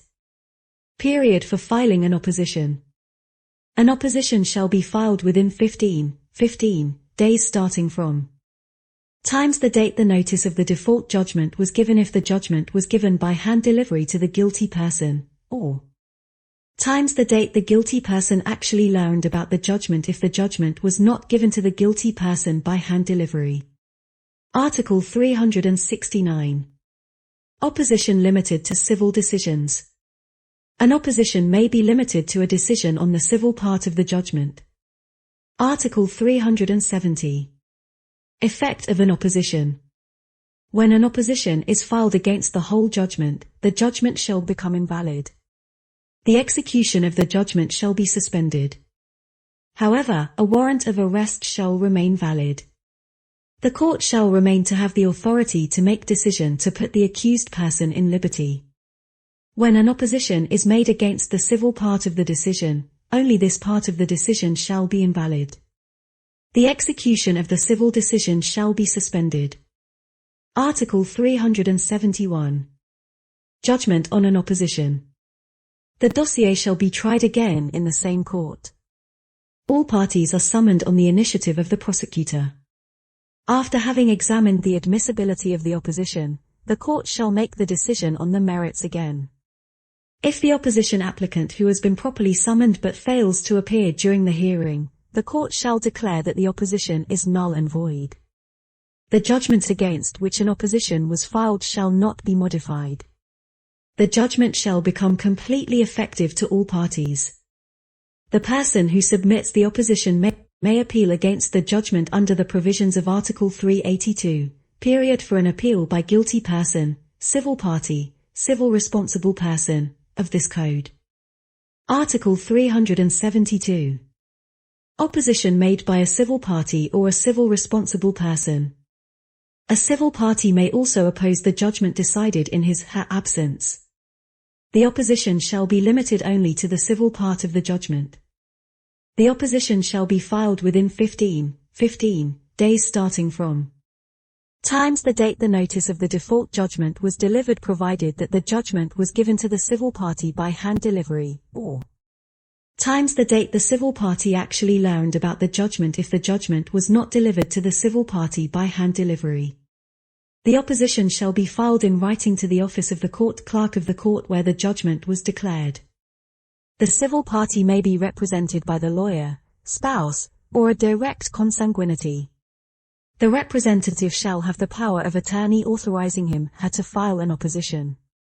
The provisions of this article shall also be applied to any person who has been declared by the court as a civil responsible person. Title II. Appeals against judgments. Chapter 1. Jurisdiction of the Criminal Chamber of the Court of Appeal. Article 373. Jurisdiction of the Criminal Chamber of the Court of Appeal. The Criminal Chamber of the Court of Appeal shall have the jurisdiction to decide on an appeal against the decision of the Court of the First Instance within its scope of jurisdiction for criminal cases. Article 374. Abstention of some judges. Any judge who has performed the acts of charging or investigating, or trying at the Court of the First Instance cannot participate in the trial at the Court of Appeal as a presiding judge or judge for the same case. Chapter 2.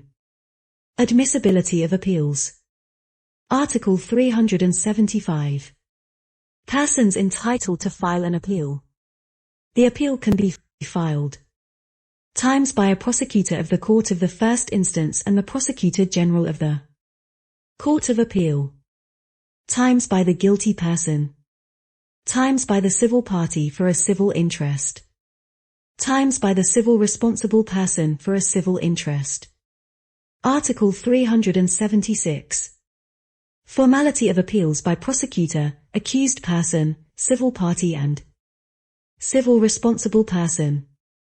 The appeal of a prosecutor, a guilty person, a civil party and a civil responsible person shall be filed to the office of the court clerk of the court where the judgment was declared. The guilty person may be represented by a lawyer. The lawyer shall have a written power of attorney to file an appeal. However, a guilty minor may be represented by his/her parents or guardian. In such case, the representative shall not need to have the power of attorney. A civil party can be represented by a lawyer, spouse, or direct consanguinity. The representative shall have written power of attorney to make an appeal. A civil responsible person may be represented by a lawyer, spouse, or direct consanguinity. The representative shall have written power of attorney to make an appeal. The court clerk shall register an appeal in the special registry of the court. The appeal documents shall be signed by the court clerk and the appellant or the appellant's representative. The power of attorney shall be attached to the appeal documents. Article 377. Declaration of appeal by guilty person who is under detention. The guilty person who is under detention may express his/her will to appeal in the presence of the chief of a prison or a detention center. The guilty person shall fill an application for appeal which shall be dated and signed. The appeal application shall be registered by the chief of the prison or the detention center in the special register. The guilty person shall sign the page margin of the register.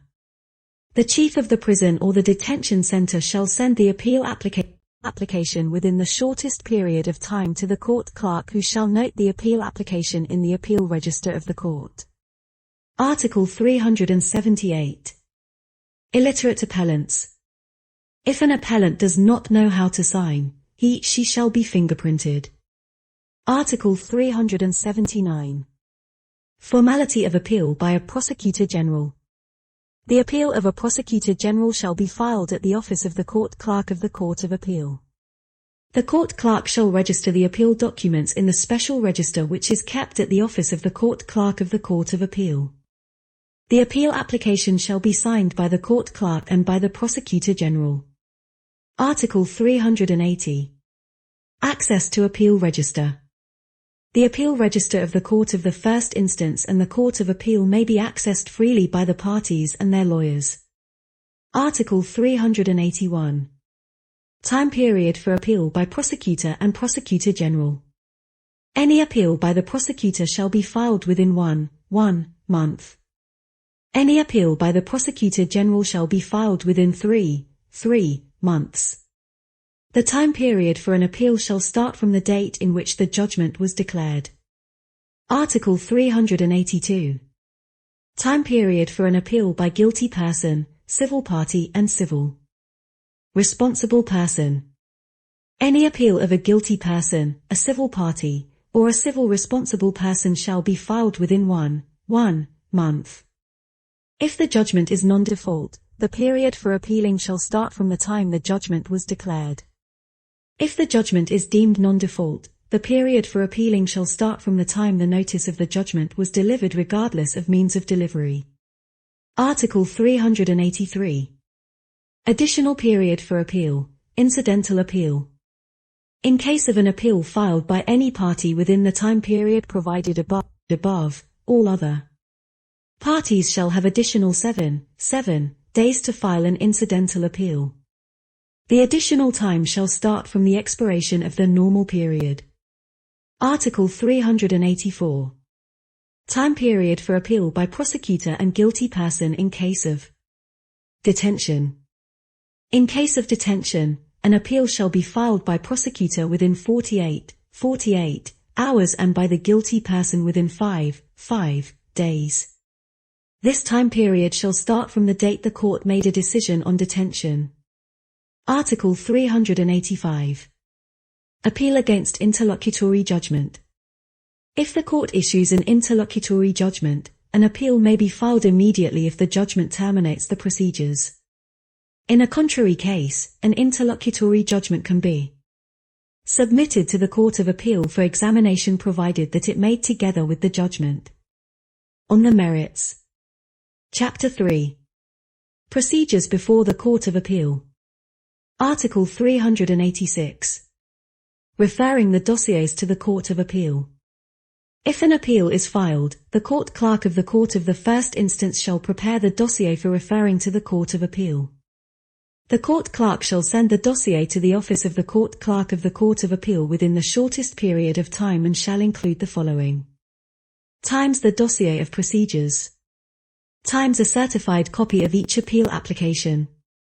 Times a certified copy of the judgment.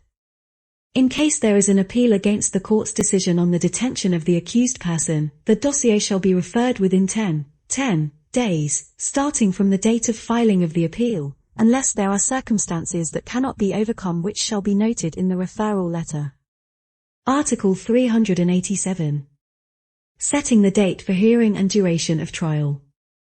When the dossier reaches the Court of Appeal, the President of the Criminal Chamber shall verify the correctness of the appealing procedures and set the date for hearing. The Court of Appeal shall decide within a reasonable period of time.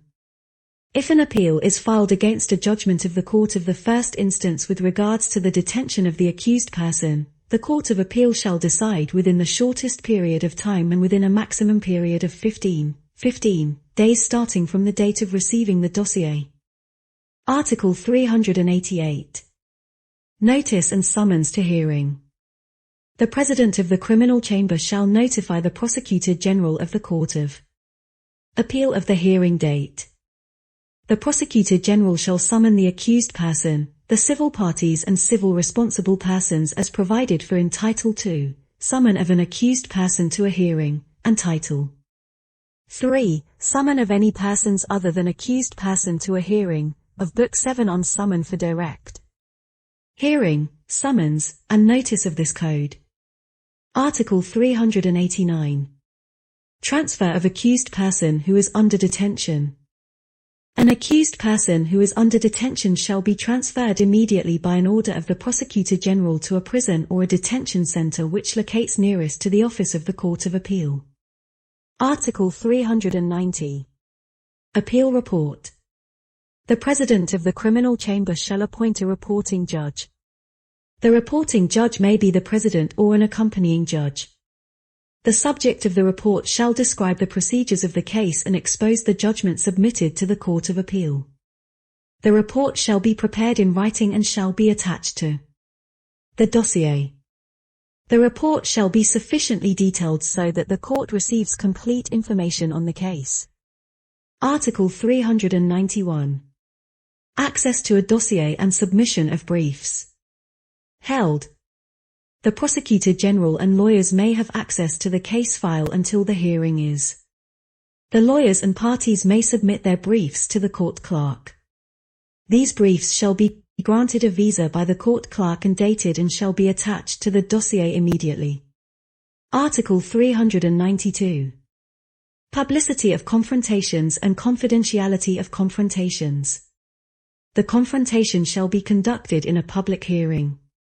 However, if the court finds that publicity causes danger to the public orders or customs, the court through a well-motivated decision, may order the confrontation be conducted wholly or partly confidential. The court shall make its decision in a judgment different from that on the merits or by a special decision of the judgment on merits. The court decision to conduct confidential confrontation may not be appealed. Article 393. Interview of an accused person. After having read the report, the President shall interview the accused person. The Prosecutor General, lawyers and parties shall be authorized to raise questions against the accused person. All questions raised shall be authorized by the President of the hearing. Questions other than those of the Prosecution Department's representative and the lawyers shall be raised through the President of the hearing. In case of objection, the President shall discretionarily decide whether the questions can be raised or not. Article 394. Interview of civil parties, civil responsible persons, experts, witnesses. After having questioned the accused person, the President shall interview the civil parties and the civil responsible person in the sequent order if he/she finds it useful. Witnesses and experts shall be interviewed only if the court orders to do so. Article 395. Sequent order of speech. Calling. The Prosecutor General and lawyers will make their statements in the sequent order of. In all cases, the accused person shall be the last person to make statements. The lawyer of the accused person shall be allowed to make complimentary brief statements. Article 396. Extension of rules applied by the Court of the First Instance to the Court of Appeal. In addition, the rules that apply to the Court of the First Instance shall also be applied to the Court of Appeal. Chapter 4. Effects of Appeals.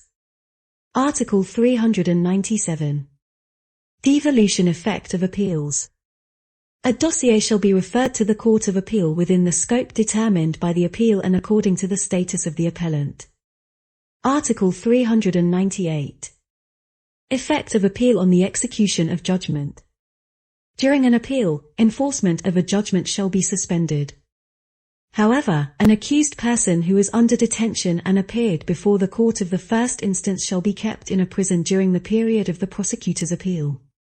In case an appeal is filed against the criminal part of the judgment, the accused person shall be kept in a prison until the Court of Appeal makes its decision.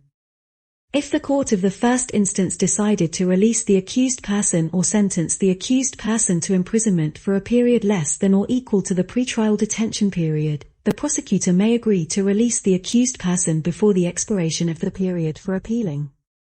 The period for appealing by the Prosecutor General shall not be an obstacle for the enforcement of the sentence.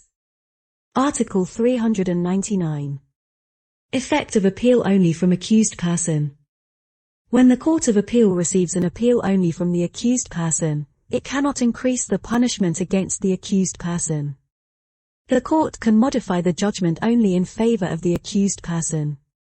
The Court of Appeal cannot add a secondary sentence to the principal sentence. The Court of Appeal can replace the type of the offense determined by the Court of the First Instance by another type of the offense but cannot increase the sentence imposed on the accused person.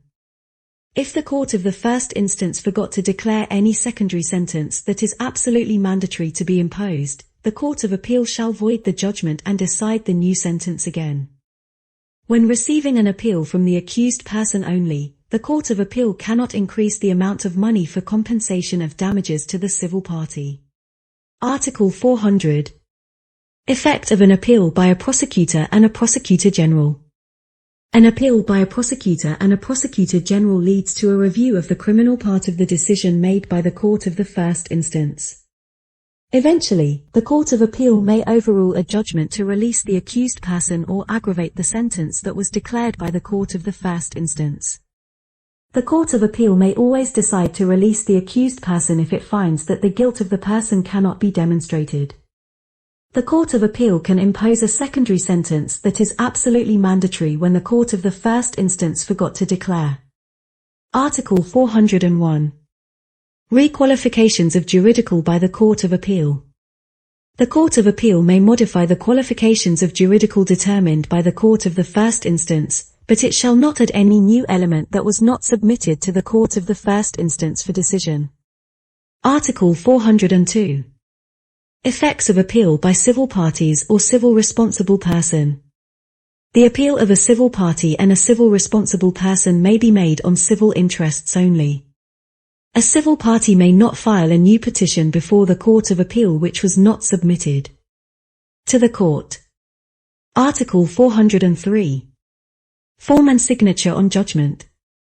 The rules governing the form and signature of the judgment of the Court of the First Instance shall apply to the judgment of the Court of Appeal. Article 404. Inadmissible appeal. If the Court of Appeal finds that the appeal is filed after the expiration of the period or it was not filed under improper conditions, the Court of Appeal shall decide that the appeal is not admissible. Article 405. Overrule of judgment. If the Court of Appeal finds that there is no guilt against the accused person or the act is not an offense, the Court of Appeal shall overrule the judgment and put the accused in liberty. Article 406. Right to evocation of the Court of Appeal. If the Court of Appeal finds that the judgment of the Court of the First Instance involves nullification, the Court of Appeal may decide on the merits again like the Court of the First Instance. Article 407. Detention warrant or arrest warrant issued by the Court of Appeal. If the Court of Appeal sentences to imprisonment for at least 1 year without suspension, and if it is required by security measures, the Court of Appeal, through a special decision with reasons, may issue during the hearing. Times a detention warrant of the accused person who is present. Times an arrest warrant of the accused person who is not present. The detention and arrest warrants shall have the effect of immediate execution. The warrants shall mention the following information. Times the identification of the guilty person. Times the type of punishment and the legal texts that are the basis of the punishment. Times the full name and position title of the judge who issued the warrant. These warrants shall be dated and signed by the judge and sealed. Within the shortest period of time, the guilty person who was arrested through the execution of the arrest warrant shall be brought to the Prosecutor General at the place where the arrest was made and inform the guilty person of the warrant and then detain him/her. If a default judgment is declared, the guilty person who decides to oppose shall appear within the shortest period of time before the Court of Appeal that announced the judgment. The detainee may apply to stay outside custody. In this case, the Court of Appeal shall decide based on Article 307, Application for release of an accused person who is under detention, of this Code. Article 408. Nature of judgments. A judgment declared by the Court of Appeal shall be a non-default judgment, deemed to be a non-default judgment or default judgment depending on distinction applicable to judgment issued by the court of the first instance. Chapter 5. Opposition to default judgment. Article 409. Opposition to default judgment. A detainee may oppose to default judgment. Article 410. Formality for opposition complaint. An opposition may be filed by times a written complaint submitted to the office of the court clerk of the Court of Appeal which issued the judgment, or times a written complaint in the presence of the Prosecutor General, Police or Gendarmeries Unit, or the Chief of a prison or a detention center. The detainee may be represented by a lawyer. The lawyer shall have the power of attorney to appeal. However, a detainee who is a minor may be represented by her parents or guardians. In this case the representative does not need to have the power of attorney. When receiving an opposition complaint, the Prosecutor General, Police and Gendarmeries Unit, or the Chief of a prison or a detention center shall immediately deliver it to the court clerk of the Court of Appeal which issued the judgment. If the opposition applicant does not know how to sign, she shall affix fingerprint. Article 411. Register of Oppositions. The court clerk of the Court of Appeal shall keep the register of oppositions. The parties and lawyers shall have free access to it. Article 412. Period for opposition. An opposition shall be filed within 15 days starting from times the day of notification of the default judgment when the judgment is delivered to the guilt person by hand delivery. Times the day that the guilt person actually learned about the judgment when the judgment was not delivered to the guilt person by hand delivery. Article 413. Opposition limited to only the civil part of a judgment. An opposition may be filed against only the civil part of the judgment. Article 414.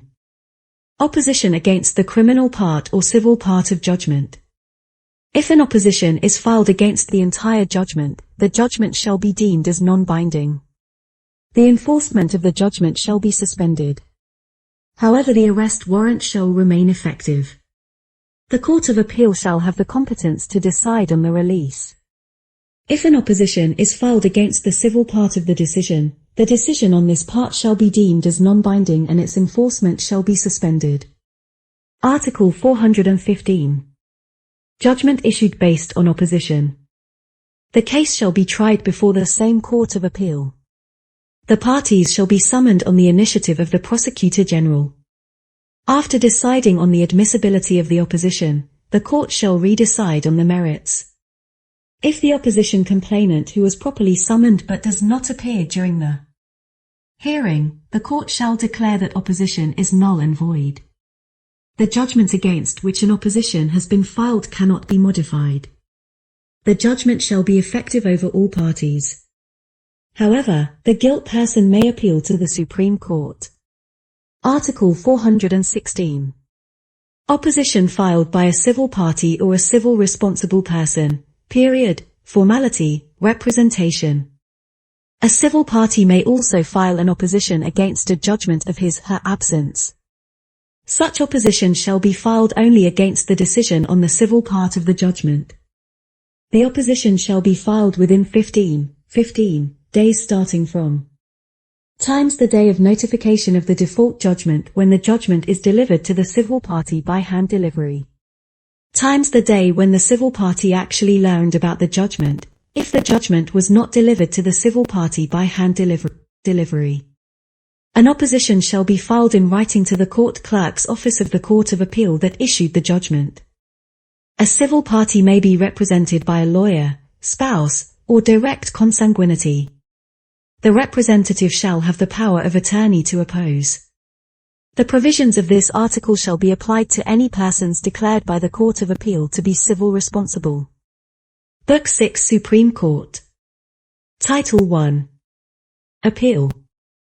Single chapter. Appeal. Article 417.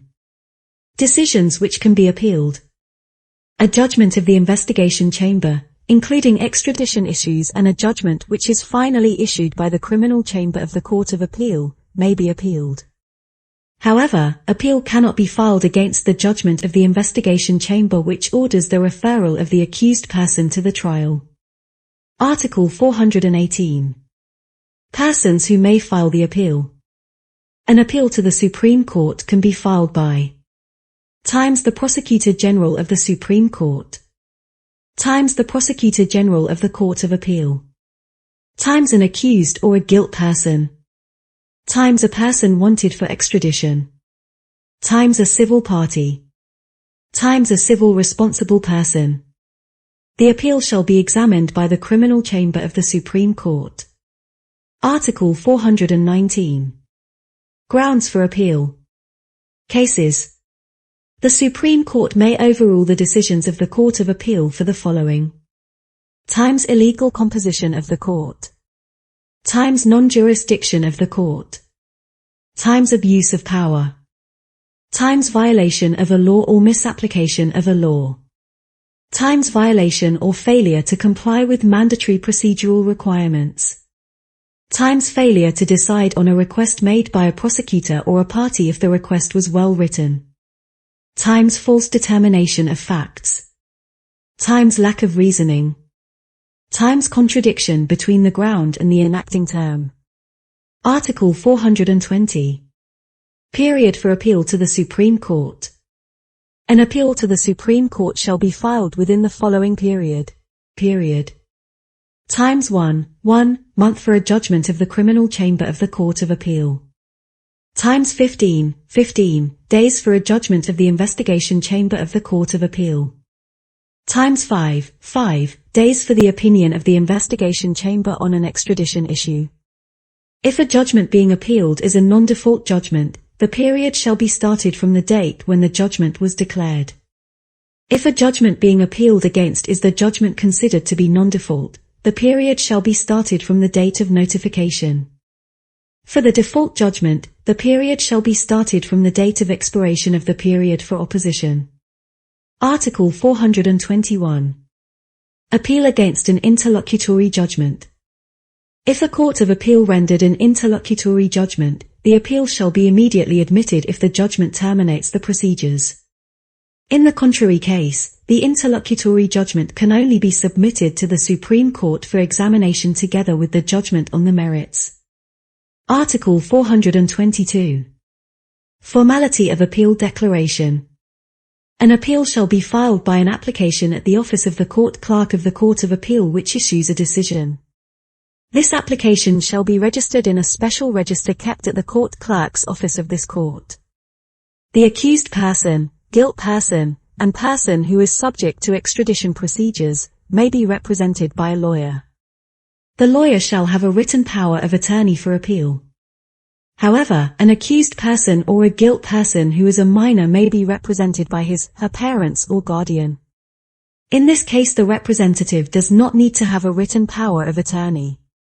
A civil party may be represented by a lawyer, a spouse, or direct consanguinity. The representative shall have a written power of attorney for appeal. A civil responsible person may be represented by a lawyer, a spouse, or direct consanguinity. The representative shall have a written power of attorney authorizing him to file an appeal.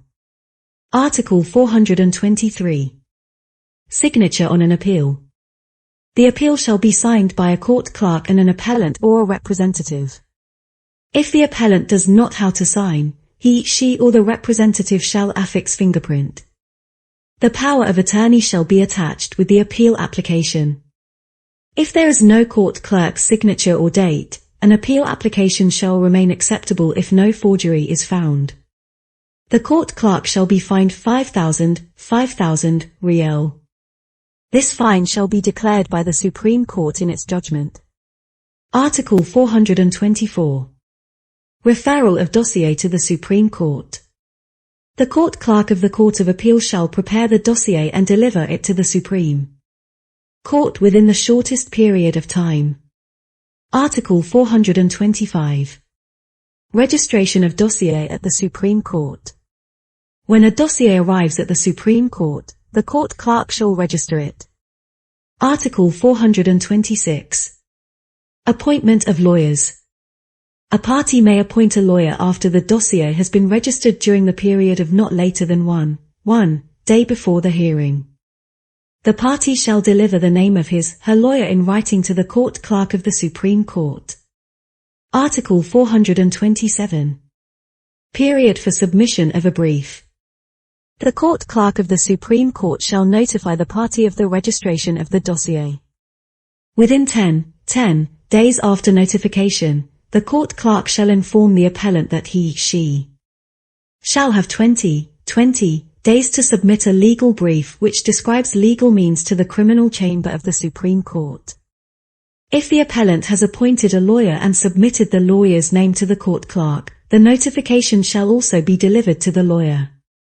If a brief is submitted by the appellant, the court clerk shall notify other parties and their lawyers to response to the brief from the appellant within 20 days too.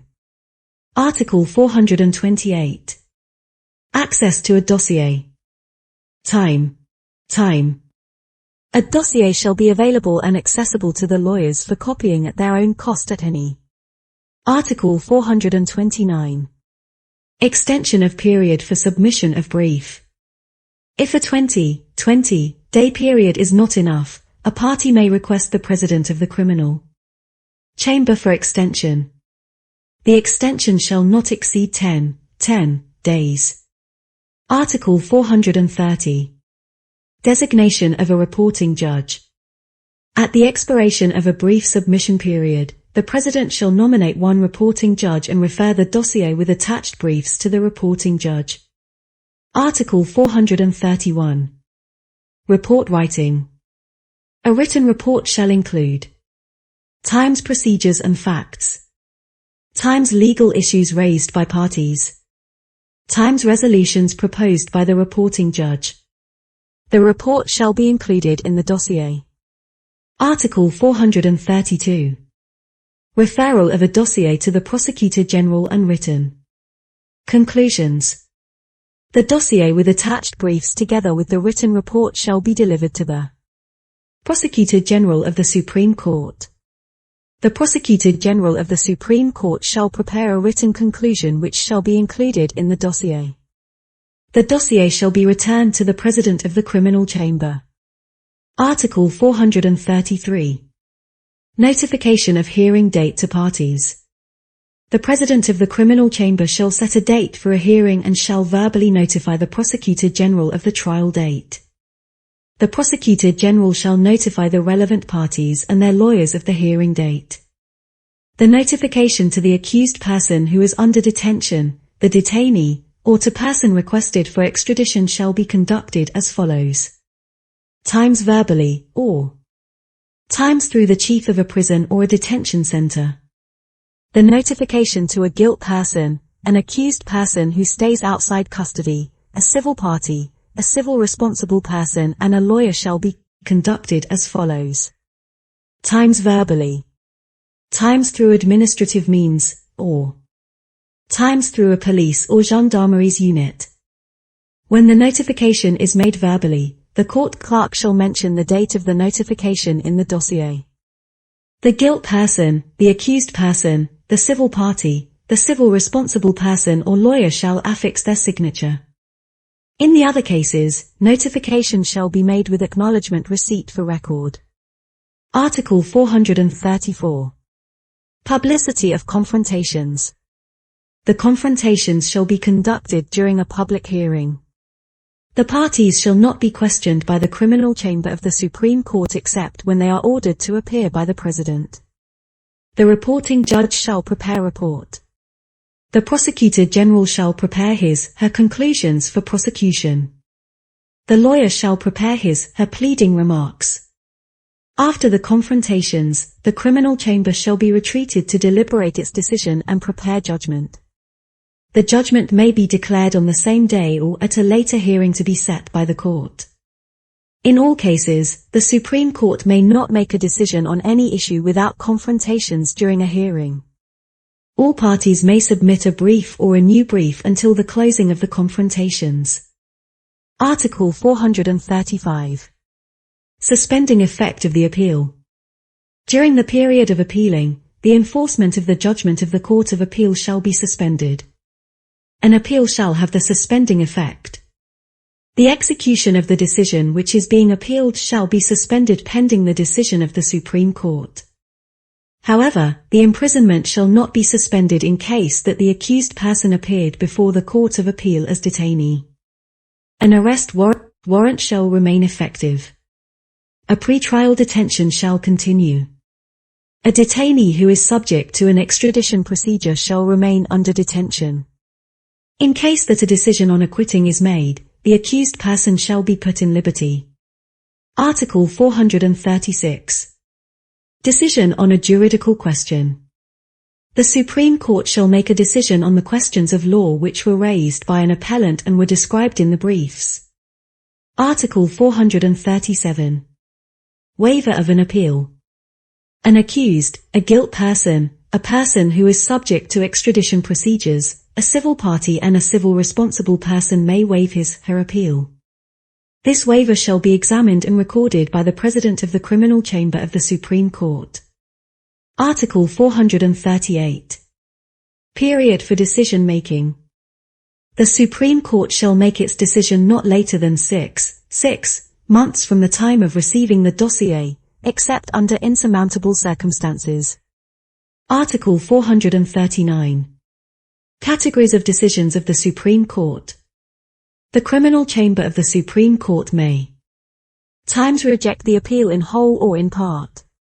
Times overrule a judgment of the Court of Appeal in whole or in part.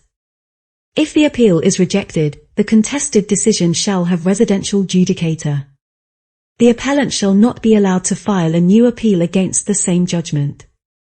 When the Supreme Court overrules the contested decision, the Supreme Court shall refer the dossier and the parties to another Court of Appeal or to the same Court of Appeal, but the composition shall be different from the previous one. Article 440. Overrule without referring the dossier. When the act being charged is not an offence, the Supreme Court shall overrule the judgment of the Court of Appeal without referring the dossier. Article 441. Overrule with referring the dossier. When the Supreme Court finds that the act being charged is an offence different from that contained in the contested decision, but this offence has the same terms of sentence, the Supreme Court, without overruling, may modify the jurisdic of the new facts by maintaining the sentence which has been declared and civil part of the decision. When the Supreme Court finds that the act being charged is an offence different from that contained in the contested decision and this offence has different sentence, the Supreme Court shall overrule the judgment of the Court of Appeal and refer the dossier to a competent tribunal for adjudication. Article 442. Judgment of plenary session.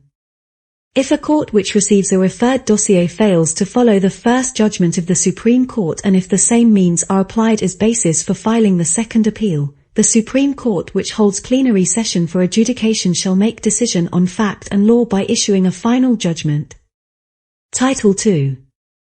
Motions for review of proceeding. Single chapter. Motion for review of proceeding. Article 443. Motion for review.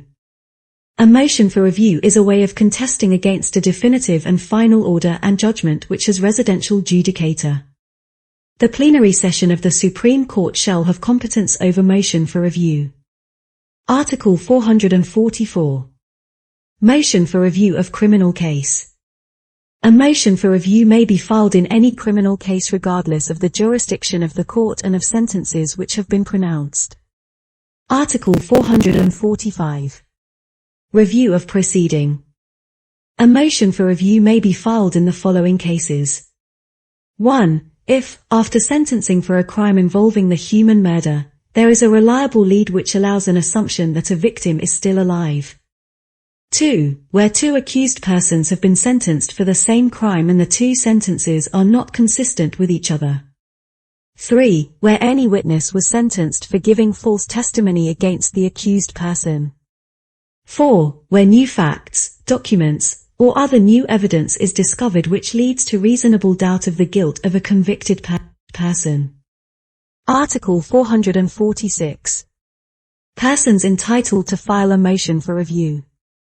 The right to file a motion for review of a case shall rest with 1. The Minister of Justice. 2. A convicted person or his/her legal representative if the convicted person is incapacitated. 3. The spouse, parents, children, or, generally, any person who has a material or psychological interest in the cancellation of the sentence if the convicted person has died or disappeared. Before filing of an action with the Supreme Court, the Minister of Justice may request a Prosecutor General who has territorial jurisdiction to conduct further investigation. Article 447. Registration of motion for review and access to a dossier. The motion for review shall be registered by the Court Clerk of the Supreme Court.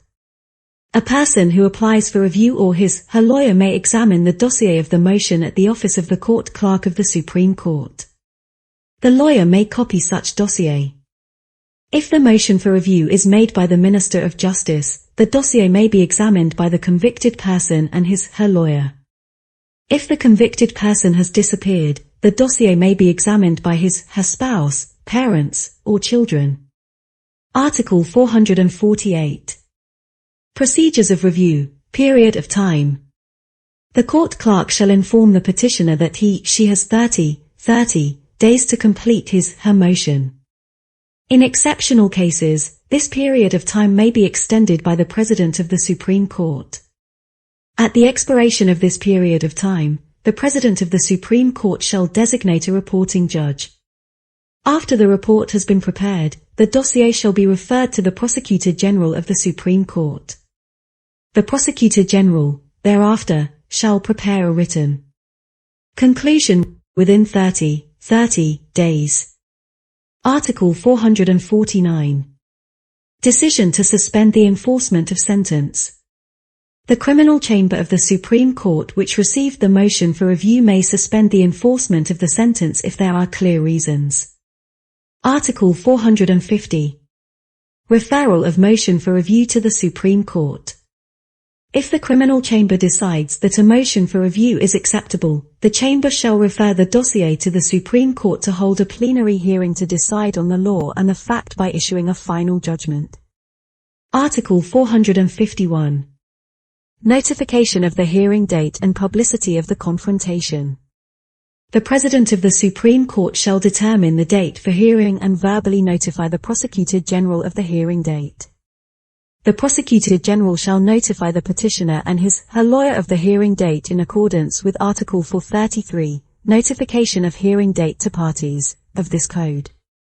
If the motion for review was made by the Minister of Justice, the Prosecutor General shall notify the convicted person or his/her family of the hearing date. The confrontation shall be conducted in public hearing. The court shall listen to the report of the reporting judge and then to the lawyer of the petitioner. If the motion for review was made by the Minister of Justice, the court shall listen to the lawyer of the convicted person or his/her family. If it is found useful, the court shall listen to the convicted person. The court shall listen to the conclusion of the Prosecutor General. The lawyer of the petitioner may then argue in rebuttal. Article 452. Additional investigations. If the Supreme Court finds that the case is ready for hearing, the Supreme Court shall decide on the motion for review by a conclusive and final judgment. In other cases, the Supreme Court shall order a further investigation. The Supreme Court shall appoint one of its staff members to perform this act. The appointed judge shall have the same power as an investigating judge, except for pretrial detention and judicial control. When the investigation is completed, the petitioner and lawyer shall be notified of the investigation. The President shall set the date for a hearing as provided in Article 451, Notification of Hearing Date and Publicity of the Confrontation, of this Code. Article 453. Justifications for judgment. A judgment shall have justification. This judgment shall be declared at the public hearing. Article 454. Decision to suspend the enforcement of sentence. After the receipt of a motion for review, The Supreme Court, which holds plenary hearing, may order the suspension of the sentence at any time. The Supreme Court shall make decision through a judgment with justification.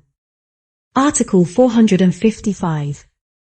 Consequence of pardon and amnesty on motion for review. A pardon and amnesty shall not be an obstacle to a motion for review. Book 7 Summons for direct hearing, summons, and notifications. Title 1. Summons for direct hearing. Single chapter. Summons for direct hearing. Article 456.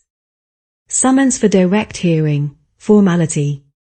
As provided in Article 46, Summons for direct hearing, of this Code, a summons for direct hearing is an order given to the accused person to appear in the court of the first instance that has jurisdiction to decide a criminal offense. The original summons, in which the date, place of birth, and residence of the accused person is written, shall be dated and signed by a prosecutor. Article 457. Time period to be followed between summons for direct hearing and prescription for appearance. The time period to be followed between delivery of summons for direct hearing and the date to appear before the court shall be as follows. Times 15 days if the accused person resides in the territory of the court of the first instance's office. Times 20 days if the accused person resides in another location within the national territory. Times 2 months if the accused person resides in a neighboring state of the Kingdom of Cambodia. Times 3 months if the accused person resides in another location. Article 458. Delivery of summons for direct hearing by prosecutor. The summons for direct hearing may be delivered to the accused person by the prosecutor by hand delivery. In this case, the prosecutor shall deliver a copy of the summons for direct hearing to the accused person. The prosecutor shall write down the date and place of delivery on the original summons. The accused person shall sign the original summons. Article 459. Delivery of summons for direct hearing by bailiff. The summons for direct hearing may also be delivered by bailiff. The bailiff shall take all measures to deliver the summons for direct hearing to the accused person by hand delivery. Article 460. Delivery of a copied summons by a bailiff to accused person. If a bailiff meets an accused person at his/her residence or at any other location, the bailiff shall deliver a copy of the summons to the accused person. The bailiff shall write down on the original summons that a copy of the summons has been delivered by hand delivery to the accused person. The bailiff shall write down the date and place of delivery. The accused signs the original summons. The original summons shall be immediately returned to the prosecutor. Article 461. Delivery of a copied summons by bailiff in the absence of an accused person. If the accused person is not present at his/her residence, the bailiff shall deliver copy of the summons to any adult who is present at the residence. The bailiff shall write down on the original summons that a copy of the summons has been delivered to a person who was present at the residence. The bailiff shall write down the identification of such person and the date of delivery. The person who received copy of the summons shall sign the original summons. The original summons shall be immediately returned to the prosecutor. The person who received the summons shall promise that he/she will deliver the summons to the accused person within the shortest period of time. Article 462. Delivery of copied summons by bailiff to Commune Sankat Chief. The bailiff shall deliver copy of the summons to the chief or deputy chief of Commune Sankat in the following cases. Times the accused refused to receive the summons for direct hearing. Times no one was present at the residence of the accused. Times no one who was present at the residence of the accused agrees to receive the summons. The bailiff shall write down on the original summons the identification and title of the person who received a copy of the summons and the date of delivery. The person who received the copy of the summons shall sign the original summons. The original summons shall be immediately returned to the prosecutor. The person who received the summons shall promise that he/she will deliver the summons to the accused person within the shortest period of time. Article 463. Other ways of delivering summons for direct hearing. Summons for direct hearing may be delivered by times court clerk, times administrative means, times chief of prison or detention center if the accused is being detained for another offense, times police or gendarmeries unit. The court clerk, administrative authority, prison authority, police or gendarmeries officer who has been requested by prosecutor to deliver the summons for direct hearing shall follow the prosecutor's instructions. The acts as provided for in Article 460, delivery of copied summons by bailiff to accused person, to Article 462, delivery of copied summons by bailiff to commune Sankat chief, of this code shall be performed. Article 464. Accused person who has no residence or known residence. If the accused has no residence or known residence or is living outside the national territory, prosecutor may still issue a charge against such person by way of summons for direct hearing. In this case, the date of issuing the summons shall be deemed as the date of delivering the summons. Title 2. Summons ordering an accused person to appear at a hearing. Chapter 1. Summons to the accused to appear. Article 465. Formality of summons to appear. As provided in Article 294, summons of parties to a hearing by referral order or referral judgment, of this code, in the case of referral order of the investigating judge or referral judgment of the investigation chamber, the prosecutor shall summon the accused to appear at the hearing.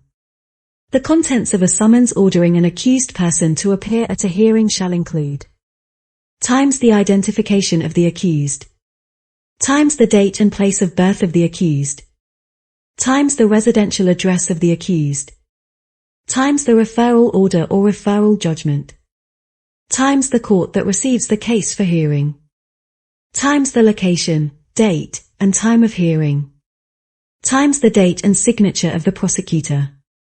The summons shall indicate that the accused may be accompanied by a lawyer. Article 466. Time period to be followed between summons and order to appear. The time period between the delivery of the summons and the date to appear before the court shall be set as follows. Times 15 days if the accused resides in the territory of the court of the first instance. Times 20 days if the accused resides in another location in the national territory. Times 2 months, if the accused resides in a neighboring state of the Kingdom of Cambodia. Times 3 months, if the accused resides in another location. However, in the case that the accused is being detained, there is no required time period between the delivery of the summons and the date to appear before the court. Article 467. Hand delivery of summons by prosecutor. A summons may be hand-delivered to the accused by the prosecutor. In this case, the prosecutor shall deliver a copy of the summons to the accused. The prosecutor shall write down on the original summons the date and place of delivery. The accused signs the original summons. Article 468. Hand delivery of summons by bailiff. A summons may also be delivered by a bailiff. The bailiff shall use all means to hand deliver the summons to the accused. Article 469. Delivery of copied summons by bailiff to the accused. If the bailiff meets the accused at his/her residence or other place, the bailiff gives a copy of summons to the accused. The bailiff shall write down on the original summons that a copy of the summons has been hand-delivered to the accused. The bailiff shall write down the date and the place where the summons was given to the accused. The accused signs the original summons. The original summons shall be immediately returned to the prosecutor. Article 470. Delivery of copied summons by bailiff in the absence of the accused. If the accused is not at his/her residence, the bailiff shall deliver a copy of the summons to any adult who is present at the residence. The bailiff shall write down on the original summons that a copy of the summons has been delivered to a person who was present at the residence. The bailiff shall write down the identification of this person and the date to which the summons was delivered. The person who received the summons shall sign the original summons. That original summons shall be immediately returned to the prosecutor. The person who received the summons shall promise that she will deliver the summons to the accused within the shortest period of time. Article 471. Delivery of copied summons by bailiff to commune Sangkat chief. The bailiff shall deliver the copied summons to the commune Sangkat chief or deputy chief in the following cases. Times the accused refused to receive the summons. Times no one was present at the residence of the accused. Times no one who was present at the residence of the accused agrees to receive the summons. The bailiff shall write down on original summons the identification and title of the person who received the copied summons and the date of delivery. The person who received the summons shall sign the original summons. The original summons shall be immediately returned to the prosecutor. The person who received the summons shall promise that she will deliver the summons to the accused within the shortest period of time. Article 472. Other way of delivery of summons. A summons may be delivered by times court clerk, times administrative means, times chief of prison or detention center if the accused is being detained for another offense, times police or gendarmeries unit. The court clerk, administrative authority, prison authority, police or gendarmeries officer who was requested to deliver the summons by the prosecutor shall follow the instructions of the prosecutor. These acts shall be performed in accordance with Article 469, delivery of copied summons by bailiff to the accused, to Article 471, delivery of copied summons by bailiff to the commune Sangkat chief, of this code. Article 473. Accused person who has no residence or known residence. If the accused has no residence or if the accused resides outside of the national territory, the prosecutor may still summon him to appear at a hearing. In this case, the date of issuing the summons shall be considered as the date of delivering the summons. Article 474. Documents attached to copied summons. In all cases, a copy of an order or a judgment referring the dossier to the court for trial shall be attached to the copy of the summons. Title 3. Summons ordering persons other than the accused to appear. Single chapter. Summons ordering persons other than the accused to appear. Article 475. Summons to a civil party.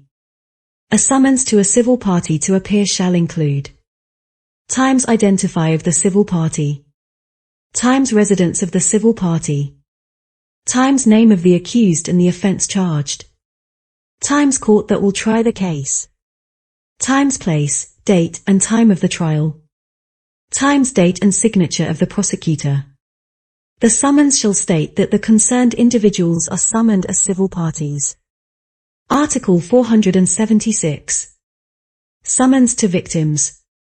A summons shall call a victim to appear at a hearing when the victim is not engaged as a civil party before the investigating judge. The summons shall include the following: times the identification of the victim, times the residence of the victim, times the name of the accused and the offense charged, times the court that will try the case, times the place, date and time of the trial, times the date and signature of the prosecutor. The summons shall state that the concerned individuals are summoned as victims. Article 477. Summons to witness. A summons to witnesses to appear at a hearing shall include the following: times the identifications of the witnesses, times the residence of the witnesses, times the name of the accused, times the court that will try the case, times the place, date and time of the trial, times the date and signature of the prosecutor. The summons shall state that times the concerned individuals are summoned as the witnesses, times failure to appear before the court, refusal to give a statement as a witness or provision of false testimony shall be punished according to a law. Article 478. Summons to experts.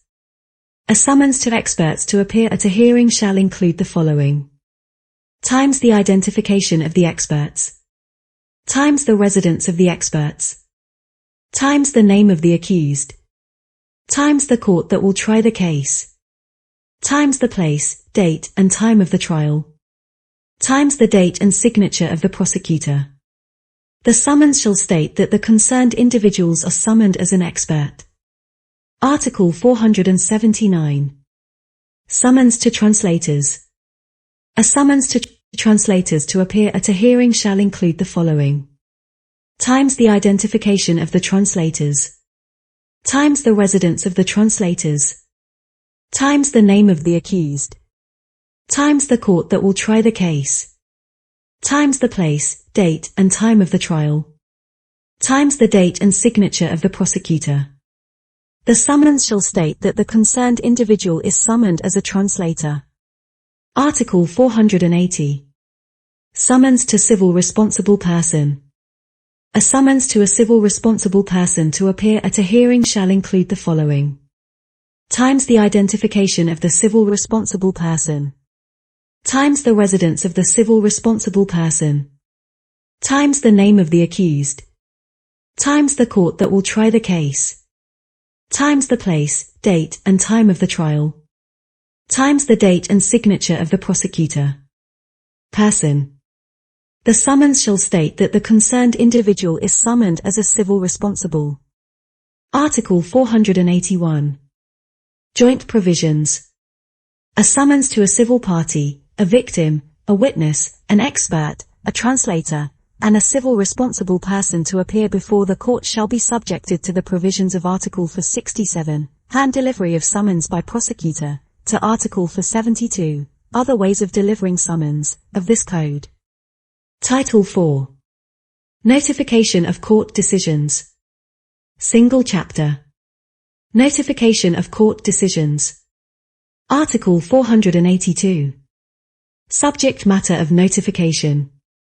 A notification is a letter which notifies a decision of the court based on legal requirements to inform the relevant parties so that they are notified of the decision. The notification shall be made through the initiative of a prosecutor, the Prosecutor General or a party.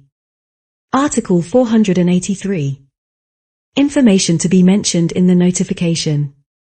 A notification shall include the following information: times the type and reference of the decision to be notified, times the identification and residence of the parties to be notified of such decision, times the date and signature of the person delivering the notification. The notification shall state the possible appeal against the decision being notified. A copy of the decision to be notified shall be attached with the notification of the court decision. Article 484. Notification issued by a prosecutor. A notification to involved parties can be issued by a prosecutor. In this case, the prosecutor shall give a copy of the court's decision to the involved parties. The prosecutor shall write down on the original decision the date and place of delivering the copy of the decision. The involved parties shall sign the original decision. Article 485. Notification by a bailiff. A notification also may be made by bailiff. The bailiff shall use all means to notify the involved parties of the court's decision. Article 486. Delivery of copy of the decision to involved parties by bailiff. If a bailiff meets an involved party at his/her residence or other place, the bailiff shall deliver a copy of the decision to him/her. The bailiff shall write down on the original decision that a copy has been hand-delivered to the involved party. The bailiff shall write down the date and place where the copy of decision was delivered. The involved individual shall sign the original decision. The original decision shall be immediately returned to the prosecutor. Article 487. In the absence of an involved party. If an involved party is not at home, the bailiff shall give a copy of the decision to any adult person who is present at the residence. The bailiff shall write down on the original decision that a copy of the decision has been hand-delivered to the person present at the residence. The bailiff shall write down the identification of the person, the date to which the copy of the decision was delivered. The person who received the copy shall sign the original decision. The original decision shall be immediately returned to the prosecutor. A person who received the copy of the decision shall promise that she shall deliver it to the involved party within the shortest period of time. Article 488. Delivery of copy of decision to Commune Sankat Chief. The bailiff may deliver a copy of the decision to the Commune Sankat Chief or Deputy Chief in the following cases. Times the involved party refuses to receive the decision. Times no one was present at the residence of the involved party. Times no one at the residence of the involved party agreed to receive the decision. The bailiff shall write down on the original decision the identification and title of the person who received the copy of the decision and the date of delivery. The person who received the copy shall sign the original decision. The original decision shall be immediately returned to the prosecutor. A person who received the copy of the decision shall promise that she shall deliver it to the involved party within the shortest period of time. Article 489. Other ways of delivering decisions. The notification may also be delivered by Times Court Clerk, Times Administrative Means, Times Chief of Prison or Detention Center if the accused has been detained for other offense. Times Police or Gendarmeries Unit. The court clerk, administrative authority, prison authority or a police or gendarmeries officer who are requested by the prosecutor to deliver the notification of the court decision shall follow the instructions of the prosecutor. The acts shall be applied in accordance with the provisions of Article 486. Delivery of a copy of the decision to an involved party by a bailiff, to Article 488, delivery of copy of the decision to Commune Sankat Chief, of this Code. Article 490. Party that has no residence or known residence.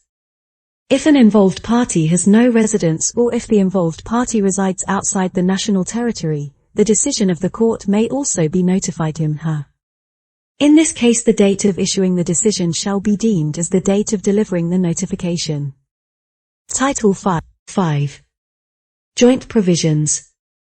Single Chapter. Joint Provisions. Article 491. Consequences of non-compliance with time period. If the time period specified in the provisions of Article 457, time period to be followed between delivery of summons for direct hearing and order for appearance, and Article 466, time period to be followed between delivery of summon and order for appearance, of this Code has not been complied with, the following shall be applied. If the accused failed to appear, the court shall examine the annulment of the summons for direct hearing or order for appearance. The court shall order that a new summons for direct hearing or order for appearance be issued except when the criminal action is extinguished. If the accused appeared during the hearing, the court may examine the case if the accused expressly agrees with the immediate trial. If the accused does not agree with the immediate trial, the court shall order postponement of the case to a later hearing. Article 492. Annulment of a summons for direct hearing and a summons. The annulment of a summons for direct hearing may be declared if it only affects the interests of the accused. Annulment of the summons to appear at a hearing which was delivered to the accused, or the civil party, or the civil responsible person may be declared if it only affects the interests of the involved parties. Article 493. Information to be mentioned in summons for direct hearing or summons. When a summons for direct hearing or a summons to appear is delivered by bailiff, court clerk, through administrative means, by the chief of prison or detention center, or through a police or gendarmeries unit, the summons shall mention the following information. Times the identity and title of the person who delivered the summons. Times the signature of the person who delivered the summons. Article 494. Information to be stated on an envelope. In cases provided for in Article 461, delivery of a copy of summons by bailiff in the absence of the accused, Article 462, delivery of a copy of summons by bailiff to Commune Sankat Chief, Article 470, delivery of a copy of summons in the absence of the accused, and Article 471, delivery of a copy of summons by bailiff to Commune Sankat Chief. Of this Code, a copy of the summons to be delivered shall be put in a sealed envelope with the following information. times the name and address of the addressee on the front of the envelope, times the seal of a person who is delivering the summons shall appear on the back of the envelope. These provisions shall be applied with the notification of the court decision. Article 495. Signature and fingerprint. In every case which requires the signature of any person, or receiver on any document, such signature shall be substituted by the fingerprint if the person cannot sign. Book 8 Execution Procedures. Title 1. General Provisions. Single Chapter. General Provisions. Article 496. Enforcement of sentence and civil penalty. The enforcement of a sentence and physical punishment shall be made at the initiative of a prosecutor's department. The enforcement of a civil penalty shall be made at the initiative of a civil party. Article 497.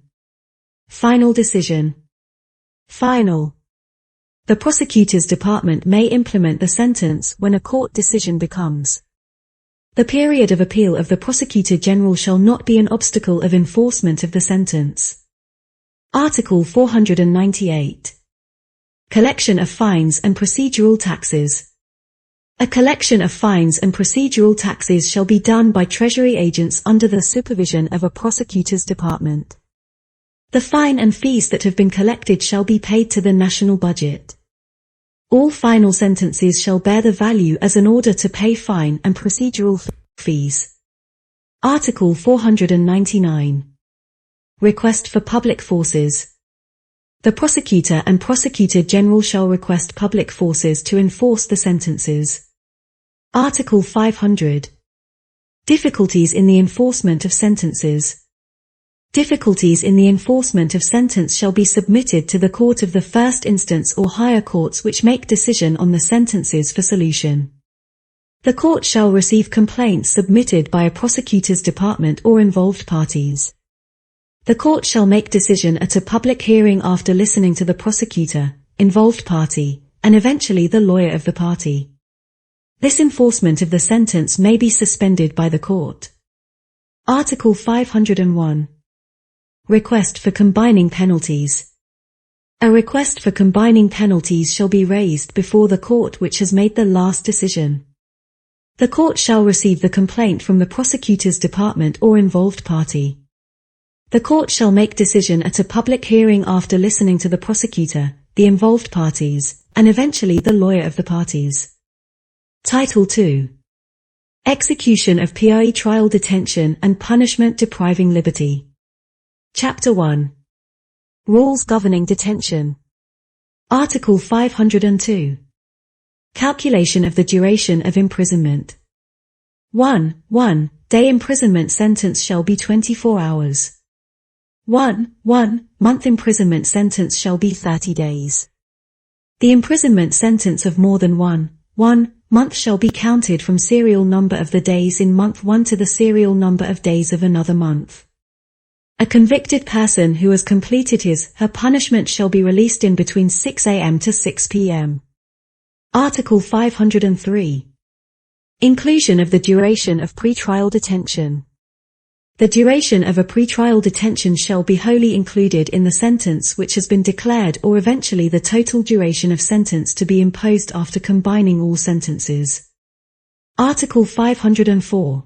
504. Organization of prison.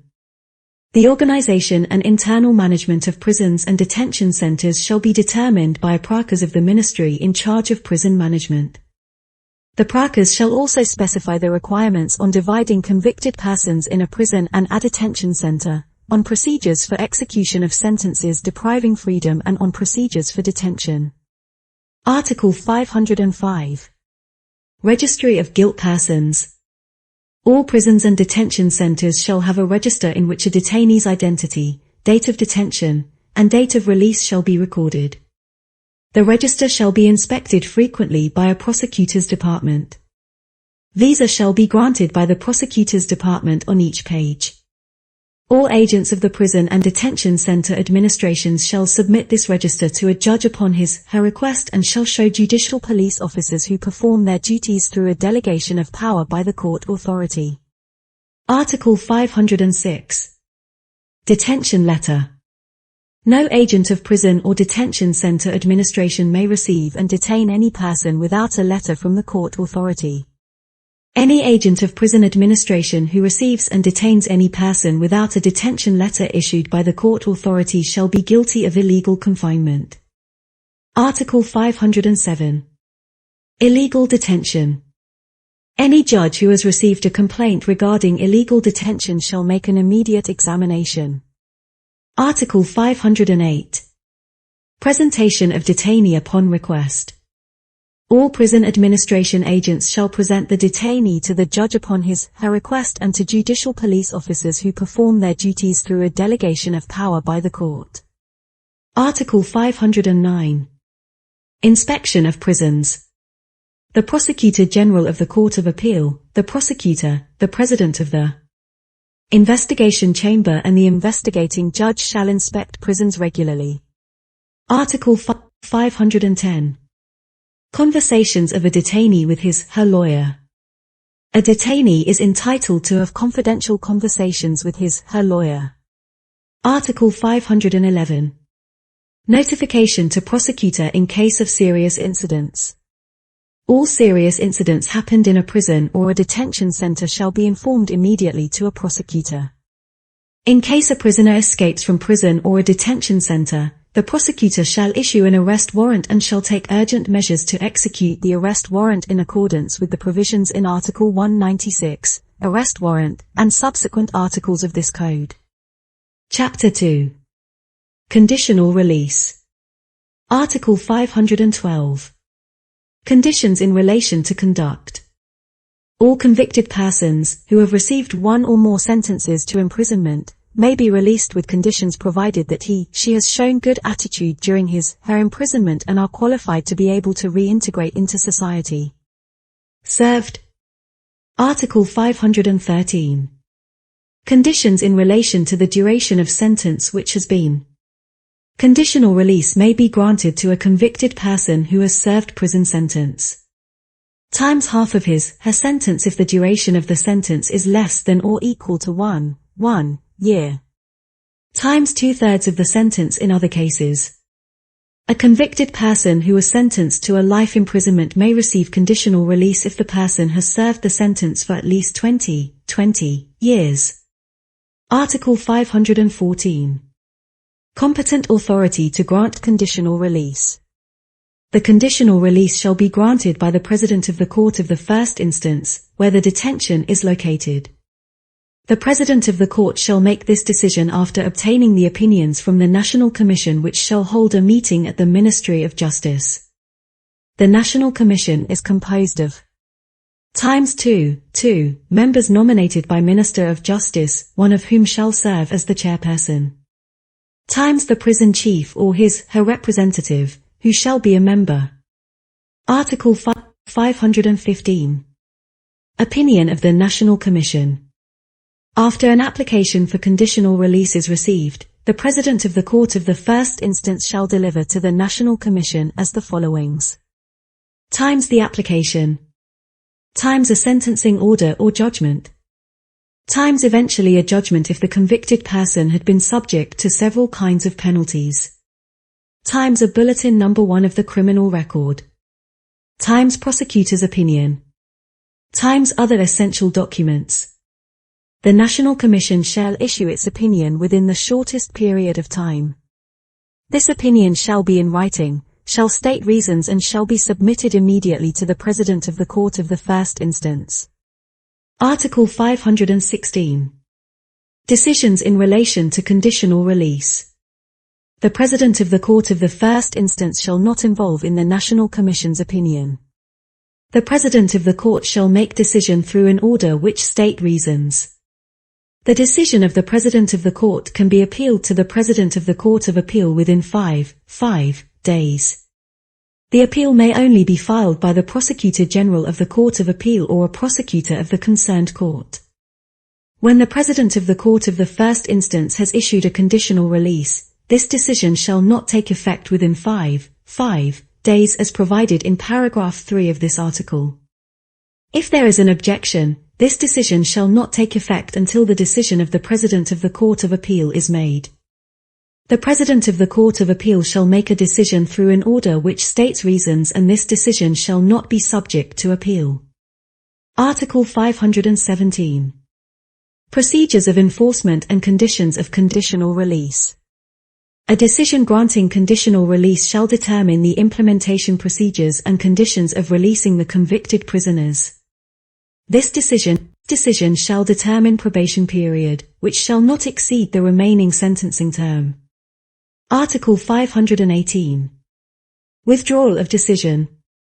In the case there is new sentence punishment, or in the case of violating the requirements determined in the decision, the President of the Court of the First Instance can withdraw his/her decision. Article 519. Arrest of a convicted person who has been released. In an urgent case, the prosecutor of the concerned court may issue an order to rearrest the convicted person who has been released.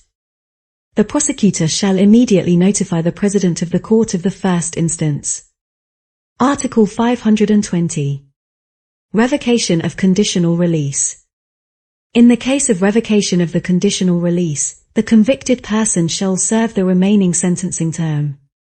The remaining sentencing term shall be counted from the date in which the convicted person has received the decision on conditional release. If the convicted person is arrested by executing Article 519, arrest of a convicted person who has been released, of this code, the detention duration, until the decision on revocation of conditional release is made, shall include the remaining sentencing term.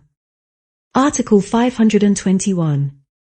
Consequence of non-revocation. If the conditional release is not revoked during the probation period, the release shall become effective at the expiration of the probation period as determined by Article 517, Procedures for Enforcement and Conditions of Conditional Release, of this Code. In that case the sentence shall be considered served from the date of conditional release. Article 522. Prakas of the Minister of Justice. The procedures of monitoring, supervising and integrating a convicted person who has been released on conditions shall be determined by a prakas of the Ministry of Justice. This prakas may request public or private institutions to pay attention to integrate the convicted person in the society. Title 3. Physical punishment. Chapter 1. Physical punishment. Article 523. Implementation of physical imprisonment. Physical imprisonment shall be imposed against a person who has been found guilty by the criminal court, and has not paid times fines, times procedural taxes, times compensation and any damages payable to the civil party. Article 524. Lawful execution. Physical imprisonment shall be lawfully executed. Physical imprisonment shall not need to be declared by the court. Fees. Article 525. Physical imprisonment for reason not paying fines or procedural. If the convicted person does not pay fines or procedural taxes, the Treasury Department shall inform the prosecutor of the Court of the First Instance. The prosecutor shall set the ultimate period for a convicted person to make payment and notify him/her that if he/she does not pay, he/she will be subject to physical imprisonment. This period shall not be less than 10 days. The notification shall be made through times verbal, or times administrative means, or times police and gendarmeries unit. There shall be a written record on the notification. This record shall be signed by the convicted person. If the convicted person does not sign, he/she shall affix fingerprint. Article 526. Imprisonment and detention order. At the expiration of the due date, if the convicted person has not made payment, the prosecutor shall issue imprisonment and detention order. The prosecutor may hold his/her decision for humanitarian reasons, such as health conditions of the convicted person. The imprisonment and detention order shall include times and identification of the convicted person, times the type and reference of the punishment, times reference of notification order as provided in Article 525, physical imprisonment for reason not paying fines or procedural taxes, of this code. Times amount which has not been paid. Times duration of physical imprisonment. The order shall be signed by the prosecutor and sealed. The prosecutor requests the public forces to arrest and detain the convicted person. Article 527. Objection to imprisonment and detention order. At the time of arrest, detention, or any moment afterward, if the convicted person raises objection against the decision of the prosecutor, the convicted person shall be brought to the President of the Court. The President of the Court shall examine the legality of the imprisonment and detention order. If there is any violation of a law, the President shall revoke such order. The President of the Court shall make a decision through an order which states reasons. The decision of the President of the Court of the First Instance may be appealed to the President of the Court of Appeal within 2 days. Such appeal may be made by the Prosecutor General, the Prosecutor of the Court of the First Instance, or by the convicted person. When the President of the Court of the First Instance revokes the imprisonment and detention order, this decision shall not be effective for execution for 2 days as provided for in paragraph 4 of this article. If there is an appeal, this decision shall not be effective for execution until there is an order from the President of the Court of Appeal. The President of Court of Appeal shall make a decision through a judgment which states reasons and shall not be subject to appeal. Article 528. Release. In case of revocation of imprisonment and detention order, the convicted person shall be put in liberty. Article 529. The same conditions as imprisonment. The physical imprisonment shall have the same conditions as imprisonment sentence. Article 530. Duration of physical imprisonment. The duration of physical imprisonment shall be determined as follows. Times 10 days if the unpaid amount does not exceed 250,000 reals. Times 20 days if the amount is from 250,001 reals to 500,000 reals. Times 1 month if the amount is from 500,001 reals to 1 million reals. Times 2 months if the amount is from 1,001 reals to 2,500,000 reals. Times 3 months if the amount is from 2,500,001 reals to 5 million reals.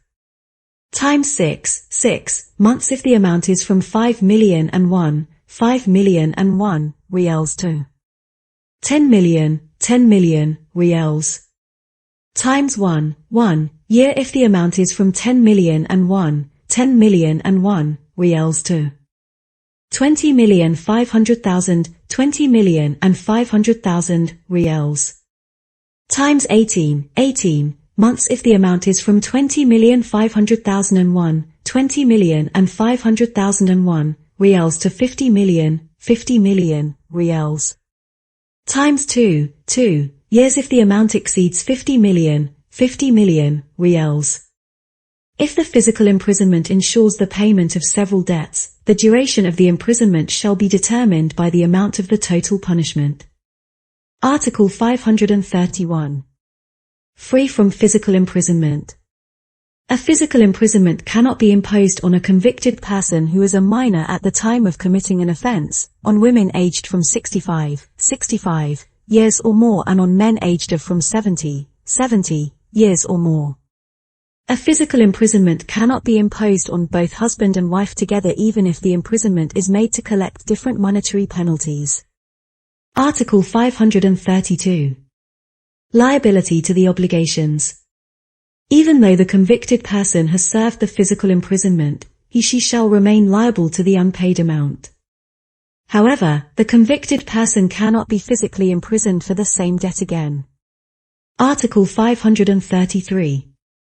Physical imprisonment requested by a civil party. If a civil party does not receive compensations and damages from the convicted person or from the civil responsible person, the civil party may request the prosecutor to impose a physical imprisonment measure. A physical imprisonment for compensations and damages can only be enforced on the convicted person. The civil party shall provide evidence that she has used all means of enforcement provided in the law, such as seizing personal or real properties. The prosecutor may request the civil party to prepare a new procedure to claim these compensations and damages.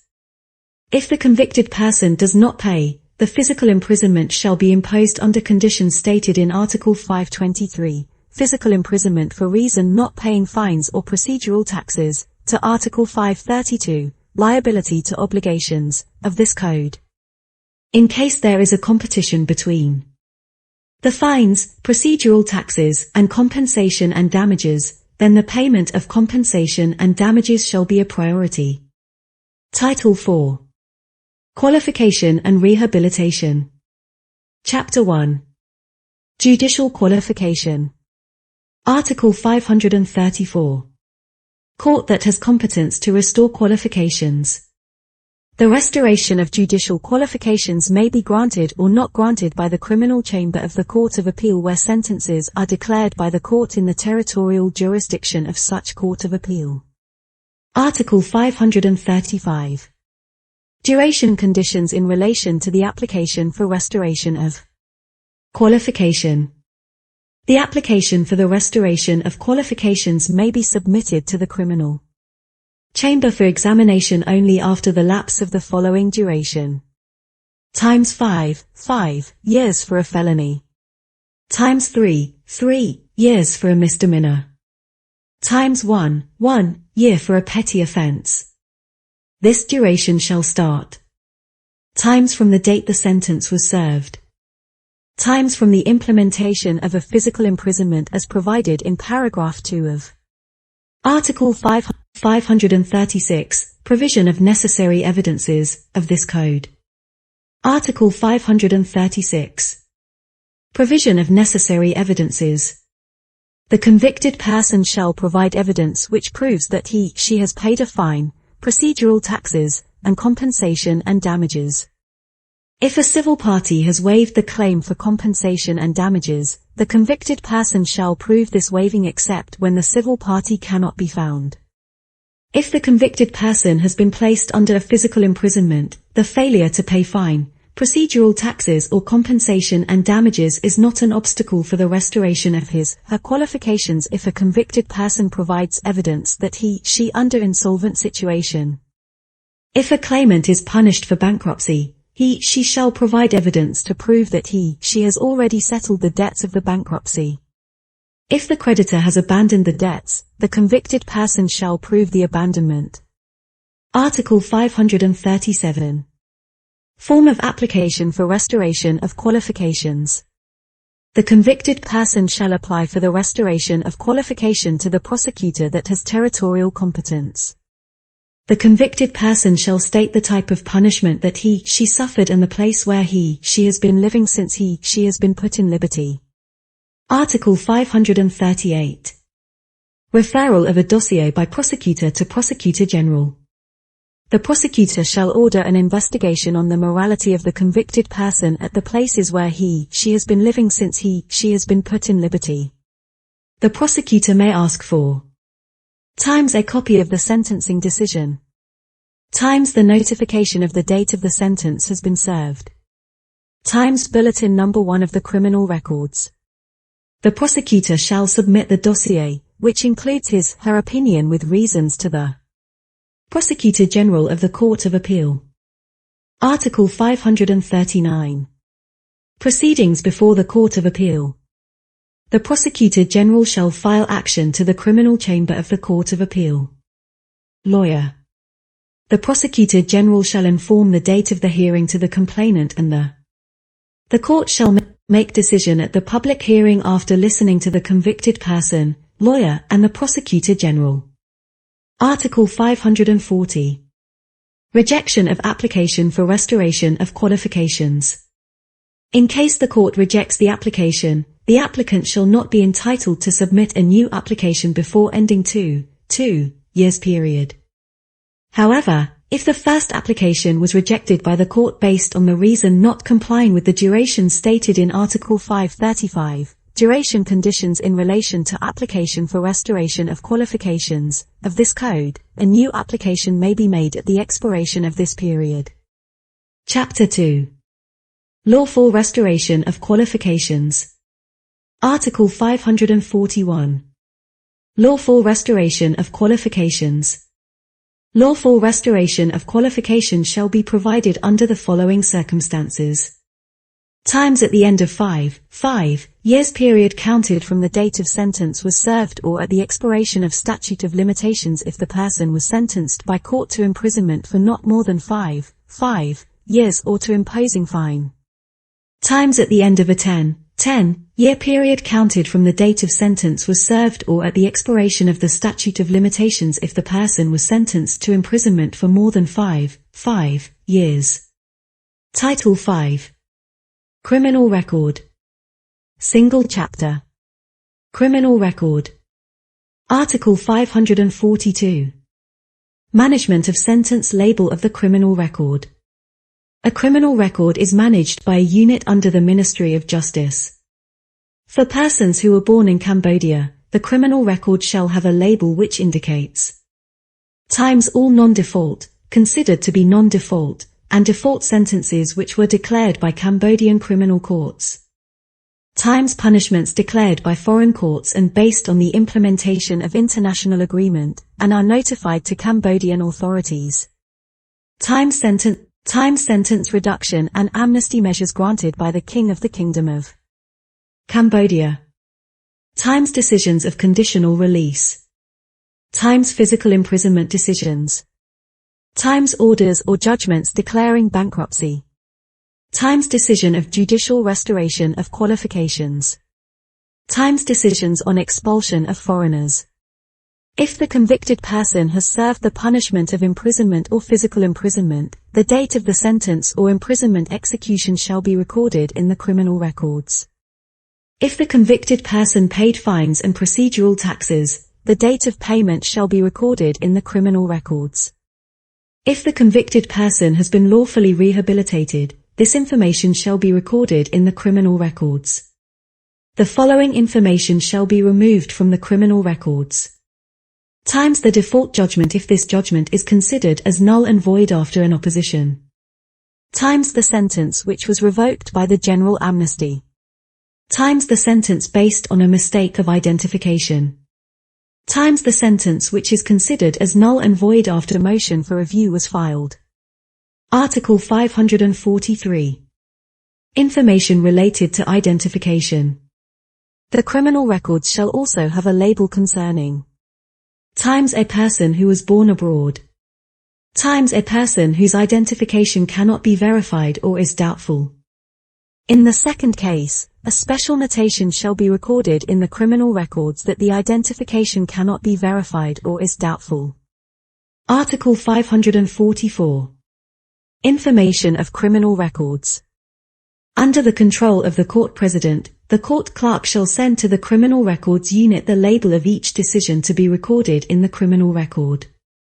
The chief of prison shall inform the criminal record unit of the date of sentence was served or physical imprisonment execution. The Treasury unit shall inform the criminal record unit of the payment of fines and procedural taxes.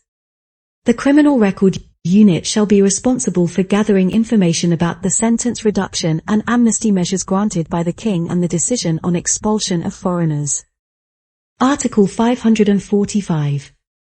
Information of criminal record regarding legal entities.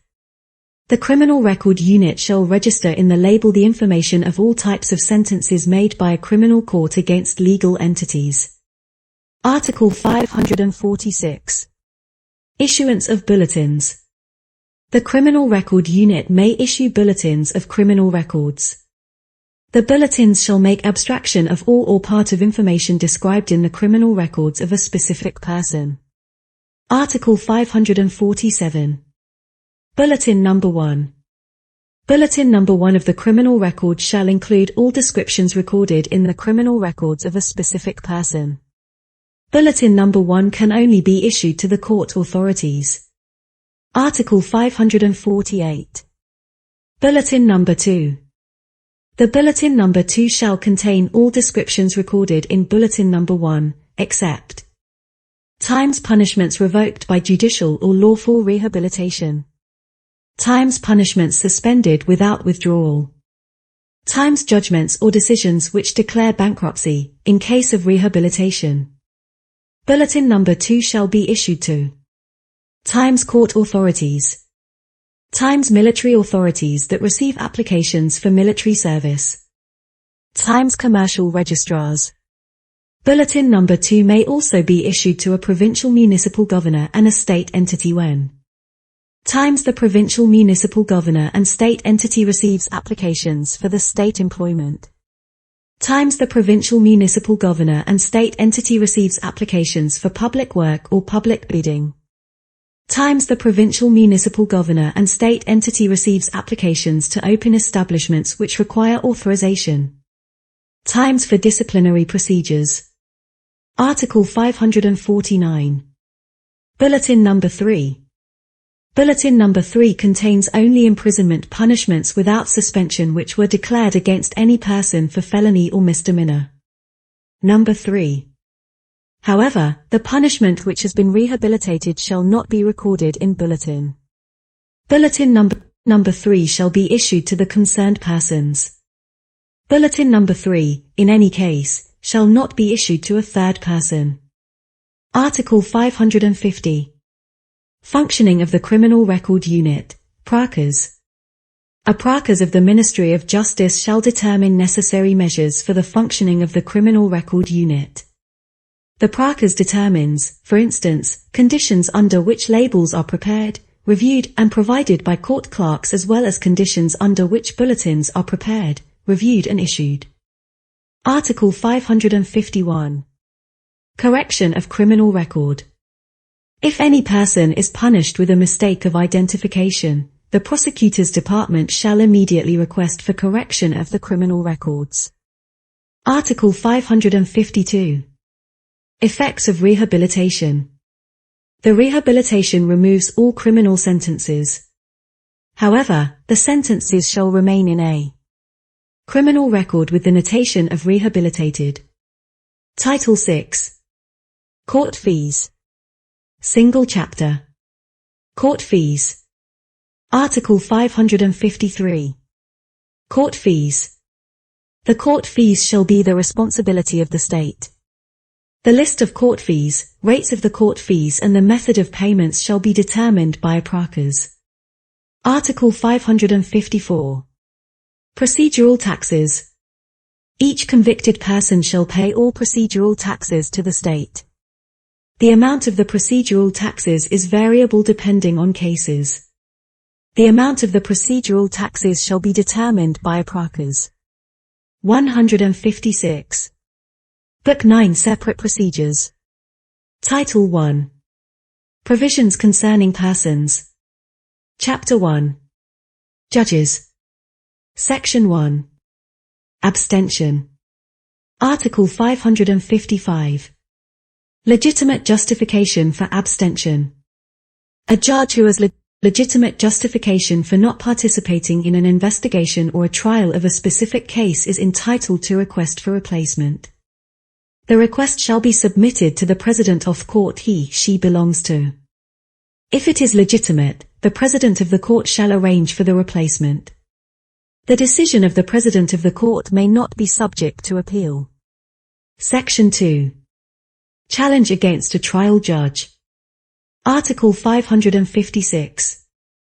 Reasons for challenging against a trial judge. A challenge may be admissible only when it concerns with trial judge.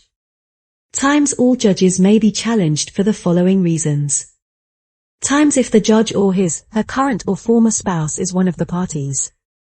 Times if the judge is linked with one of the parties by parental link up to 6th degree or by alliance up to 3rd degree or has been linked by alliance up to 3rd degree. Times if the judge is a guardian of one of the parties. Times if the judge in charge of the case had or is having a litigation with a party at the court. Times if the judge was a witness or was an expert in the case. Times if the judge is or was a representative or assistant to one of the parties, or times if the judge has participated in making a decision on the case as an arbitrator, or participated in making a decision at the court of the first instance which has been appealed, or the trial of an appeal which has been appealed or has given legal opinion in the case. Article 557. Challenge against trial judge. A party who wishes to challenge against a judge shall file a challenge when she is aware of the reasons for challenging, otherwise it shall not be admissible. Confrontation. In no case, a challenge against a judge cannot be filed after the closure of the Article 558. Receiver of a challenge against a trial judge. The party shall file the challenge to times the President of the Court of Appeal when the challenge is against the President or a judge of the Court of the First Instance. Times the President of the Supreme Court when the challenge is against a judge of the Supreme Court, the President or a judge of the Court of Appeal. The challenge shall clearly state the reasons for challenging, and shall be accompanied by supporting evidence, otherwise, the challenge shall not be admissible. Article 559. Notice of a challenge against a trial judge. A challenge shall be notified to the judge against whom it is filed. This judge shall withdraw him/herself from the investigation or trial of the case. In an urgent case, the challenged judge shall be replaced by another judge to be appointed by the President of the court to which he/she belongs. Article 560. Report of the challenged judge. Within 8 days of the notification of the challenge, the relevant judge shall respond in a report that he/she accepts or refuses the challenge. The report shall be submitted to the President of the Court of Appeal or President of the Supreme Court, as the case may be, to decide on the challenge. Judge. If the judge agrees with the challenge, he/she shall be immediately replaced by another. If the judge disagrees with the challenge, then the decision shall be based on the merits for the challenge. Article 561. Examination of a challenge against a trial judge. The challenge shall be reviewed without listening to the parties or the relevant judge. If the challenge is approved, a replacement of the judgment shall be made. In the contrary case, the applicant of the challenge may be fined up to 200,000 reals, not counting any damages that may be payable to the challenged judge. Article 562. Decision on a challenge against a trial judge. The authority stated in Article 558, receiver of a challenge, of this court shall make decision by an order which is not subject to appeal. The relevant judge and the applicant of challenge shall be notified of the order by the court clerk. Article 563. Acts to be performed before notification of the challenge. Challenge. The performance of any activities by a challenged judge prior to the notification of a challenge may not be subject to review. Article 564. Challenge against several judges. If the applicant wishes to challenge several trial judges who sit en banc, he/she may only file one challenge. The applicant may file additional challenge if new reasons for challenge appear later. Article 565. Challenge against the President of the Supreme Court. If the challenge is made against the President of the Supreme Court, the President of the Supreme Court shall decide based on his/her own conscience whether or not to withdraw from the trial. Chapter 2. Extradition. Section 1. Extradition requested by a foreign state. Subsection 1. Extradition. Article 566. Extradition of foreign resident in the territory. The Kingdom of Cambodia may agree to deliver to a foreign state a foreign resident who is residing in the territory of Cambodia who is time subject to a judicial charge in this state, or time sentenced to imprisonment by the court of this state. Article 567. International conventions and treaties. The extradition of a foreign resident who is arrested in the territory of the Kingdom of Cambodia shall be governed by provisions of international conventions and treaties ratified by the Kingdom of Cambodia. In case that there is no international convention or treaty ratified by the Kingdom of Cambodia, the provisions of this chapter shall apply, unless otherwise provided in a separate law. Article 568. Definition: requesting state and wanted person. In this section, it is called times requesting state shall mean a foreign state which requests extradition of a foreign resident. Times wanted person is a foreign resident who is residing in the Kingdom of Cambodia and who is the subject of an extradition request. Subsection 2. Conditions of extradition. Article 569. Conditions of extradition in relation to acts. An extradition may be made only if the acts charged against the wanted person is also an offence under both the laws of the requesting state and the law of Kingdom of Cambodia, even though times the act of offence is determined differently, or times the name of the offence, use of terminology, or definition or determination of characteristics of offence is different, or times elements of crime under the laws of the requesting state are different from those under the laws of the Kingdom of Cambodia, provided that the whole set of elements of the acts presented by the requesting state is considered as an offence under the provisions of laws in force in Cambodia. Article 570. Attempt of offence and conspiracy. If the act charged under laws of the requesting state is considered as an attempt of committing an offence, the extradition is possible only if the attempt of committing such offence can be prosecuted under the laws of the Kingdom of Cambodia. The provisions of this article shall also apply to accomplices. Article 571. Conditions in relation to imprisonment sentence. An extradition shall be possible only if the act charged against the wanted person carries the maximum imprisonment sentence of at least 2 years according to the law of the requesting state. However, the extradition shall also be possible if the wanted person was sentenced by the court of the requesting state to imprisonment of at least 6 months and this sentence has come into effect regardless of the length of the sentence as defined by laws. Article 572. Conditions in relation to the place of committing an offence. When the act charged against any wanted person was committed in the territory of the requesting state, extradition shall also be possible even the wanted person is not the citizen of the requesting state. When the act charged against the wanted person was committed outside the territory of the requesting state, extradition shall be possible if the wanted person is the citizen of the requesting state. Article 573. Political acts. An extradition shall not be possible if the act charged is political. However, political offence shall not be considered for any violence which caused danger to life, physical integrity or individual freedom. Tried. Article 574. Offence that was committed in the territory and was completely.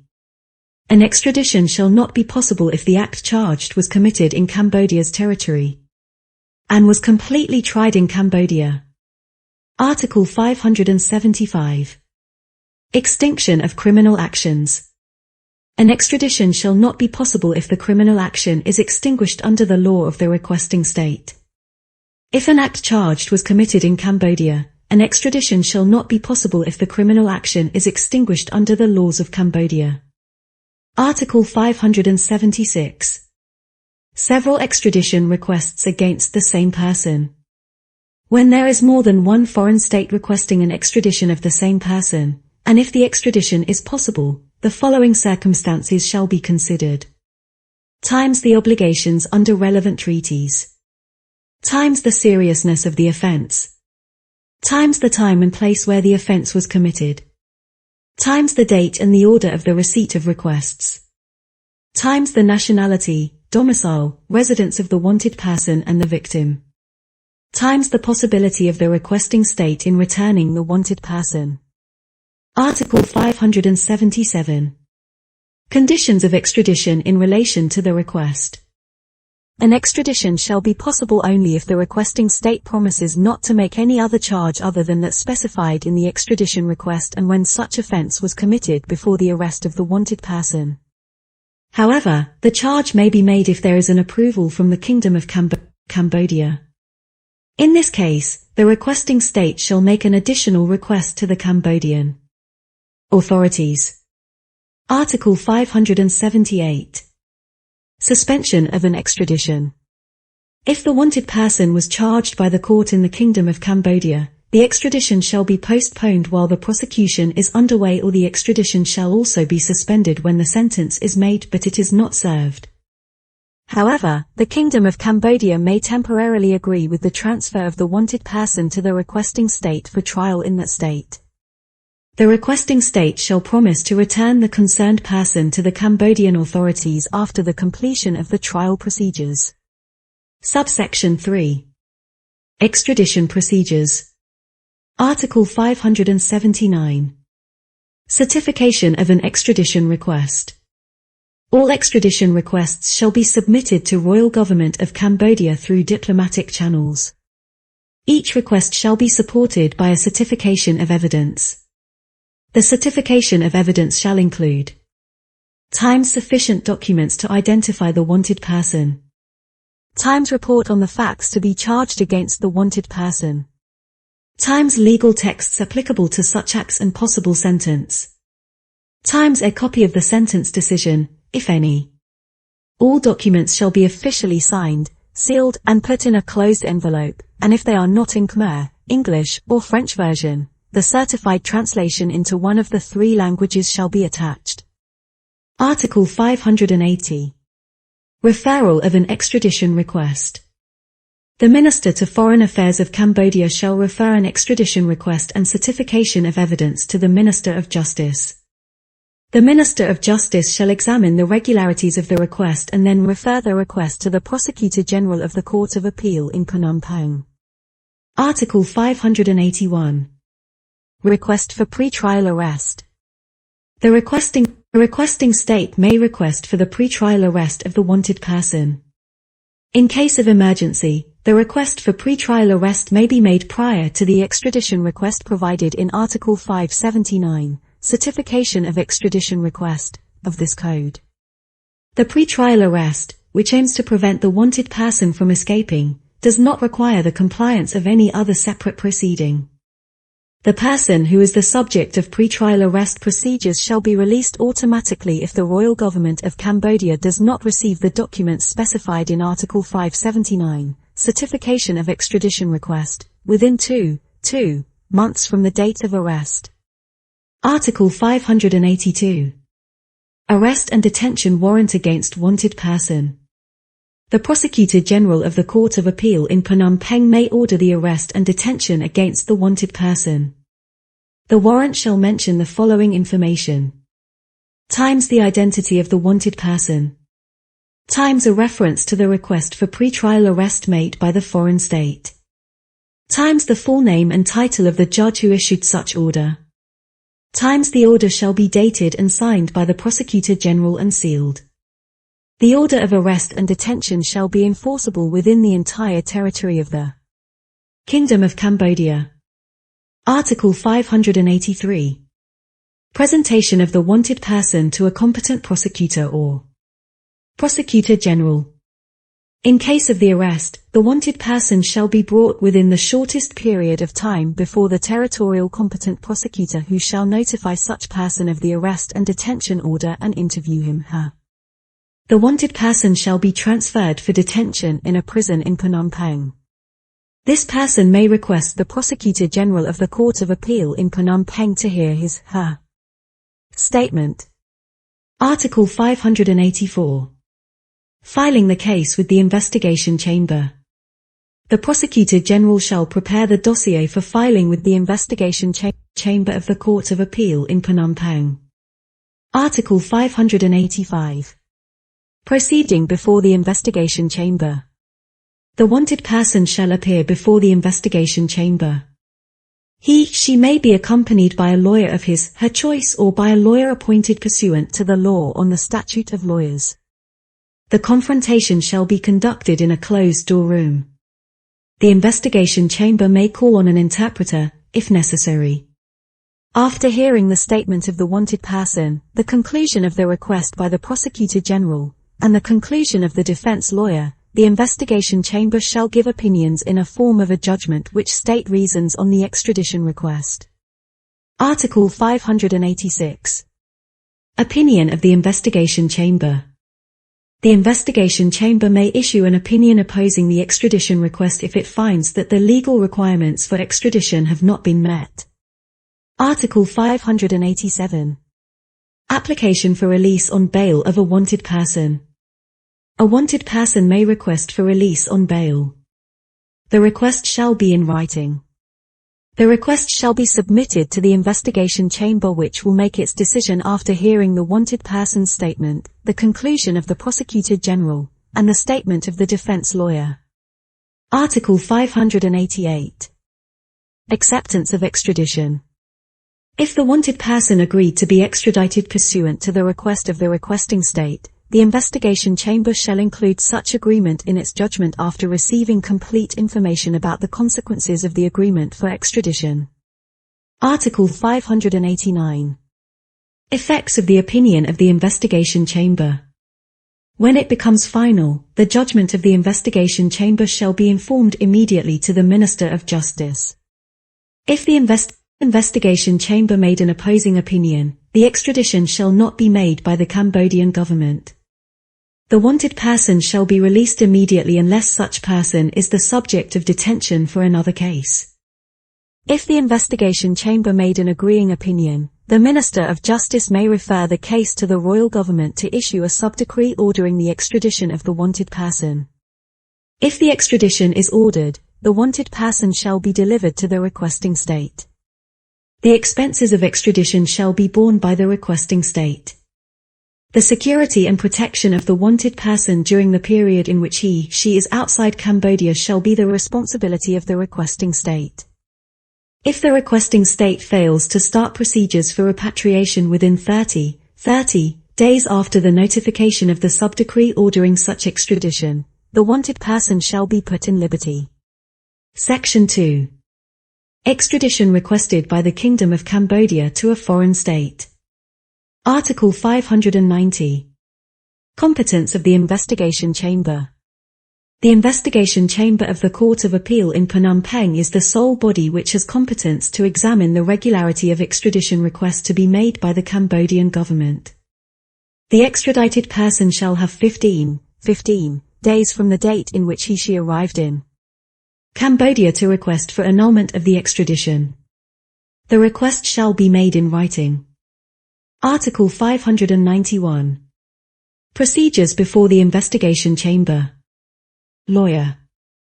The investigation chamber shall make a decision after hearing the statement of the person to be extradited, the conclusion of the prosecutor general and the conclusion of the defense. Article 592. Sustaining effect of annulment to extradition request. The request to annul an extradition shall not postpone the charge procedure being made against the person to be extradited. Article 593. Effect of extradition annulment. If the extradition is voided by a final decision of the investigation chamber, the ongoing charge procedure shall be terminated. The person to be extradited shall be put in liberty and shall have the freedom to leave Cambodia. However, at the expiration of the 30-day period starting from the date of release, the person to be extradited may be rearrested in Cambodia and become the subject of the recharge procedure for the acts leading to such extradition. Article 594. Consent of a state that has delivered the foreign national to the Kingdom of Cambodia. If the Kingdom of Cambodia receives an extradition of a foreign national and later receives a request for extradition from another foreign state, the Kingdom of Cambodia may agree with this request after obtaining agreement from the state which has delivered this national to the royal government of Cambodia. However, the above consent is not necessary if this foreign national has freely left Cambodia within the 30-day period. Chapter 3. Transit. Article 595. Transit request. Transit of a person who is subject to an extradition procedure through Cambodian territory may be allowed, if the extradition is not in connection with a political offense. An application for the transit shall be done through diplomatic channels. The application form shall include necessary supporting documents. Chapter 4. Particular provisions concerning the enforcement of certain sentences. Article 596. Particular provisions concerning the enforcement of certain sentences. For the dispute concerning the enforcement of the sentence as provided in the Criminal Code, the court shall receive a complaint from a prosecutor through a simple request. The prosecutor shall inform the concerned parties of the hearing date. Chapter 5. Legal entities. Article 597. Competence with regards to legal entities. The prosecution, investigation, and trial of offences committed by legal entities shall be the competence of times prosecutor, investigating judge, court of the first instance of the place of where the offence was committed. Times prosecutor, investigating judge and court of the first instance of the place where the legal entity is located. Article 598. Representation of legal entities before the court. A charge shall be made against a legal entity through the legal representative at the time of charging. The legal representative shall represent the legal entity in the performance of all acts of procedures. When the legal representative is not available, the prosecutor may request the President of the Court of the First Instance to assign a proxy to represent the legal entity. When a criminal charge was made for the same facts or connected facts against both the legal entity and its legal representative, the legal representative may request the President of the Court of the First Instance to appoint an agent to represent the legal entity. The request shall be made in writing. Article 599. Identification of representative of legal entity. The person responsible for representing a legal entity shall present his/her identification to the court where the case is filed. The presentation of identification shall also be made with the replacement of the legal representative during the course of proceedings. Article 600. Coercive measure against the legal entity. As a representative of a legal entity, the representative may not be subject to any coercive measure other than those applicable to the witnesses. Article 601. Placement of legal entity under judicial control. An investigation judge may place a legal entity under judicial control. This judge may declare the following obligations. 1. Payment of security in a determined amount, duration of payment and relevant formalities. 2.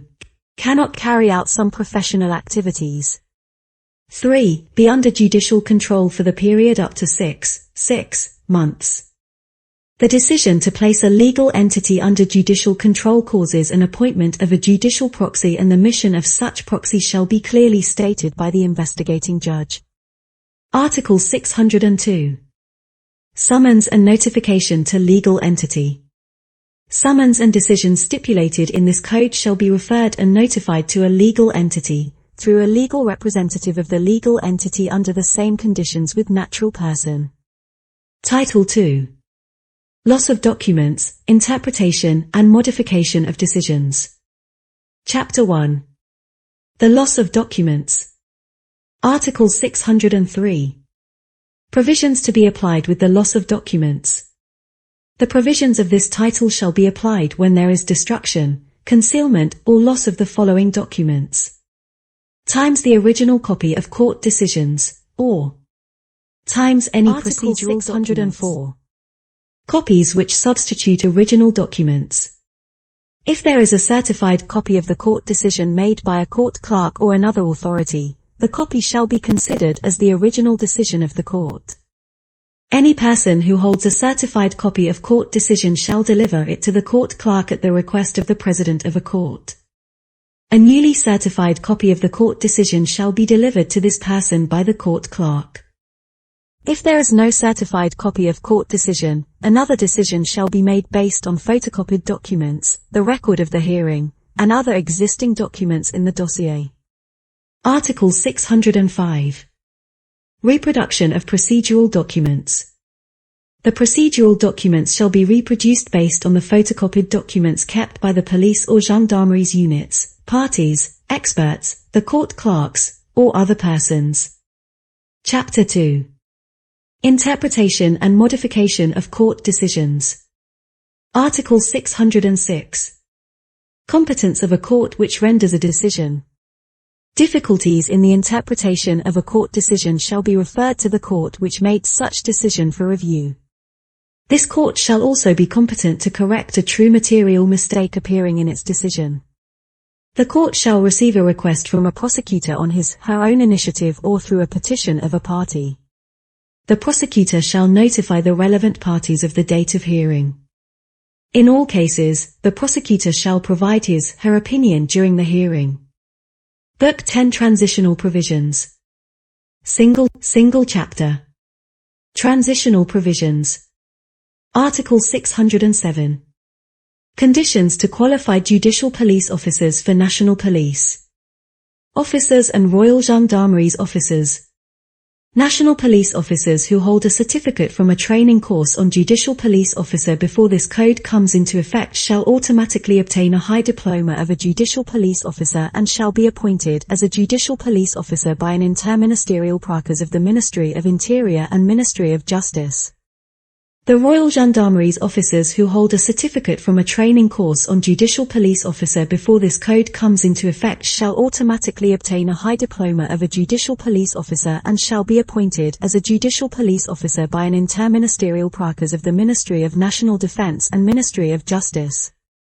After this code enters into force, to obtain a status of a judicial police officer, a person shall fulfill the conditions stated in Article 60. Judicial police officers, of this code. Article 608. Applications during the time of pre-trial detention. The period for pre-trial detention for an ongoing case shall remain the same as the period provided in the previous law, except for the crimes against humanity, genocide or war crimes. Article 609. Application during the time of recourse and opposition. All decisions rendered before the entry into force of this code shall be subject to a recourse and opposition period set forth in the previous law. Article 610. Application during the time of rules on statute of limitation of criminal actions and of sentence. The statute of limitation for a criminal action and of sentence of offences committed before the entry into force of this code shall be subject to the provisions of previous law. Book 11 Final Provisions. Chapter. Final Provisions. Article 611. Abrogation of the previous laws. The following provisions shall be abrogated. Times all provisions governing criminal procedures before 1992. Times the provisions of criminal procedures of the provisions on the court systems. Criminal law and criminal procedures for the implementation in Cambodia during the transitional period dated the 10th of September, 1992. Times the law on criminal procedure promulgated by Decree No. 21 dated the 8th of March, 1993. Times Royal Cram No. 089909 dated the 26th of August, 1999 promulgated the law on duration of pre-trial detention. Times law on amendment of Article 36, 38, 90, and 91 of the law on criminal procedure promulgated by Royal Cram No. 01020005 dated the 10th of January, 2002. The procedural provisions of the law on the organization and activities of the courts of the State of Cambodia, promulgated by Cret No. 06 dated the 8th of February, 1993 shall not be applicable to criminal cases. Article 612. Immediate enforcement of the Criminal Procedure Code. This code shall be applicable immediately to all criminal proceedings which are conducted after the entry into force of this code. The immediate application of provisions of this code shall have no effect on the validity of the procedures which have been completed according to the old laws. Annex. Procedures for oath-taking. An oath-taking shall be led by a court clerk and shall be conducted in front of holy objects at each court. Before taking an oath, the oath-taker shall light incense sticks and candles to dedicate to the spirit of the holy spirits and objects to which she shall swear. Then the court clerk shall read the four words loudly and clearly to the oath-taker and read the swearing words, and the oath-taker shall repeat after the court clerk. When the oath-taking is completed, the court clerk shall prepare record of the oath-taking to confirm that it is conducted properly, and all the swearing words shall also be written down in the record. Forwards.